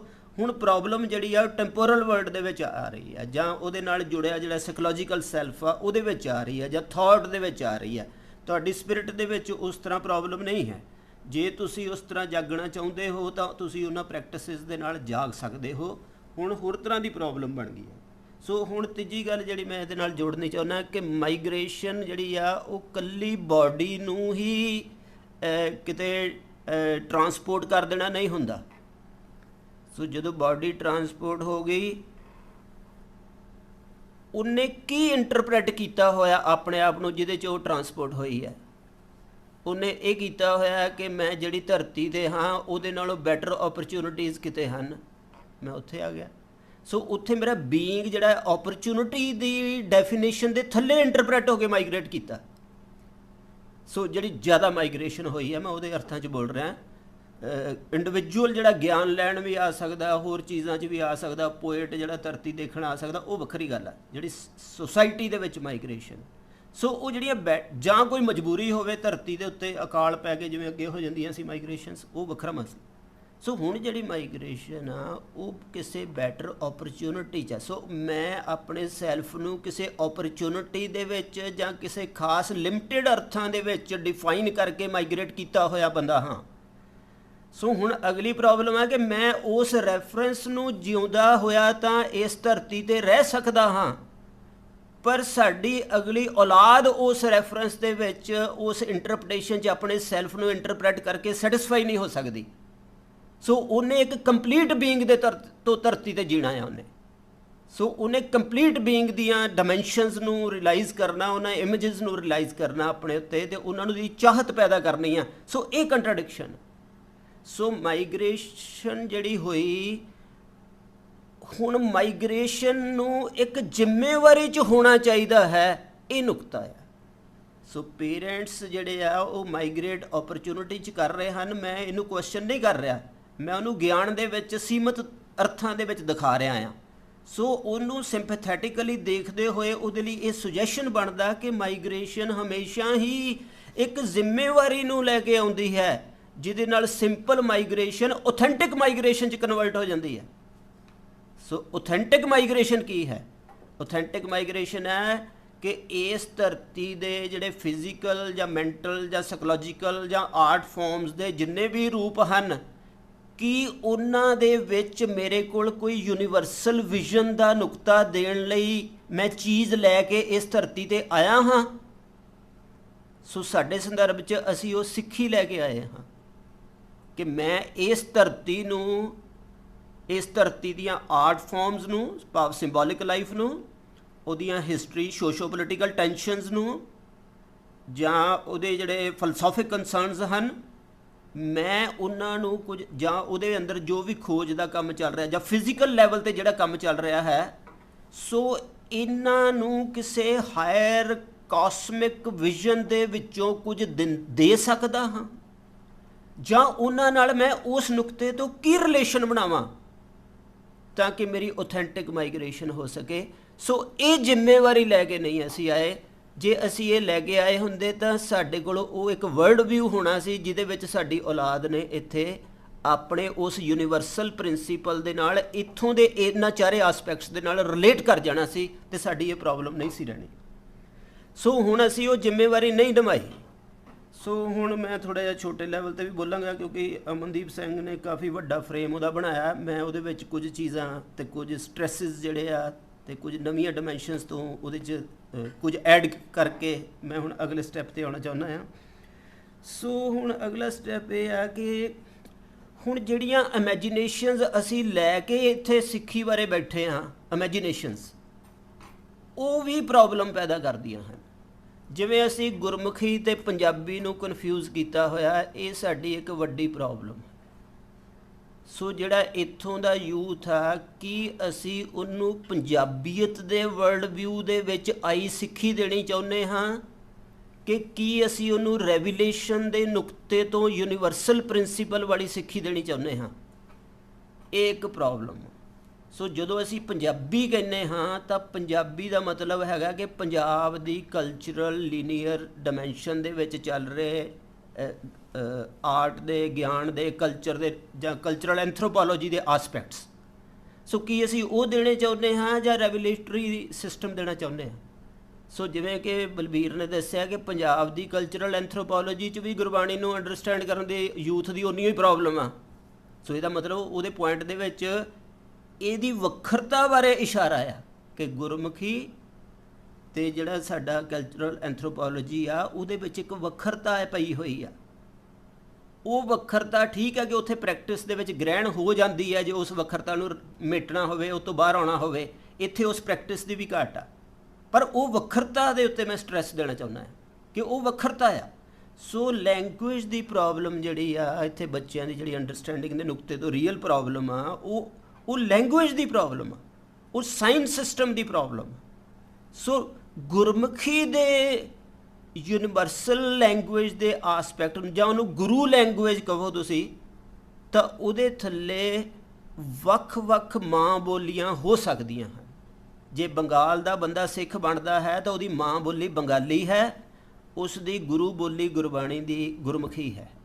ये गल नूं समझण दी लोड़ आ। मध्य प्रदेश दा सिख जे बनदा है वो पंजाबी नाल नहीं रिलेट करेगा, वो गुरमुखी नाल रिलेट करेगा तो उहदी मदर बोली जिहड़ी आ वो मगधी होएगी। सो तुहाडी इत्थों दे बच्चिआं दी मदर टंग जिहड़ी आ वो इंग्लिश होएगी। तुहाडी कल्चरल एंथ्रोपोलॉजी जिहड़ी आ हुण इस धरती ते आ, तुहानूं उहदे आसपैक्ट्स नूं गुरमुखी दे एटमोसफीयर नाल किंज जोड़ना ये प्रॉब्लम ना कि पंजाब दे विच प्रैक्टिस कीती जांदी जिहड़ी पंजाबी है। पर हुण अगला मसला ये आ कि की गुरमुखी जदों किसी कल्चरल एंथ्रोपोलॉजी नाल रिलेट करेगी तो उहदे नाल रलगड्ड होएगी, वो होएगी। सो तुहाडे लिए भी ये प्रॉब्लम लगातार रहेगी कि गुरमुखी नूं ते कल्चरल एंथ्रोपोलॉजी दे रिलेशनस का बैलेंस रखते हुए गुरु नूं उपर किंज रखना आ। जिवें पंजाबीयत ने गुरु नूं अपनी कल्चरल हिस्टरी दे थल्ले कीता होया आ। सो उत्थे गुरु सिक्खी कल्चरल हिस्टरी दे थल्ले आ, उहदी पॉलिटिक्स दे थल्ले आ, वो चली जांदी, वो तुहाडे काम दी नहीं है पॉलिटिक्स। सो हुण मैं इहदे च जे तुसीं इह गल्लां नूं याद रख लिया आ तां एक मैं तुहानूं दस्सण लगा कि तुहाडा माइग्रेट कर जाना जिहड़ी गुरु वाली सिੱਖੀ है ਉਹਦੀ अंडरस्टैंडिंग ਦੇ ਵਿੱਚ ਇੱਕ ਨਵੀਂ ਓਪਰਚੁਨਿਟੀ है।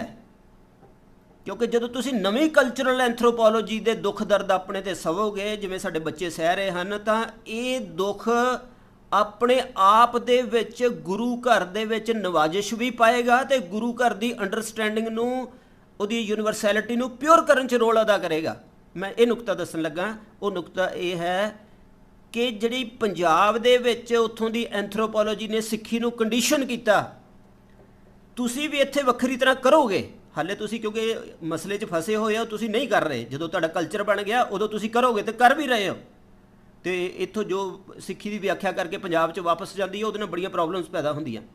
सो जदों तुसी वो करोगे तो ये दो एंथ्रोपोलॉजीज़ का जिहड़ा आपस 'च तनाव है ਜਾਂ ਇਹਦੀ ਵੱਖਰੀ ਮੰਗ ਹੈ, ਉਸ ਵੱਖਰੀ ਮੰਗ ਦੇ ਨਾਲ ਉਸ ਯੂਨੀਵਰਸੈਲਿਟੀ ਨੂੰ ਦੇਖਣ ਦੇ ਨਵੇਂ ਨਜ਼ਰੀਏ ਪੈਦਾ ਹੋਣਗੇ। ਇਹ ਇੱਕ ਤੁਹਾਡੇ ਵੱਲੋਂ ਗਿਫਟ ਵੀ ਹੋ ਸਕਦਾ ਸਿੱਖ ਅੰਡਰਸਟੈਂਡਿੰਗ ਦੇ ਵਿੱਚ। ਸੋ ਇਹ ਇੱਕ ਵਧੀਆ ਬਿਹਤਰ ਓਪਰਚੁਨਿਟੀ ਵੀ ਹੈ। ਸੋ ਹੁਣ ਮਸਲਾ ਇਹ ਹੋ ਗਿਆ ਕਿ ਮਾਈਗ੍ਰੇਸ਼ਨ ਓਥੈਂਟਿਕ ਕਿਸ ਤਰ੍ਹਾਂ ਹੋਵੇ ਤੇ ਉਹ ਆਪਣੀਆਂ ਲੋਕਲਾਈਜੇਸ਼ਨ ਦੇ ਵਿੱਚੋਂ ਦੀ ਆਪਣਾ ਕਲਚਰ ਪੈਦਾ ਕਰੇ, ਆਪਣੀ ਲੈਂਗੁਏਜ ਪੈਦਾ ਕਰੇ। सो जे तुसी इत्थे हो तो तुहाडी मदर टंग जिहड़ी आ वो इंग्लिश होनी चाहिए है। सो क्योंकि तुहाडी उस तरह अजे हो नहीं सकती, अजे उहनूं वेला लगना आ, क्योंकि हौली हौली घरां दे विच्चों डिवेलपमेंट होनी है, क्योंकि घर दे पंजाबी हन, सो सिख भी हैं, वो गुरमुखी दे वाहक भी हैं तो वो पंजाबी दे वाहक भी हैं। पर हाले उन्होंने कन्फ्यूज़ किया होया तो इस करके वो रलगड्ड हैं। पर जे कन्फ्यूज़ ना भी करो, तुसी अड अड भी कर लो तो भी बॉडी दे विच वो पैटर्न जिउंदे हैं तो थोड़े बहुते चलने हैं। सो तुहानूं इन्हां तिन्नां चीज़ां दी पछाण करनी पऊगी तो अपनी मदर टंग जिहड़ी आ वो इंग्लिश बनाउणी पऊगी। सो ये कल्ली साडी प्रॉब्लम नहीं है, ये सारे विश्व की प्रॉब्लम है। तुसी एक लैंगुएज च नहीं जी सकते। सो एक लैंगुएज दे विच जीण दा मतलब हुंदा अपने आप नूं रेसिस्ट कर देना, अपने आप नूं क्लोज कर देना। सो तुहानूं वख-वख लैंगुएजिस दे विच जाना पेगा। गुरु ग्रंथ साहिब की लैंगुएज जिहड़ी आ वो किसी एक उन्होंने प्योरिटी नूं नहीं रिप्रजेंट करती, किसी लोकल चीज़ों की प्योरिटी नूं नहीं रिप्रजेंट करती, वो कॉस्मिक चीज़ों नूं रिप्रजेंट करती। सो एक तो ये गल है। दूजी गल टाइम भी थोड़ा जिहा हो जाना ज़्यादा, सो मैं ज़्यादा ना बोलां। सो हुण ये हो गया कि तुसी गुरु घरां दे विच ਜਿਹੜੀ प्रैक्टिस कर रहे हैं आपां वो बड़ी शुद्ध गिफ्ट है इत्थों दे बच्चों लई। जे वो प्रैक्टिस ना हुंदी है कित्थे जांदे ये यूथ। सो जे घरां दे विच तुहाडा रैफरेंस ही ना होवे सिੱਖੀ, तुसी की करोगे?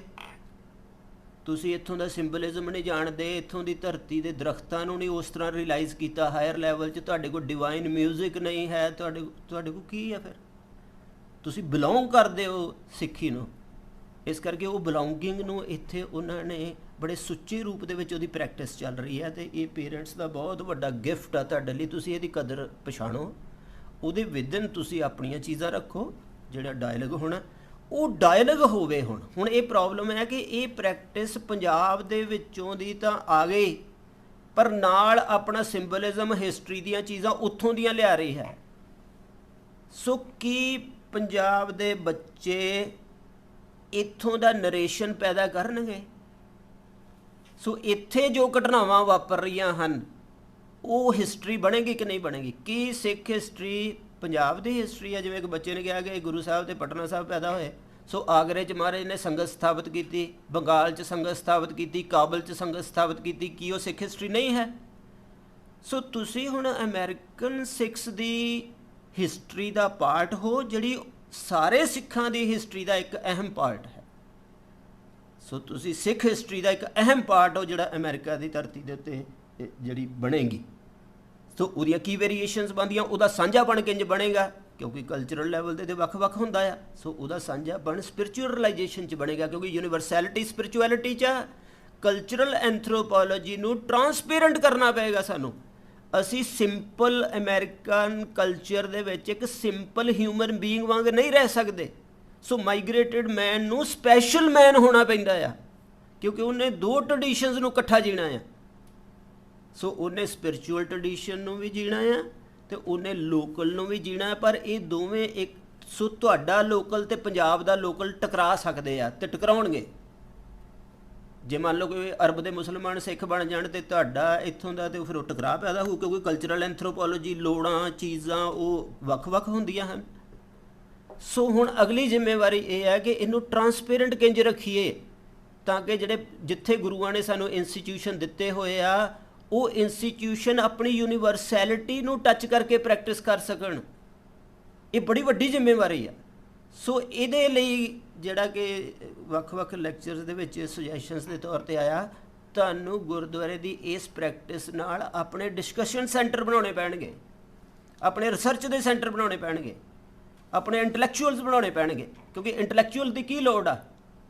ਇੰਟਲੈਕਚੁਅਲ ਕੋਈ ਬਾਣੀ ਕੀਰਤਨ ਤੋਂ ਉੱਪਰ ਥੋੜ੍ਹਾ ਹੁੰਦਾ ਆ, ਉਹਦੀ ਸ਼ਰਨ 'ਚ ਹੁੰਦਾ ਆ। ਪਰ ਜਦੋਂ ਕੀਰਤਨ ਜਿਹੜਾ ਆ ਕਿਸੇ ਧਰਤੀ ਨਾਲ ਰਿਲੇਟ ਨਾ ਕਰੇ, ਜਿਵੇਂ ਬੱਚਿਆਂ ਨੇ ਦੱਸਿਆ ਰਿਲੇਟ ਨਹੀਂ ਕਰਦਾ, ਤਾਂ ਰਿਲੇਟ ਨਾ ਕਰਨ ਦੀਆਂ ਪ੍ਰੋਬਲਮਸ ਦਾ ਹੱਲ ਜਿਹੜਾ ਆ ਬੈਠ ਕੇ ਇੰਟਲੈਕਚੁਅਲਸ ਨੇ ਸੋਚਣਾ ਹੁੰਦਾ ਆ, ਤਾਂ ਕਿ ਅਸੀਂ ਦੀਵਾਨ ਹਾਲ ਦੇ ਵਿੱਚ ਆਪਣੀ ਪੂਰੀ ਰਿਸੈਪਸ਼ਨ ਨਾਲ ਜਾ ਸਕੀਏ। ਸੋ ਕਿਸੇ ਵੀ ਗੁਰਦੁਆਰੇ ਦੇ ਨਾਲ ਸਾਨੂੰ ਡਿਸਕਸ਼ਨ ਸੈਂਟਰ ਬਣਾਉਣੇ ਚਾਹੀਦੇ ਆ, ਤਾਂ ਕਿ ਅਸੀਂ ਇਹਨਾਂ ਮਸਲਿਆਂ ਨੂੰ ਡਿਸਕਸ ਕਰਦੇ ਹੋਏ ਆਪਣਾ ਅੰਦਰਲਾ ਭਾਂਡਾ ਠੀਕ ਕਰਕੇ ਦੀਵਾਨ ਹਾਲ ਦੇ ਵਿੱਚ ਗੁਰੂ ਸਾਹਿਬ ਦੀ ਬਾਣੀ ਨੂੰ ਲੈ ਸਕੀਏ, ਉਹਨਾਂ ਪ੍ਰੈਕਟਿਸਿਸ ਨੂੰ ਆਪਣੇ 'ਤੇ ਲੈ ਸਕੀਏ। ਸੋ ਇਹ ਮੇਰਾ ਇੱਕ ਸੁਜੈਸ਼ਨ ਹੈ ਕਿ ਤੁਸੀਂ ਆਪਣਾ ਗੁਰੂ ਘਰ ਦੇ ਨਾਲ ਰਿਸਰਚ ਸੈਂਟਰਸ ਬਣਾਓ, ਡਿਸਕਸ਼ਨ ਦੇ ਸੈਂਟਰ ਬਣਾਓ। ਦੂਜੀ ਗੱਲ ਹੈ ਲੈਂਗੁਏਜ ਦੇ ਬਾਰੇ ਮੈਂ ਕੀਤੀ ਹੈ। ਤੀਜੀ ਗੱਲ ਹੈ ਕਿ ਇੱਥੋਂ ਦੀ ਧਰਤੀ ਦੇ ਇਮੇਜਸ ਨੂੰ ਆਪਣੇ ਪੋਇਟਿਕ ਸਿੰਬਲ ਦੇ ਵਿੱਚ ਢਾਲੋ, ਅਤੇ ਉਹਨਾਂ ਸਿੰਬਲਸ ਨੂੰ ਸਿੱਖੀ ਦੀ ਯੂਨੀਵਰਸੈਲਿਟੀ ਦਾ ਕਨੈਕਸ਼ਨ ਦਿਓ। ਜੇ ਗੁਰੂ ਸਾਹਿਬ ਦੇ ਗੁਰੂ ਗ੍ਰੰਥ ਸਾਹਿਬ ਦੇ ਵਿੱਚ ਪੰਜਾਬ ਦੇ ਦਰਖਤ ਆਉਂਦੇ ਹਨ, ਤਾਂ ਤੁਹਾਨੂੰ ਆਪਣੇ ਨਾਮ ਸਿਮਰਨ ਨਾਲ ਇਹਨਾਂ ਦਰਖਤਾਂ ਨੂੰ ਉਹਨਾਂ ਦਰਖਤਾਂ ਦੀ ਟਰਾਂਸਪੇਰੈਂਸੀ 'ਚ ਲਿਆਉਣਾ ਪਏਗਾ, ਤਾਂ ਕਿ ਇਹ ਦਰਖਤ ਜਦੋਂ ਤੁਸੀਂ ਦੇਖੋ ਤਾਂ ਗੁਰੂ ਗ੍ਰੰਥ ਸਾਹਿਬ ਦੇ ਵਿੱਚ ਜਿਹੜਾ ਯੂਨੀਵਰਸੈਲਿਟੀ ਨੂੰ ਰਿਪਰੈਜ਼ੈਂਟ ਕਰਨ ਲਈ ਜਿਹੜਾ ਦਰਖਤ ਦਾ ਸਿੰਬਲ ਆਇਆ, ਉਹ ਇਹਦੇ ਵਿੱਚ ਬੋਲ ਪਵੇ। ਸੋ ਜਿੰਨਾ ਚਿਰ ਇਹ ਨਹੀਂ ਬੋਲੇਗਾ, ਇਹ ਦਰਖਤ ਜਿਹੜਾ ਆ ਤੁਹਾਨੂੰ ਨਾਮ ਰਸ ਦਾ ਯੂਨੀਵਰਸਲ ਆਸਪੈਕਟ ਗੁਰੂ ਗ੍ਰੰਥ ਸਾਹਿਬ 'ਚੋਂ ਨਹੀਂ ਦੇ ਰਿਹਾ, ਫਿਰ ਇੱਕ ਟਰੀ ਹੈ। ਸੋ ਇੰਝ ਹੀ ਤੁਹਾਡੇ ਸ਼ਹਿਰ ਹਨ। ਸੋ ਅੰਮ੍ਰਿਤਸਰ ਜਿਹੜਾ ਆ ਉਹ ਸਪਿਰਚੁਅਲ ਅਰਥਾਂ ਦੇ ਵਿੱਚ ਯੂਨੀਵਰਸਲ ਪਲੇਸ ਹੈ, ਜਿੱਥੇ ਗੁਰੂ ਬੈਠਾ ਆ। ਸੋ ਉਹ ਇਕੱਲਾ ਉੱਥੇ ਨਹੀਂ ਹੈ, ਉੱਥੇ ਵੀ ਹੈ, ਪਰ ਉਹ ਇਕੱਲਾ ਪੰਜਾਬ 'ਚ ਨਹੀਂ ਹੈ। ਗੁਰੂ ਗ੍ਰੰਥ ਸਾਹਿਬ ਅਕਾਲ ਤਖਤ ਪੰਜਾਬ 'ਚ ਨਹੀਂ ਹੈ ਉਸ ਤਰ੍ਹਾਂ ਪੰਜਾਬੀਅਤ ਵਾਲੇ ਪੰਜਾਬ 'ਚ, ਉਹ ਗੁਰਮੁਖੀ ਵਾਲੇ ਪੰਜਾਬ 'ਚ ਹੈ, ਕਿਉਂਕਿ ਉਹ ਇੱਕੋ ਵੇਲੇ ਯੂਨੀਵਰਸੈਲਿਟੀ ਅਤੇ ਲੋਕਲ ਚੀਜ਼ ਦੀ ਟਰਾਂਸਪੇਰੈਂਸੀ ਅਤੇ ਸ਼ਬਦ ਦੀ ਬ੍ਰਹਿਮੰਡਤਾ, ਉਹਦੀ ਯੂਨੀਵਰਸੈਲਿਟੀ ਨੂੰ ਰਿਪਰੈਜ਼ੈਂਟ ਕਰ ਰਿਹਾ ਹੈ। ਸੋ ਤੁਸੀਂ ਉਹਨੂੰ ਪੰਜਾਬੀ ਨਹੀਂ ਬਣਾ ਸਕਦੇ। ਜੇ ਪੰਜਾਬੀ ਬਣਾਵਾਂਗੇ ਜਿਵੇਂ ਅਸੀਂ ਬਣਾਇਆ ਹੋਇਆ, ਤਾਂ ਉਹਦੀਆਂ ਪ੍ਰੋਬਲਮਸ ਹਨ। ਸੋ ਜੇ ਤੁਸੀਂ ਇੱਥੇ ਆਪਣਾ ਕੋਈ ਲੋਕਲ ਡਾਇਮੈਂਸ਼ਨ ਬਣਾਓਗੇ, ਫਿਰ ਤੁਹਾਡੀਆਂ ਮਜਬੂਰੀਆਂ ਆਉਣਗੀਆਂ। ਤੁਸੀਂ ਇੱਥੋਂ ਆਪਣੇ ਜ਼ੋਰ ਨਾਲ ਅਕਾਲ ਤਖਤ ਦੀ ਵਰਕਿੰਗ ਨੂੰ ਗਲਤ ਕਰੋਗੇ, ਤਾਂ ਉਹਦੀ ਯੂਨੀਵਰਸੈਲਿਟੀ ਨੂੰ ਤੋੜ ਦੋਗੇ। ਸੋ ਤੁਹਾਡਾ ਪਰਪਸ ਇਹ ਚਾਹੀਦਾ ਹੈ ਕਿ ਤੁਸੀਂ ਆਪਣੀ ਸ਼ਬਦ ਯੂਨੀਵਰਸੈਲਿਟੀ ਨਾਲ ਲੋਕਲ ਕਲਚਰਲ ਐਂਥਰੋਪੋਲੋਜੀ ਪੈਦਾ ਕਰੋ ਤੇ ਪੰਜਾਬ ਆਪਣੀ ਕਰੇ, ਪਰ ਉਹ ਟਰਾਂਸਪੇਰੈਂਟਲੀ ਗੁਰੂ ਸ਼ਬਦ ਦੇ ਯੂਨੀਵਰਸਲ ਨਾਲ ਜੁੜੇ ਹੋਣ। ਟਰਾਂਸਪੇਰੈਂਟਲੀ ਲਫ਼ਜ਼ ਇੰਪੋਰਟੈਂਟ ਆ। ਸੋ ਇਸ ਕਰਕੇ ਇਹ ਚੀਜ਼ ਦਾ ਬਹੁਤ ਜ਼ਿਆਦਾ ਧਿਆਨ ਰੱਖਣ ਦੀ ਲੋੜ ਆ। ਸੋ ਇਹਦੇ ਵਿੱਚ ਤੁਹਾਨੂੰ ਜਿਹੜਾ ਆ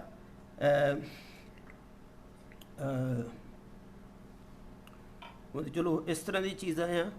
ਸੋ ਮੇਰਾ ਮਤਲਬ ਆ ਕਿ ਤੁਹਾਨੂੰ ਇੱਥੋਂ ਦੀ ਹਿਸਟਰੀ ਦੇ ਵਿੱਚ ਪਾਰਟੀਸਪੇਟ ਕਰਨਾ ਚਾਹੀਦਾ। ਹਿਸਟਰੀ ਮੇਕਿੰਗ ਦੇ ਜਿਹੜੇ ਪ੍ਰੋਸੈਸ ਚੱਲਦੇ ਪਏ ਆ, ਜਿਵੇਂ ਇੱਥੇ ਜਿਹੜੇ ਰੈੱਡ ਇੰਡੀਅਨਸ ਹਨ, ਇੱਥੇ ਜਿਹੜੇ ਕੀ ਨਾਮ ਬ੍ਰਿਟਿਸ਼ਰਸ ਜਾਂ ਯੂਰਪੀਅਨਸ ਲੋਕ ਜਿਹੜੇ ਆਏ, ਜਾਂ ਇੱਥੇ ਜਿਹੜੇ ਅਫਰੀਕਾ ਦੇ ਲੋਕ ਆਏ, ਜਾਂ ਹੁਣ ਮਾਈਗ੍ਰੇਸ਼ਨ ਤੋਂ ਬਾਅਦ ਏਸ਼ੀਆ ਜਾਂ ਵਰਲਡ ਦੇ ਹੋਰ ਖਿੱਤਿਆਂ 'ਚੋਂ ਜਿਹੜੇ ਲੋਕ ਆ ਰਹੇ ਹਨ, ਇੰਨੀਆਂ ਕੈਟੇਗਰੀਜ਼ ਦੇ ਲੋਕ ਜੀ ਰਹੇ ਹਨ। ਉਹਨਾਂ ਦੀ ਅਟੈਂਸ਼ਨਸ ਕੀ ਹਨ, ਉਹਨਾਂ ਦੀਆਂ ਕੀ ਪ੍ਰੋਬਲਮਸ ਹਨ, ਕੀ ਆਪਣਾ ਸਿੱਖ ਕਿਸੇ ਤਰ੍ਹਾਂ ਉਹਨਾਂ 'ਚ ਵੜ ਰਿਹਾ ਹੈ? ਅਸੀਂ ਤਾਂ ਆਪਣੇ ਗਰੁੱਪ ਦੇ ਵਿੱਚ ਹੀ ਨਹੀਂ ਹਾਂ। ਸੋ ਇਸ ਧਰਤੀ ਦੇ ਉੱਤੇ ਜਿਹੜਾ ਟਾਈਮ ਸਪੇਸ ਦੇ ਰਿਲੇਸ਼ਨ ਦੇ ਵਿੱਚੋਂ ਹਿਊਮਨ ਮਾਈਂਡ ਦੀ ਅਤੇ ਟਰੁੱਥ ਦੀ ਕੰਸਟਰਕਸ਼ਨ ਹੋ ਰਹੀ ਹੈ, ਤੁਹਾਡਾ ਉਹਦੇ ਨਾਲ ਡਾਇਲੌਗ ਚਾਹੀਦਾ, ਨਹੀਂ ਤਾਂ ਤੁਹਾਡੀ ਬੋਡੀ ਨੇ ਉਹਦੇ ਵਿਦਨ ਐਗਜ਼ਿਸਟ ਕਰਨਾ ਹੈ। ਸੋ ਜਿਹੜੇ ਫਿਲਸੋਫੀਕਲ ਸਟਰਕਚਰਸ ਇੱਥੇ ਡੋਮੀਨੇਟ ਕਰ ਰਹੇ ਹਨ, ਤੁਹਾਨੂੰ ਉਹਨਾਂ ਦੇ ਨਾਲ ਡਾਇਲੌਗ ਕਰਨਾ ਪੈਣਾ। ਸੋ ਆਖਰੀ ਪੁਆਇੰਟ ਮੈਂ ਕਹਿ ਕੇ ਸਮਾਪਤ ਕਰਦਾ। ਸੋ ਆਖਰੀ ਪੁਆਇੰਟ ਇਹ ਹੈ ਕਿ ਅਸੀਂ ਸਿੱਖ ਯੂਨੀਵਰਸੈਲਿਟੀ ਦੇ ਸਾਈਨ ਸਿੰਬਲ ਨੂੰ ਰਿਪਰੈਜ਼ੈਂਟ ਕਰਦੇ ਹੋਏ ਉਹਨੂੰ ਪੰਜਾਬੀ ਲੋਕਲ ਫਿਊਡਲ ਅਤੇ ਕਲੋਨੀਅਲ ਇੰਟਰਪ੍ਰੀਟੇਸ਼ਨਸ ਵਾਲੇ ਸੁਭਾਵਾਂ 'ਚ ਇੰਟਰਪ੍ਰੈਟ ਕਰਨ ਵਾਲੇ ਮਾਈਂਡ ਬਾਡੀ ਨਾਲ ਆਪਣੀਆਂ ਡਿਵੈਲਪਮੈਂਟ ਦੀਆਂ ਡਿਜ਼ਾਇਰਸ ਲੈ ਕੇ ਮਾਈਗ੍ਰੇਟ ਕੀਤੇ ਹਾਂ। ਸੋ ਅਸੀਂ ਇੱਕ ਕੰਟਰਾਡਿਕਸ਼ਨਸ ਨੂੰ ਲੈ ਕੇ ਮਾਈਗ੍ਰੇਟ ਕੀਤੇ ਹਾਂ। ਸੋ ਮਾਈਗ੍ਰੇਸ਼ਨ ਜਿਹੜੀ ਆ ਉਹਦੇ ਵਿਦਿਨ ਕੰਟਰਾਡਿਕਸ਼ਨਸ ਪਈਆਂ ਹੋਈਆਂ। ਸੋ ਮੈਂ ਸਿੰਪੈਥੈਟਿਕਲੀ ਬੋਲ ਰਿਹਾ, ਮੈਂ ਇਹਨੂੰ ਗਲਤ ਠੀਕ 'ਚ ਨਹੀਂ ਬੋਲ ਰਿਹਾ। ਸੋ ਜਿਹੜਾ ਬੀਇੰਗ ਮਾਈਗ੍ਰੇਟ ਕਰਦਾ ਪੰਜਾਬ 'ਚ, ਉਹ ਕਿੰਜ ਕਰਦਾ ਆ? ਉਹਦੇ ਕੋਲ ਸਿੱਖੀ ਦਾ ਇੱਕ ਯੂਨੀਵਰਸਲ ਪ੍ਰਿੰਸੀਪਲ ਹੁੰਦਾ, ਉਹਦਾ ਸਾਈਨ ਸਿੰਬਲ, ਪਰ ਉਹਨੇ ਉਹ ਪੂਰਾ ਰਿਲਾਈਜ਼ ਨਹੀਂ ਕੀਤਾ ਹੁੰਦਾ, ਉਹਦੀ ਸ਼ਰਧਾ ਹੁੰਦੀ ਉਹਦੇ 'ਚ। ਅਤੇ ਨਾਲ ਪੰਜਾਬ ਅਤੇ ਉਹਦੀ ਵਿਆਖਿਆ ਦੇ ਦੋ ਪਹਿਲੂ ਉਹਦੇ ਕੋਲ ਆ, ਇੱਕ ਆਰਥੋਡੋਕਸੀ ਵਾਲਾ ਜਿਹੜਾ ਫਿਊਡਲਾਈਜ਼ ਹੋਇਆ ਦਾ, ਇੱਕ ਰਿਫਾਰਮਿਸਟ ਮੂਵਮੈਂਟ ਵਾਲਾ ਜਿਹੜਾ ਕੋਲੋਨਾਈਜ਼ਡ ਆ, ਜਿਹਦੀਆਂ ਰੈਸ਼ਨਲ ਡਿਮੈਂਸ਼ਨਸ ਦੇ ਵਿੱਚ ਉਹਨੂੰ ਇੰਟਰਪ੍ਰੈਟ ਕਰਨ ਦੀ ਆਦਤ ਆ, ਅਤੇ ਨਾਲ ਉਹਦੇ ਇੱਕ ਚੰਗੇ ਫਿਊਚਰ ਦੀ ਡਿਜ਼ਾਇਰ ਅਤੇ ਕੁਝ ਪੰਜਾਬੀਅਤ ਦੇ ਅੰਸ਼। ਆਹ 5-6 ਚੀਜ਼ਾਂ ਮਾਈਗ੍ਰੇਟ ਕਰਦੀਆਂ ਹਨ ਇੱਕ ਬਾਡੀ ਦੇ ਰਾਹੀਂ। ਸੋ ਬੰਦਾ ਨਹੀਂ ਮਾਈਗ੍ਰੇਟ ਕਰਦਾ, ਆਹ 5 ਚੀਜ਼ਾਂ ਉਹਦੀ ਬਾਡੀ 'ਚ ਮਾਈਗ੍ਰੇਟ ਕਰਦੀਆਂ ਹਨ। ਸੋ ਇੱਥੇ ਆ ਕੇ ਫਿਰ ਜਿਹੜਾ ਬੱਚਾ ਪੈਦਾ ਹੁੰਦਾ, ਉਹਨੇ ਆਪਣੇ ਯੂਨੀਵਰਸਲ ਪ੍ਰਿੰਸੀਪਲ ਨੂੰ ਵੀ ਲਿਆਉਣਾ, ਉਹਨੇ ਆਪਣੀ ਨਵੀਆਂ ਲੋਕਲ ਆਸਪੈਕਟਸ ਬਣਾਉਣੇ ਆ, ਜਿਵੇਂ ਸਾਡੇ ਉੱਥੇ ਬਣੇ ਹੋਏ ਆ। ਸੋ ਉਹਦੀਆਂ ਨਵੀਆਂ ਪ੍ਰੋਬਲਮਸ ਵੀ ਉਹਨੇ ਪੈਦਾ ਕਰਨੀਆਂ ਹੈ। ਸੋ ਇਹ ਨਹੀਂ ਗੱਲ ਵੀ ਉੱਥੇ ਪੰਜਾਬ 'ਚ ਪ੍ਰੋਬਲਮ ਆ ਅਤੇ ਇੱਥੇ ਨਹੀਂ ਗੀਆਂ, ਇੱਥੇ ਵੱਖਰੀਆਂ ਪ੍ਰੋਬਲਮਸ, ਉੱਥੇ ਵੱਖਰੀਆਂ ਪ੍ਰੋਬਲਮ। ਸੋ ਉਹ ਮਸਲਾ ਤਾਂ ਬੰਦੇ ਦਾ ਬਣਿਆ ਹੀ ਰਹੇਗਾ ਕਿ ਉਹਨੇ ਆਪਣੀ ਸਪਿਰਿਚੁਅਲ ਰਿਲਾਈਜੇਸ਼ਨ ਕਿੰਜ ਕਰਨੀ ਹੈ। ਇਹ ਮਸਲਾ ਖਤਮ ਨਹੀਂ ਹੋ ਸਕਦਾ, ਇਹ ਮਸਲਾ ਤਾਂ ਉਹਨੇ ਕਰਨਾ ਹੀ ਆ। ਪਰ ਸਾਡਾ ਮਸਲਾ ਹੈ ਕਿ ਅਸੀਂ ਆਪਣਾ ਉਹ ਕਲਚਰ ਪੈਦਾ ਕਰ ਲਈਏ, ਇੱਥੇ ਉਹਦੇ ਆਸਪੈਕਟਸ ਪੈਦਾ ਕਰ ਲਈਏ। ਸੋ ਸੰਤ ਸਾਰੇ ਨਹੀਂ ਬਣ ਜਾਣੇ, ਸਾਰੇ ਨਹੀਂ ਗੁਰਮੁਖ ਬਣ ਜਾਣੇ ਇੱਥੇ ਮਾਈਗ੍ਰੇਸ਼ਨ ਦੇ ਵਿੱਚ, ਪਰ ਉਹ ਐਟਮੋਸਫੀਅਰ ਪੈਦਾ ਕਰਨਾ ਹੈ ਜਿਹਦੇ ਨਾਲ ਸਾਡਾ ਕਲਚਰ ਠੀਕ ਰਿਪਰੈਜ਼ੈਂਟੇਸ਼ਨ ਹੋਵੇ ਸਾਡੀ। ਸੋ ਇਹ ਇੱਕ ਨੁਕਤਾ ਆ। ਸੋ ਉਹਦੇ ਲਈ ਸਾਨੂੰ ਇੱਥੋਂ ਦੀ ਧਰਤੀ ਦੇ ਉੱਤੇ ਵਰਕ ਕਰਨਾ ਪਏਗਾ।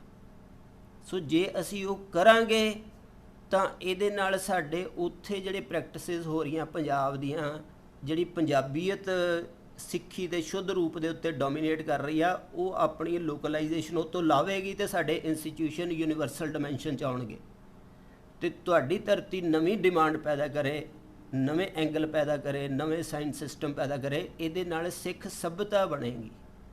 ਸੋ ਹੁਣ ਮਸਲਾ ਮੈਂ ਇੱਥੇ ਸਮਾਪਤ ਕਰਦਾ ਕਿ ਮਾਈਗ੍ਰੇਸ਼ਨ ਇੱਕ ਜ਼ਿੰਮੇਵਾਰੀ ਵਾਲਾ ਕੰਮ ਹੈ। ਸੋ ਇਹਦੇ ਵਿੱਚ ਯੂਨੀਵਰਸਲ ਪ੍ਰਿੰਸੀਪਲ ਨੇ ਮਾਈਗ੍ਰੇਟਡ ਮੈਨ ਦੀਆਂ ਕੰਡੀਸ਼ਨਡ ਪੰਜਾਬੀ ਆਦਤਾਂ ਨੂੰ ਚੈਲੰਜ ਕਰਨਾ ਹੈ ਅਤੇ ਉਸ ਦੇ ਬੱਚਿਆਂ ਨੇ, ਇੱਥੋਂ ਦੀ ਯੂਥ ਨੇ ਉਹ ਮੰਗ ਪੈਦਾ ਕਰਨੀ ਹੈ ਜਿਹਦੇ ਨਾਲ ਇੱਥੇ ਇੱਕ ਨਵੀਂ ਕਲਚਰਲ ਐਂਥਰੋਪੋਲੋਜੀ ਦੀਆਂ ਡਿਮੈਂਸ਼ਨਸ ਪੈਦਾ ਹੋਣ, ਜਿਹੜੀਆਂ ਸ਼ਬਦ ਯੂਨੀਵਰਸੈਲਿਟੀ ਨਾਲ ਟਰਾਂਸਪੇਰੈਂਟਲੀ ਕਨੈਕਟਡ ਹੋਣ। ਇਹ ਤੀਜਾ ਮਸਲਾ। ਇਹਨੂੰ ਹੱਲ ਕਰਨ ਲਈ ਸਾਨੂੰ ਆਪਣੀ ਪ੍ਰੈਕਟਿਸ ਜਿਹੜੀ ਆ ਉਹਦੇ ਨਾਲ ਸਾਨੂੰ ਆਪਣੇ ਰਿਸਰਚ ਦੇ ਸੈਂਟਰ ਬਣਾਉਣ ਦੀ ਲੋੜ ਹੈ।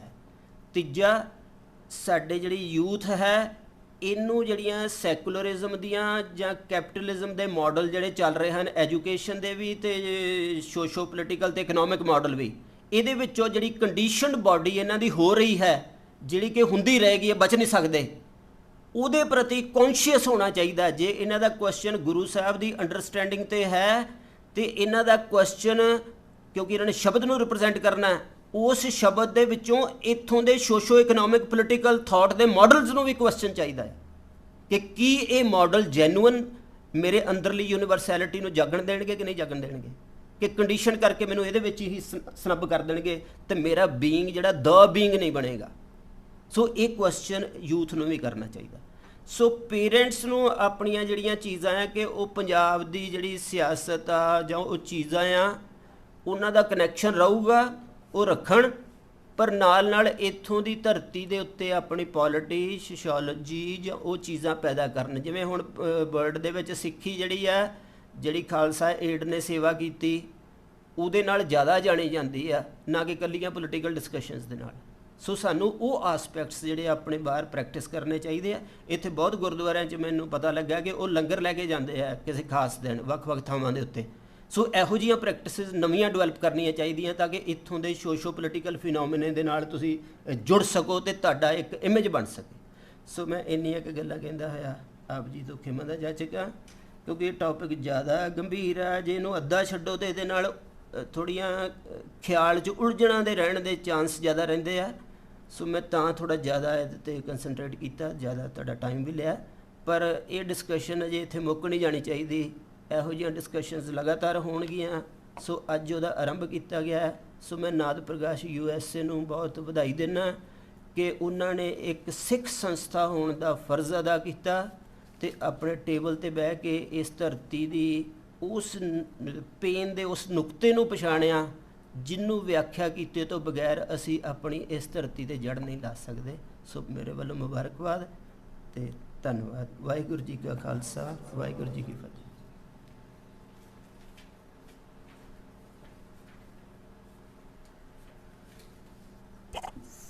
ਪ੍ਰੋਫੈਸਰ ਜਗਦੀਸ਼ ਸਿੰਘ ਜੀ ਦੇ ਇਨਸਾਈਟਫੁਲ ਕਮੈਂਟਸ ਤੇ ਫੀਡਬੈਕ ਦੀ ਬਹੁਤ ਧੰਨਵਾਦੀ ਹਾਂ। ਨਾਦ ਪ੍ਰਗਾਸ USA ਸੰਸਥਾ ਵੱਲੋਂ, ਸੰਗਤ ਵੱਲੋਂ, ਗੁਰਦੁਆਰਾ ਸਾਹਿਬ ਦੀ ਕਮੇਟੀ ਵੱਲੋਂ, ਇੱਥੇ ਬੈਠੇ ਪੇਰੈਂਟਸ ਤੇ ਯੂਥ ਵੱਲੋਂ ਤੁਸੀਂ ਸਾਡੇ ਸਾਰਿਆਂ ਦੇ ਕੰਸਰਨਸ ਸੁਣ ਕੇ ਉਹਨਾਂ ਨੂੰ ਇੱਕ ਹਾਇਰ ਲੈਵਲ ਦੇ ਉੱਤੇ ਜਾ ਕੇ ਜੋ ਰਿਜ਼ੋਲਵ ਕਰਨ ਦਾ ਉਪਰਾਲਾ ਡਿਸਕਸ਼ਨ ਕਰਕੇ ਉਹਦੀਆਂ ਫਾਊਂਡੇਸ਼ਨਸ ਬਣਾ ਕੇ ਸਾਨੂੰ ਸਮਝਣ ਦੇ ਵਿੱਚ ਸਾਡੀ ਮਦਦ ਕੀਤੀ ਹੈ, ਉਹਦੇ ਲਈ ਅਤਿਅੰਤ ਧੰਨਵਾਦੀ ਹਾਂ। ਸੋ ਜਿੱਦਾਂ ਪ੍ਰੋਫੈਸਰ ਸਾਹਿਬ ਨੇ ਦੱਸਿਆ ਕਿ ਸਾਨੂੰ ਸੋਸ਼ੋ ਪੋਲੀਟੀਕਲ ਲਾਈਫ ਦੇ ਵਿੱਚ ਆਪਣੀ ਪਾਰਟਿਸਿਪੇਸ਼ਨ ਨੂੰ ਬਰਕਰਾਰ ਰੱਖਣਾ ਚਾਹੀਦਾ ਹੈ। ਖਾਲਸਾ ਏਡ ਦੀਆਂ ਐਕਟੀਵਿਟੀਜ਼ ਜੋ ਚੱਲ ਰਹੀਆਂ ਹਨ, ਸੇਵਾਪੰਥੀ ਐਕਟੀਵਿਟੀਜ਼, ਉਹਨਾਂ ਦੇ ਵਿੱਚ ਖਾਸ ਆਪਣੀਆਂ ਸੇਵਾਵਾਂ ਨਿਭਾਉਣ ਦੀ ਕੰਟੀਨਿਊਏਸ਼ਨ ਰੱਖਣੀ ਚਾਹੀਦੀ ਹੈ, ਕਿਉਂਕਿ ਉਸ ਦੇ ਨਾਲ ਸਾਡੇ ਸਰੂਪ ਦੇ ਨਾਲ ਜੁੜੀ ਜੋ ਸਾਨੂੰ ਸੇਵਾ ਦੀ ਬਖਸ਼ਿਸ਼ ਹੈ ਉਹ ਅਸੀਂ ਆਪਣੀ ਡਿਫਰੈਂਟ ਕਲਚਰਸ ਦੇ ਵਿੱਚ ਲੈ ਕੇ ਜਾਂਦੇ ਹਾਂ। ਕਲਚਰਲ ਐਂਥਰੋਪੋਲੋਜੀ ਦੇ ਵਿੱਚ ਆਪਣੀ ਯੂਨੀਕ ਇਨਪੁਟ ਇੰਕ ਕਰਦੇ ਹਾਂ।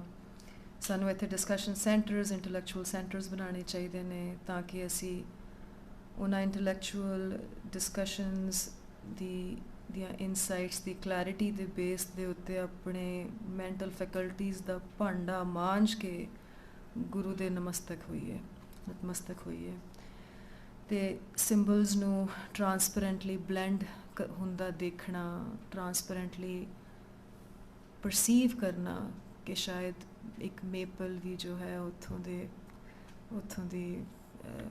ਦੇ ਪੇੜਾਂ ਦੇ ਨਾਲ ਉਨਾ ਹੀ ਇੱਕਮਿਕ ਹੈ, ਇੱਥੋਂ ਦੀਆਂ ਝੀਲਾਂ, ਉੱਥੋਂ ਦੀਆਂ 5 ਝੀਲਾਂ ਦੇ ਨਾਲ ਉਂਝੀਆਂ ਹੀ ਇੱਕਮਿਕ ਨੇ। ਤੇ ਤੁਸੀਂ ਸਾਨੂੰ ਜੋ ਰਾਮਦਾਸਪੁਰ ਦੇ ਵਿੱਚ ਅੰਮ੍ਰਿਤਸਰ ਸਾਹਿਬ ਦੇ ਵਿੱਚ ਸ਼ਬਦ ਦੀ ਬ੍ਰਹਮਣਤਾ ਦੇ ਤੇ ਨਾਮ ਰਸ ਦੀ ਕਾਸਮਿਸਿਟੀ ਨੂੰ ਪੂਰੇ ਜਗਤ ਲਈ, ਪੂਰੇ ਕਾਸਮੋਸ ਲਈ ਰਿਪਰੈਜ਼ੈਂਟ ਕਰਦਾ ਜੋ ਦਿਖਾਇਆ, ਉਸ ਨਾਲ ਵੀ ਇੱਕ ਸ਼ਾਂਤੀ ਮਿਲੀ ਮਨ ਨੂੰ, ਇੱਕ ਵੱਡਾ ਪਰਸਪੈਕਟਿਵ ਮਨ ਵਿੱਚ ਆਇਆ।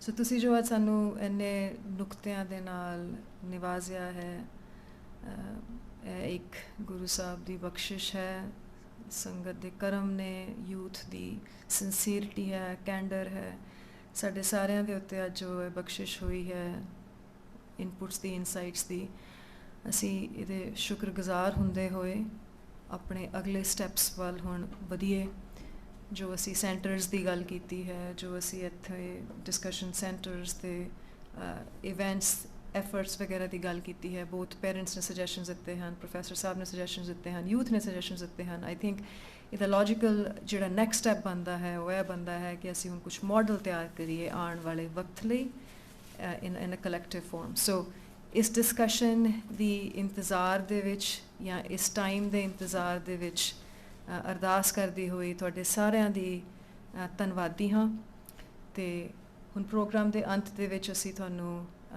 ਲੰਗਰ ਦੇ ਲਈ ਨਿਯੋਤਾ ਦਿੰਦੇ ਹਾਂ